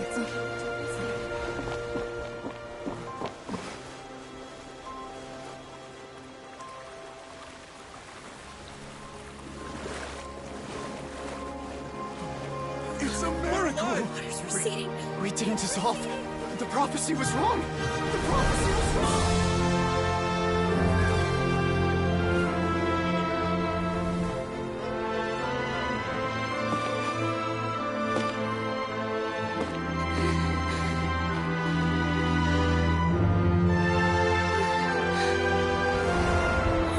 Are you right? We're saved. The prophecy was wrong.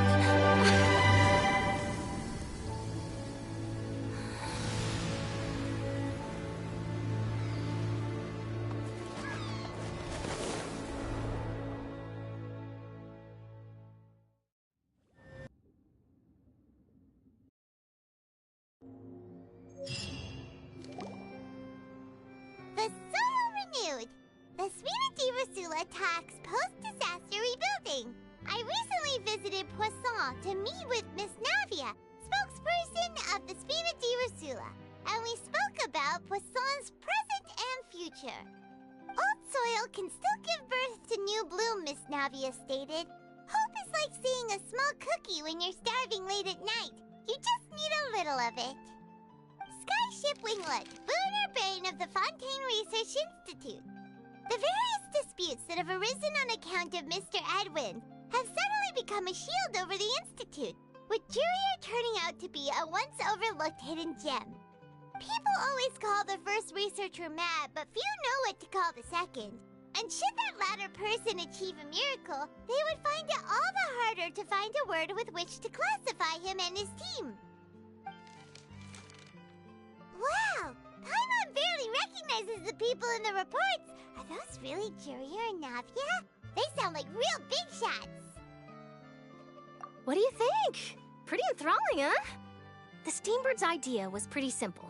With the disaster just having passed, we would print a free edition packed to the margins with good news to calm people down.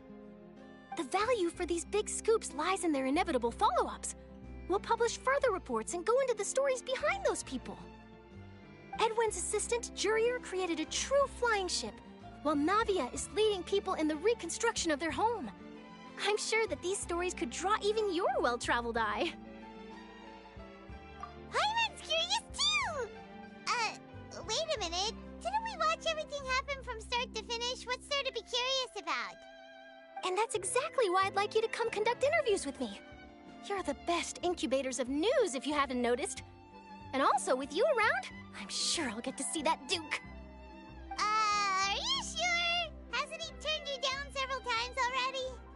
Oh, this time will be different. Come on, let's head to Poisson first, and then make a trip to the fortress.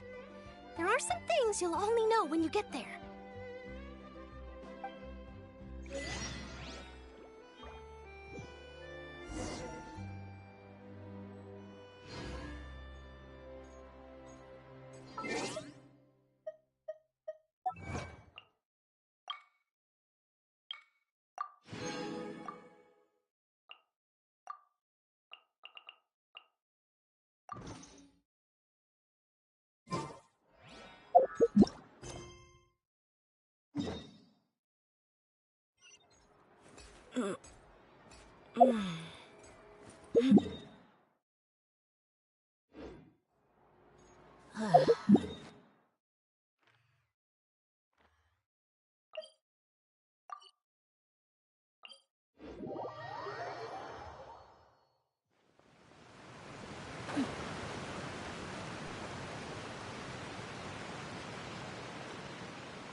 Oh, it's you. What brings you all here? Hey, we're just having a look around. I'm here to update myself on how things are going here. Oh, let me introduce you. This is Mr. Garunt Snezhevich. He represented the Knave in sending us a large amount of supplies, and is helping with our work. Our residents are hard at work as well. Thanks to everyone, work is progressing nicely. We've lost a lot of people, but we're moving forward. That will have to be enough. Hello, Miss Charlotte. I'm a big fan of yours. I especially like that article you wrote last year about Fontaine's stray cats.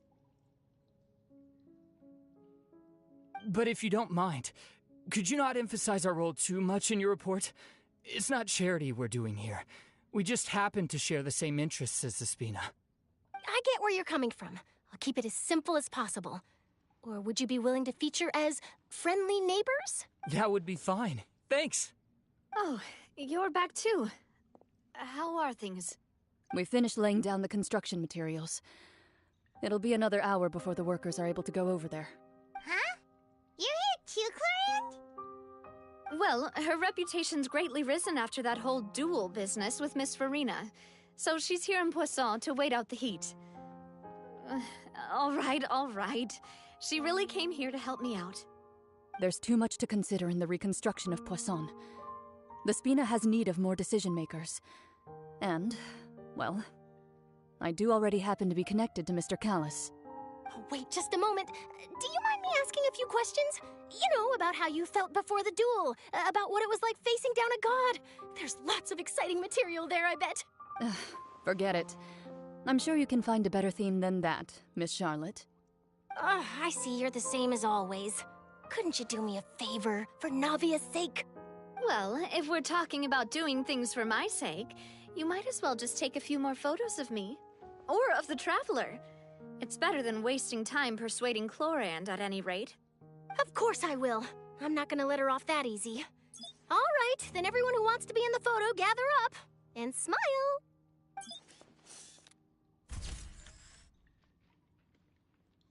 How did it go? Was it a good shot? Did Paimon look cute in it? Not bad. Your addition really helped the composition of the picture. All right, hang on a moment. Let me snap a few more shots.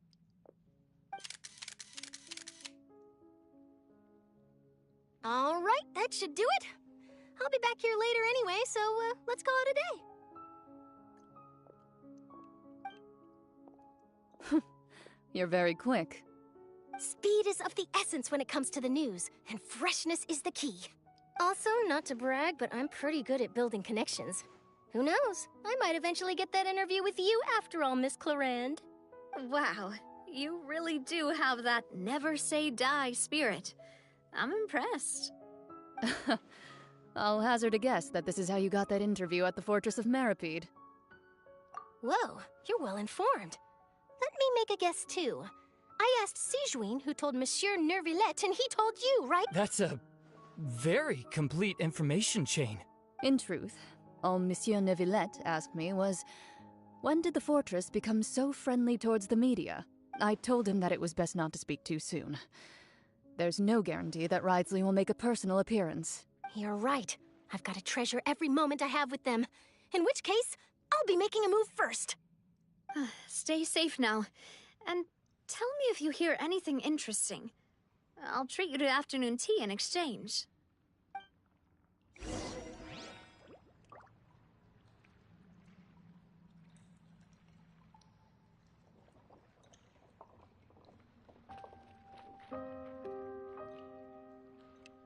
Osmanthus wine tastes the same as I remember.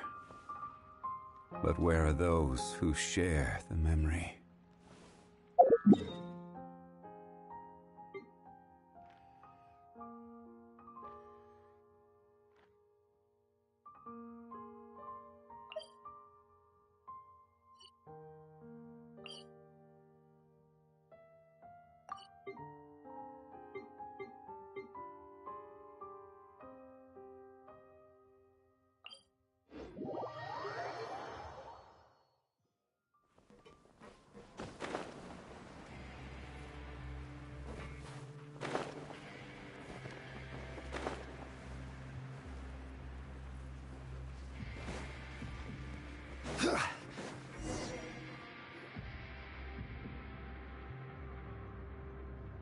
Wow, guess we're here again, huh?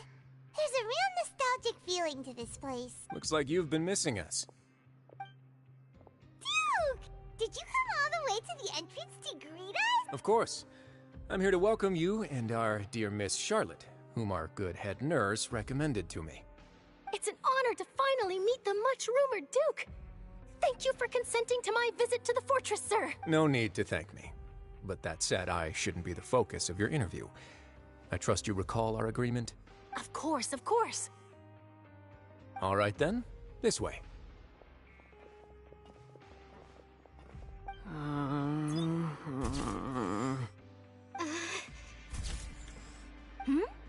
Hey, no need to be so nervous.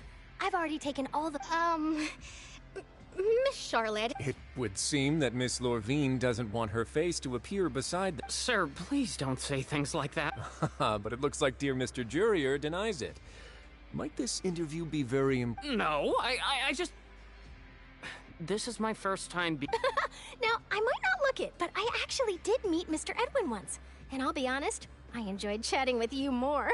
You've definitely got more of that genius vibe going on. The boat that brought about a miracle, the ark that saved the people. Why, you recreated a myth back there, like an emissary of legend. Still, if I might ask, where's that flying ship now? Huh. Looks like Charlotte's trying to get herself another exclusive scoop. I have to apologize, but that ship is presently in the bowels of our factory.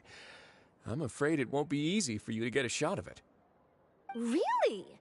Well, then in that case, could I have an interview with you to make up for that loss?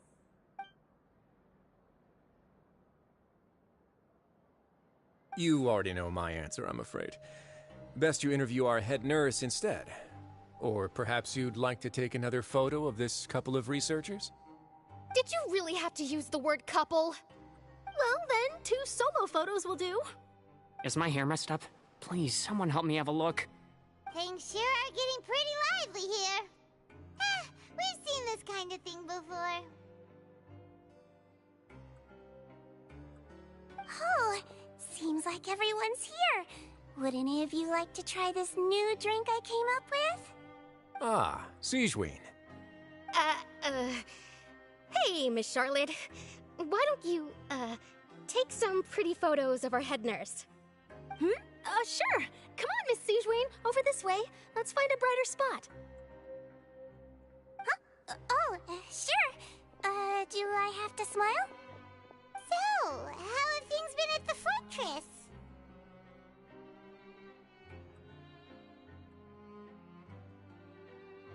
Same old, as you can see.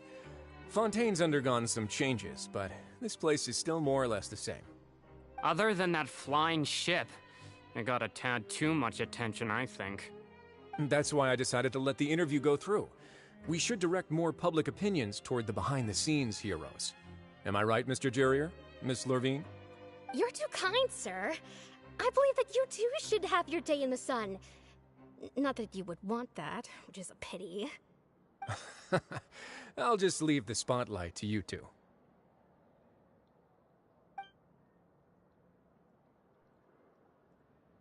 I see. Lots of things happened that day, huh? Anyway, regarding that Harbinger, I'm not sure you remember, but his 3 young followers are still waiting for his return. He sure did win them over, huh?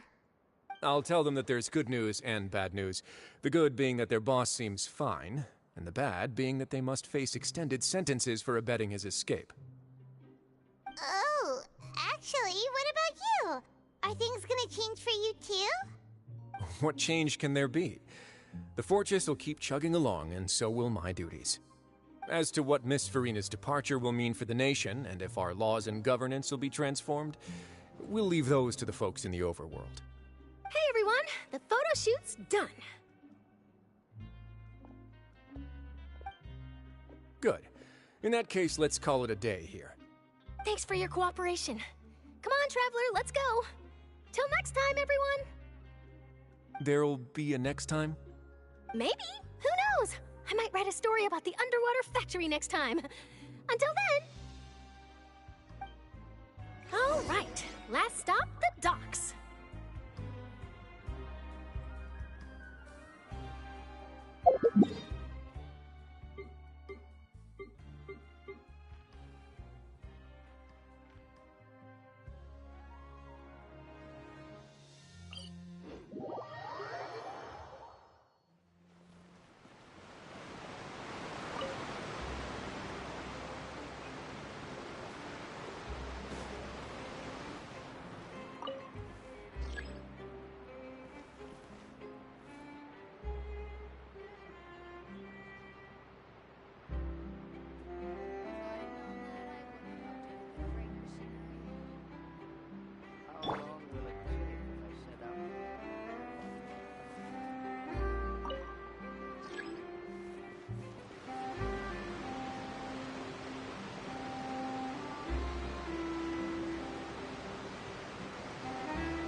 Navia mentioned that she stayed in touch with Linny and the others after working together. Apparently, they've been at the docks distributing these strange pockets the whole time since. Traveler, Paimon. Ah, and Miss Charlotte, too. Would you like a magic pocket? What sort of gadget is it? It's a wondrous bag that can be used to carry many things. The water level has returned to normal, but if you see any of your things floating around, you can use this to carry them. Or you could trick a friend into doing it for you. Trick a friend? I wonder which of my friends would fall for that.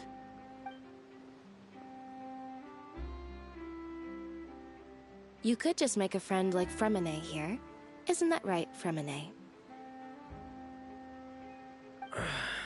Is this what you meant by, I'll help you make some more friends? To be honest, that sounds pretty sweet. Could I have your contact, please? Sure. Please, write down my address. You sure are working hard to help Fremine socialize. He was the one who proposed doing this. He even wants to assist in our magic shows. Yes, I was planning to first introduce Pear as an assistant, and later Fremine himself. In the future, I think we can leave underwater escape magic to him too. That said, would anyone want to see a diver escape underwater? Oh, it'll work out. Every journey begins with the first step. He'll become a part of our show eventually. Lynette, could you come over? Miss Charlotte says she wants to take a picture of us. Got it. My, that Charlotte is rather perceptive. She got rid of everyone the moment she realized I had something to say to you. Father says that you did a great deal during the latest events. She's very grateful for your contributions to Fontaine. That's all right. We were more than happy to help. Oh, I guess you haven't heard. Well, after Lady Farina left, Father and Monsieur Neuvillette opened negotiations, during which he gave Fontaine's gnosis to her as a diplomatic gift. A diplomatic gift? A gnosis? Yes, I was quite surprised at first myself. But when I thought it over, it could have been done as an apology for the incident with Lord Child, or as thanks for his help in tying the all-devouring narwhal to... Furthermore, Father did also lend significant aid to Fontaine and Poisson. Well, that's true, but this is a gnosis we're talking about. Doesn't this seem a bit... irresponsible? I would agree, but I've also heard that... It seems that Monsieur Neuvillette has had a significant change of heart regarding the matter. So there's some reason for this that only Neuvillette knows about? I suspect you'll have to ask him about that yourself. Ah, yes, speaking of which, I did see him strolling around the entrance to the Fortress of Meripede a while back. Isn't he real busy and stuff? Paimon didn't think he'd have the time for that. But back to the topic. The gnosis was given to the knave, right? They say that he's returned to Snezhnaya to recover from his wounds. I hear that the recent disaster really did a number on his health. That's true. When you think about it, we've had loads of run-ins with the Fatui. To think we'd be allies. So shocked by such a simple switching of sides?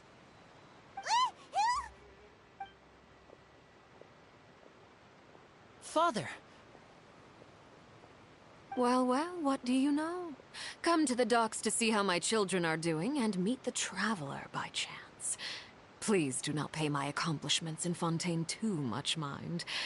I would have done them regardless. Are you going to take the gnosis back to Snezhnaya? That is our duty as harbingers, yes. Don't be too preoccupied with sides. The goal of the Fatui concerns not a single place or person, but the entire world. With such a grand goal in mind, it is inevitable that we must wear many masks. Switching my masks is something I've always done. Well, that depends on many things. No one truly knows what the future holds. What good is honesty if you can't rely on it forever? As for you, I very much look forward to our next collaboration. Good things cannot be achieved alone, and you've proved yourselves to be great partners. A vision? All right. I'll remember to return it. Thank you for keeping it safe for him this entire time. And that's a wrap for me. Huh? You... Greetings, Miss Journalist. Hello. If I'm not mistaken, there are diplomatic channels I'll need to report to take a photo of you. That is correct. So forgive me, but I will not be able to serve as a subject in your article. However, feel free to write as much as you'd like about our dear magicians and our upcoming rookie talent. I will. The sea breeze is quite pleasant. I shall continue my walk while the weather remains so agreeable. Farewell, Father. Oh, she has such an intimidating presence. I didn't even dare to take a picture. Thankfully, I've already wrapped up all my pre-scheduled interviews. Thank you all. This'll be more than enough for me to write about, I'm sure. Don't be too nervous. Why don't you take a magic pocket before you go? Here, Traveler, Paimon, you take one too. To move things about? That's right. Funny. I was giving out magic pockets when we first met too. And what do you know? I'm doing the exact same thing right now. So many things have happened, but the pockets are still the pockets. I guess this must be life. We will all follow our own paths, and serendipity will lead you to your fated friends. All right then. We'll be handing out pockets in some other districts later, so we'll get going now. Have a good day, you two. Well, guess we sent Charlotte off. Shall we go see how Neverlette's doing? As long as he's not so busy that he doesn't have time to chat anyway.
The entrance to the fortress! Ooh, he really is there!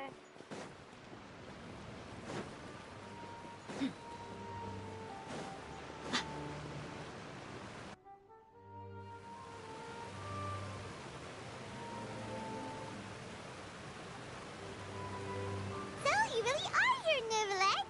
Paimon didn't think you were going to have free time this hour of the day. Really? Oh, I suppose you must have met Mr. Linney. He took the time to greet me earlier when he passed this way.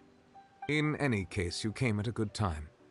I was just considering reaching out to you to set up a meeting, so I may explain some things that I haven't had the time to before. Aw, Paimon's glad that you remembered. Thank you for keeping us on your mind, what with you being busy and all.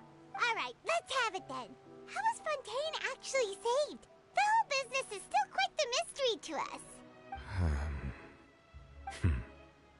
It is strange how words can often leave a bitter taste in the mouth when it finally comes time to say them out loud.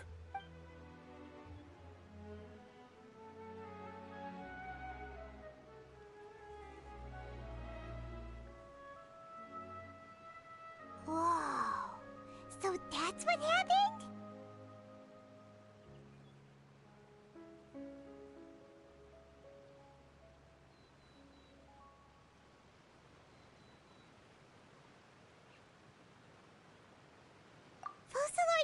destroyed the divine throne of the Hydro Archon and restored your power to you, transforming you into a fully fledged elemental dragon sovereign. But Paimon still doesn't quite get what you did to save the Fontanians from dissolving. For me, the authority of the ancient dragons refers to absolute control over the hydro element. Fontanians were incomplete humans born of Egeria's use of the power of the primordial sea, with constitutions similar to that of mimics. But so long as those primordial energies remain within them, I could use the ancient dragon's authority to grant them true blood, after the fashion in which life was first brought into being on this planet. In other words, when I gave my verdict, Fontanians became true humans, and thus would naturally no longer be dissolved by water from the primordial sea. Focalor must have counted on you to make that decision as well. Your verdict was the key to making the prophecy appear to have come true while saving everyone. Yeah, and in a manner of speaking, Focalor finally managed to fulfill the original Hydro Archon's wish to turn Oceanids into real people too! It seems from your expressions that you still have more things you wish to ask. Ask away. I will tell you the truth as I know it. I have investigated his case along many avenues, and I have learned that he once fell into an unknown chasm when he was young. There, by chance, he awakened the all-devouring narwhal. But whether it be by sentiment or reason, that should not have been enough to consider him the root cause of the disaster. At most, he would have had tangential liability. As for the judgment passed by the oratrice during the trial, whether it was due to that liability by association or Focalor deliberately using him to buy time for us on the assumption that he would be able to hold the creature off, I cannot say. Guess Focalor had Fontanians in mind the whole time. In the end, it was thanks to her that they finally became real humans. Hang on a second. Paimon suddenly got another question. Back when Fontanians hadn't yet become real humans, were the children they had also transformed Oceanids? Life has always flowed like water. Do you recall how Fontanians would often come to the Fountain of Lucine to pray for children? Yeah! Lynette said the fountain is where all the waters in Fontaine converge. In truth, even those couples did not know that such prayers were no mere custom, but instead a form of ritual. Those Oceanids who were blessed within the spring water would later descend as new humans in the coming months. Paimon sorta gets it now. Either way, seems like this ritual won't be of any further use, but it'll probably live on as a local custom. Ask away. I will tell you the truth as I know it. Yeah, about that. Risley said Farina has already left. What's that all about? Ah, Lady Farina. The people are only aware that her death sentence has not been carried out. She abdicated the post of Hydro Archon and left affairs related to that title to me, before leaving the Opera House. I related Focalor's words to her faithfully and completely. After hearing them, she seemed neither saddened nor comforted. She simply said that she was tired and needed to rest. Having said that, she then packed her things and moved out of the Opera House, not unlike how an ordinary person might. But she's still got a place to stay, right? You need not worry. I will make arrangements to ensure that she will not want for food, clothing, board, or travel. In truth, I am somewhat happy for her. The wear and tear on her spirit will, of course, take time to heal. But now that she no longer has to play the role of Focalor the Hydro Archon, she can finally lay down her burdens and lead a normal life. What about you then? What are your plans now that you've regained your full powers as the Hydro Dragon? After Focalor passed on, the Oratrice also ceased to function. This matter will directly affect our trials. After much careful consideration, I've decided to take over its role in our courts. From now on, I shall hear cases and pass verdicts by myself. Looks like you're still considering stuff from the perspective of the Udex, huh? As an elemental dragon, there are indeed many things that I must do. But this power and this duty, in a manner of speaking, you could say that both were granted to me. As such, before I attend to my other responsibilities, I must first and foremost continue to serve Fontaine as its highest judge. The duty of the Hydro Sovereign and the duty of the Udex shall coexist within my person. Additionally, the Hydro Archon's departure has brought about another problem, which is that the Opera House shall no longer produce indemnitium. That's true. That power was derived from the people's faith in the Hydro Archon, wasn't it? Wait, but the various mechs and machines in the city are all still okay. Where are they getting their energy from? As I am now, I have full command over New Musia, and it can serve as a complete substitute. Another reason why I cannot quite leave Fontaine immediately. Wow. This ancient dragon's authority stuff is really quite useful, huh? Ask away. I will tell you the truth as I know it. Oh, that's right! They say you've given it to the knave as a diplomatic gift or something! Leaving aside their intentionality, the two Fatui Harbingers have indeed done much for us during this crisis. Their sole remaining goal in Fontaine, at least at this point, would seem to be the Gnosis. The Oratrice has ceased to function. The Hydro Archon's divine throne is now no more, and I do not need the Gnosis's power. As such, it has lost all meaning for Fontaine. If the Fatui have impure designs, then we might as well accede to their request now, and avoid unnecessary conflict. What complicated considerations? Paimon thought you were just giving it to them out of gratitude to the knave and as an apology to Child. Ask away. I will tell you the truth as I know it. You will soon be heading to Natlan, I presume? I'm afraid that I have little talent as a travel guide, so all I can do is tell you what I know about that land. As far as I'm aware, Natlan can be said to be a nation of dragons. A nation of dragons? You mean like you? No, I suspect that I would not find myself welcome there. Unlike ancient dragons such as myself, the dragons of Natlan have undergone long years of development and evolution. Large numbers of them have entered a form of coexistence with humanity. Natlan is also the nation of war. War ravages those lands like an undying flame. There is one other piece of information I got incidentally from my negotiations with the knave that I believe may be useful to you. The harbinger known as the Captain has thrown his hat into the endless ring of war. The Captain. Sounds like a real tough customer. Seriously, everywhere you look, there's a Fatui Harbinger doing their thing. I suggest that you fully prepare yourself before going to Natlan. In the meantime, Fontaine's doors will always be open to you. Ask away. I will tell you the truth as I know it. You will soon be heading to Natlan, I presume?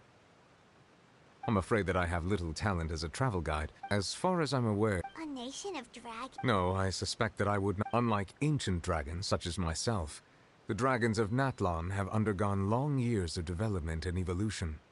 Large numbers of them have entered a form of coexistence with humanity. Natlan is also the nation of war. War ravages those lands like an undying flame. There is one other piece of information I got incidentally from my negotiations with the knave that I believe may be useful to you. The harbinger known as the Captain has thrown his hat into the endless ring of war. The Captain. Sounds like a I suggest that you fully prepare yourself before going to Natlan. In the meantime, Fontaine's doors will always be open to you. Ask away. I will tell you the truth as I know it. Hang on a sec. Paimon's still got a question about the Gnosis. When we spoke to Linny earlier, he mentioned that your attitude towards giving away the Gnosis had clearly changed. We guessed that there might be some reason for it that only you were aware of. No wonder the House of the Hearth is the Fatui's intelligence division. They are certainly sharp. So regarding this specific issue, I was just getting ready to share something with you. What is it? In truth, I exchanged some further words with that lady named Skirk after sending you two back to the surface. It went something like this.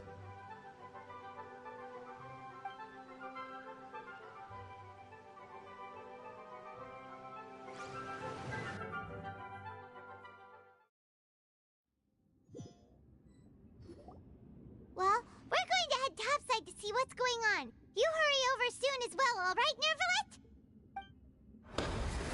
Whoa! What next? The all-devouring narwhal isn't here. so I'm no longer getting any interference. I can finally catch the scent of your power, what it's made of. It is the authority of the planet's primordial dragons, but with something very similar to a god's curse mixed in. It's quite a novel blend. I'm sure I've encountered something like this before.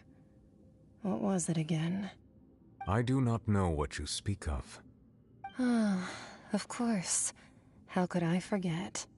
You should have the remains of the third Descender on your person, yes? Remains? I've never heard of any such thing. Huh.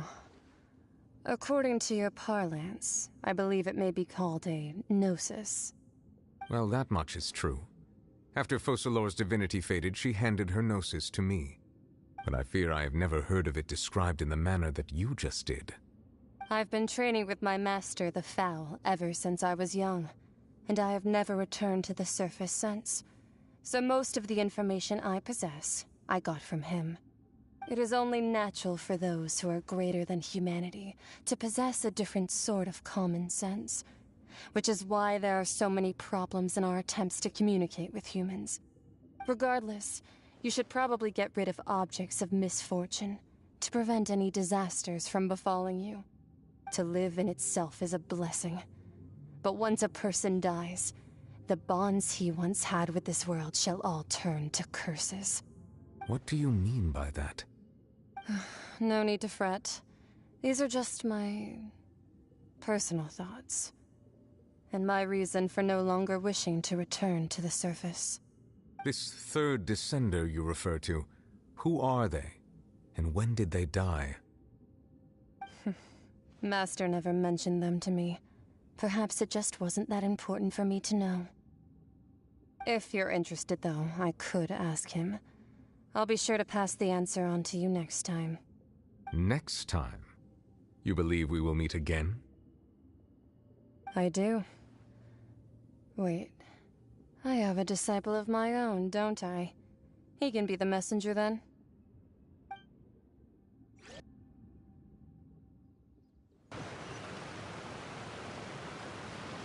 That's what she told me. Whether it would prove useful or not, I wanted to pass that information on to you. The remains of the third Descender? So that's what the Gnosis actually are. Paimon just thought they looked like chess pieces. How could they be a person's remains? All the same, assuming that there was no misunderstanding or special metaphor at play, that is what she meant to say. And she said that it would bring misfortune and that you should check it, which is why you gave it to the Fatui. If she speaks the truth, then I would simply be putting Fontaine at unnecessary risk by keeping it here.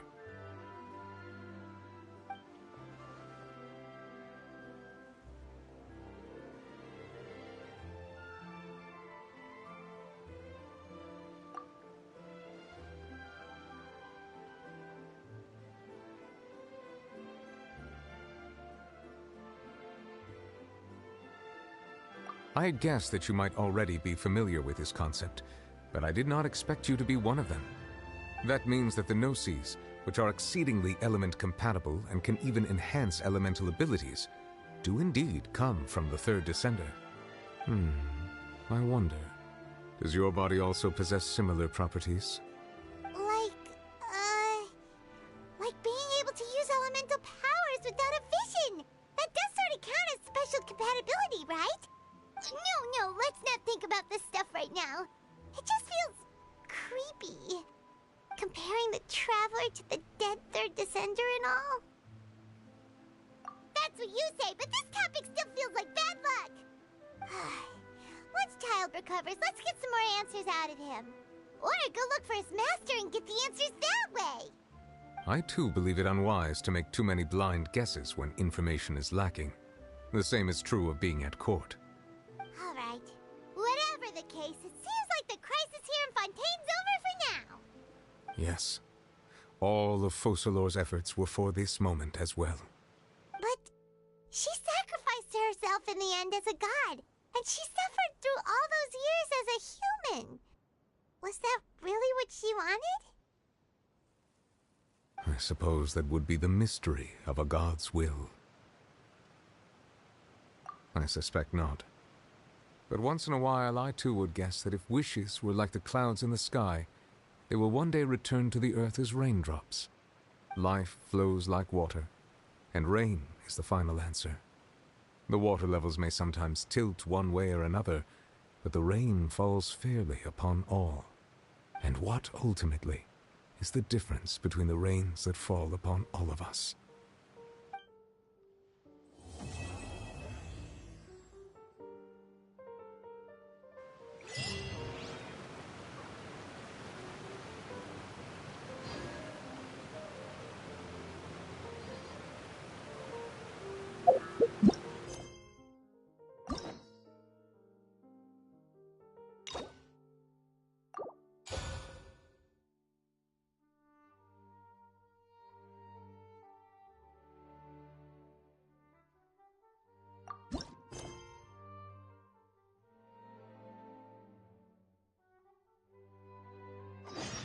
We mercs have one simple rule.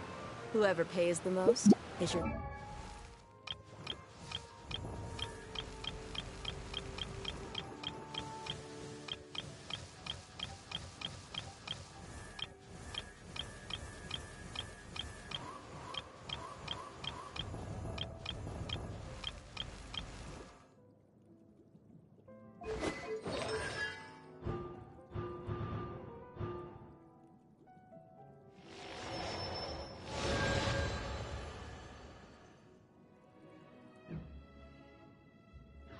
boss. The desert's a tough adversary, but at least it doesn't hide anything. What you see is what you get, and whether you take on the challenge is entirely up to you.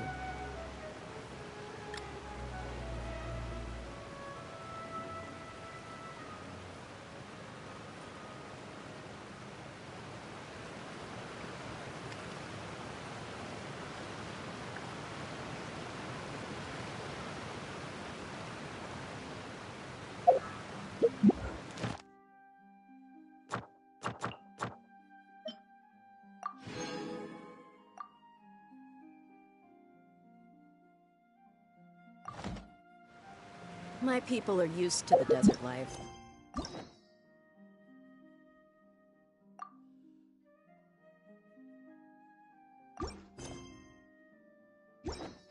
But still, I hope that one day they'll be able to find an oasis of their own in the sandstorm.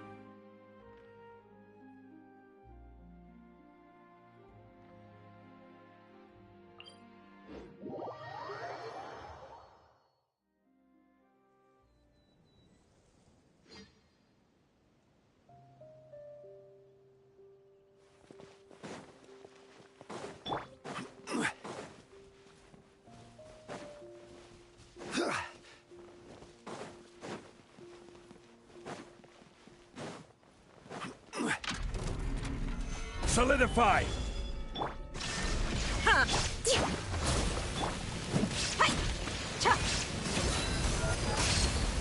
I will have order! Gather! There is no escape! Now you shall perish! Thrusting! Shine down!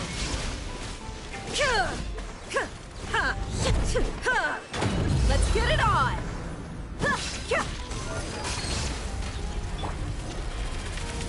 Stabilize! There is no escape! This is order! You're dead meat!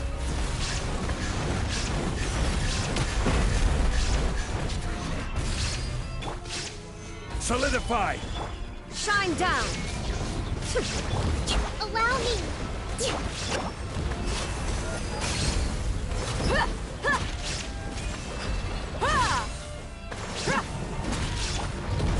Gather! Order guide you! There is no escape!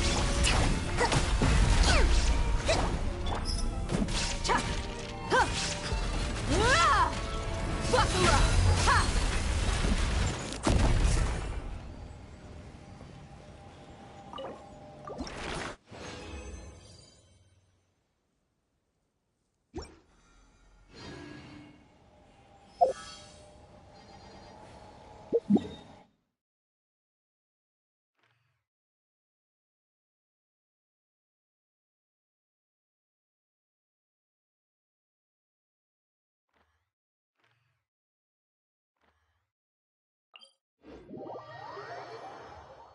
We mercs have one simple rule.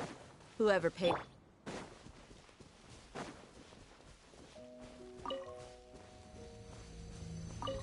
Another room. Solidify! Shine down! Rest and rebuild! Gloves off!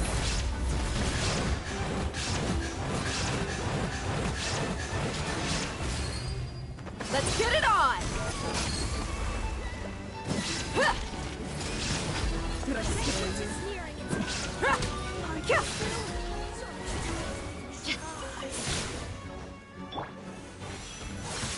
Gather! There is no escape! Hold the line! Buckle up!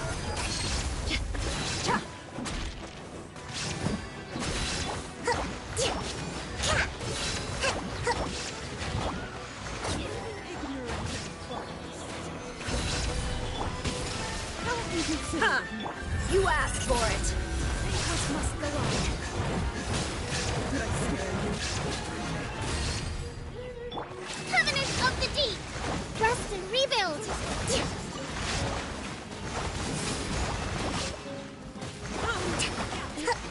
Let's move out.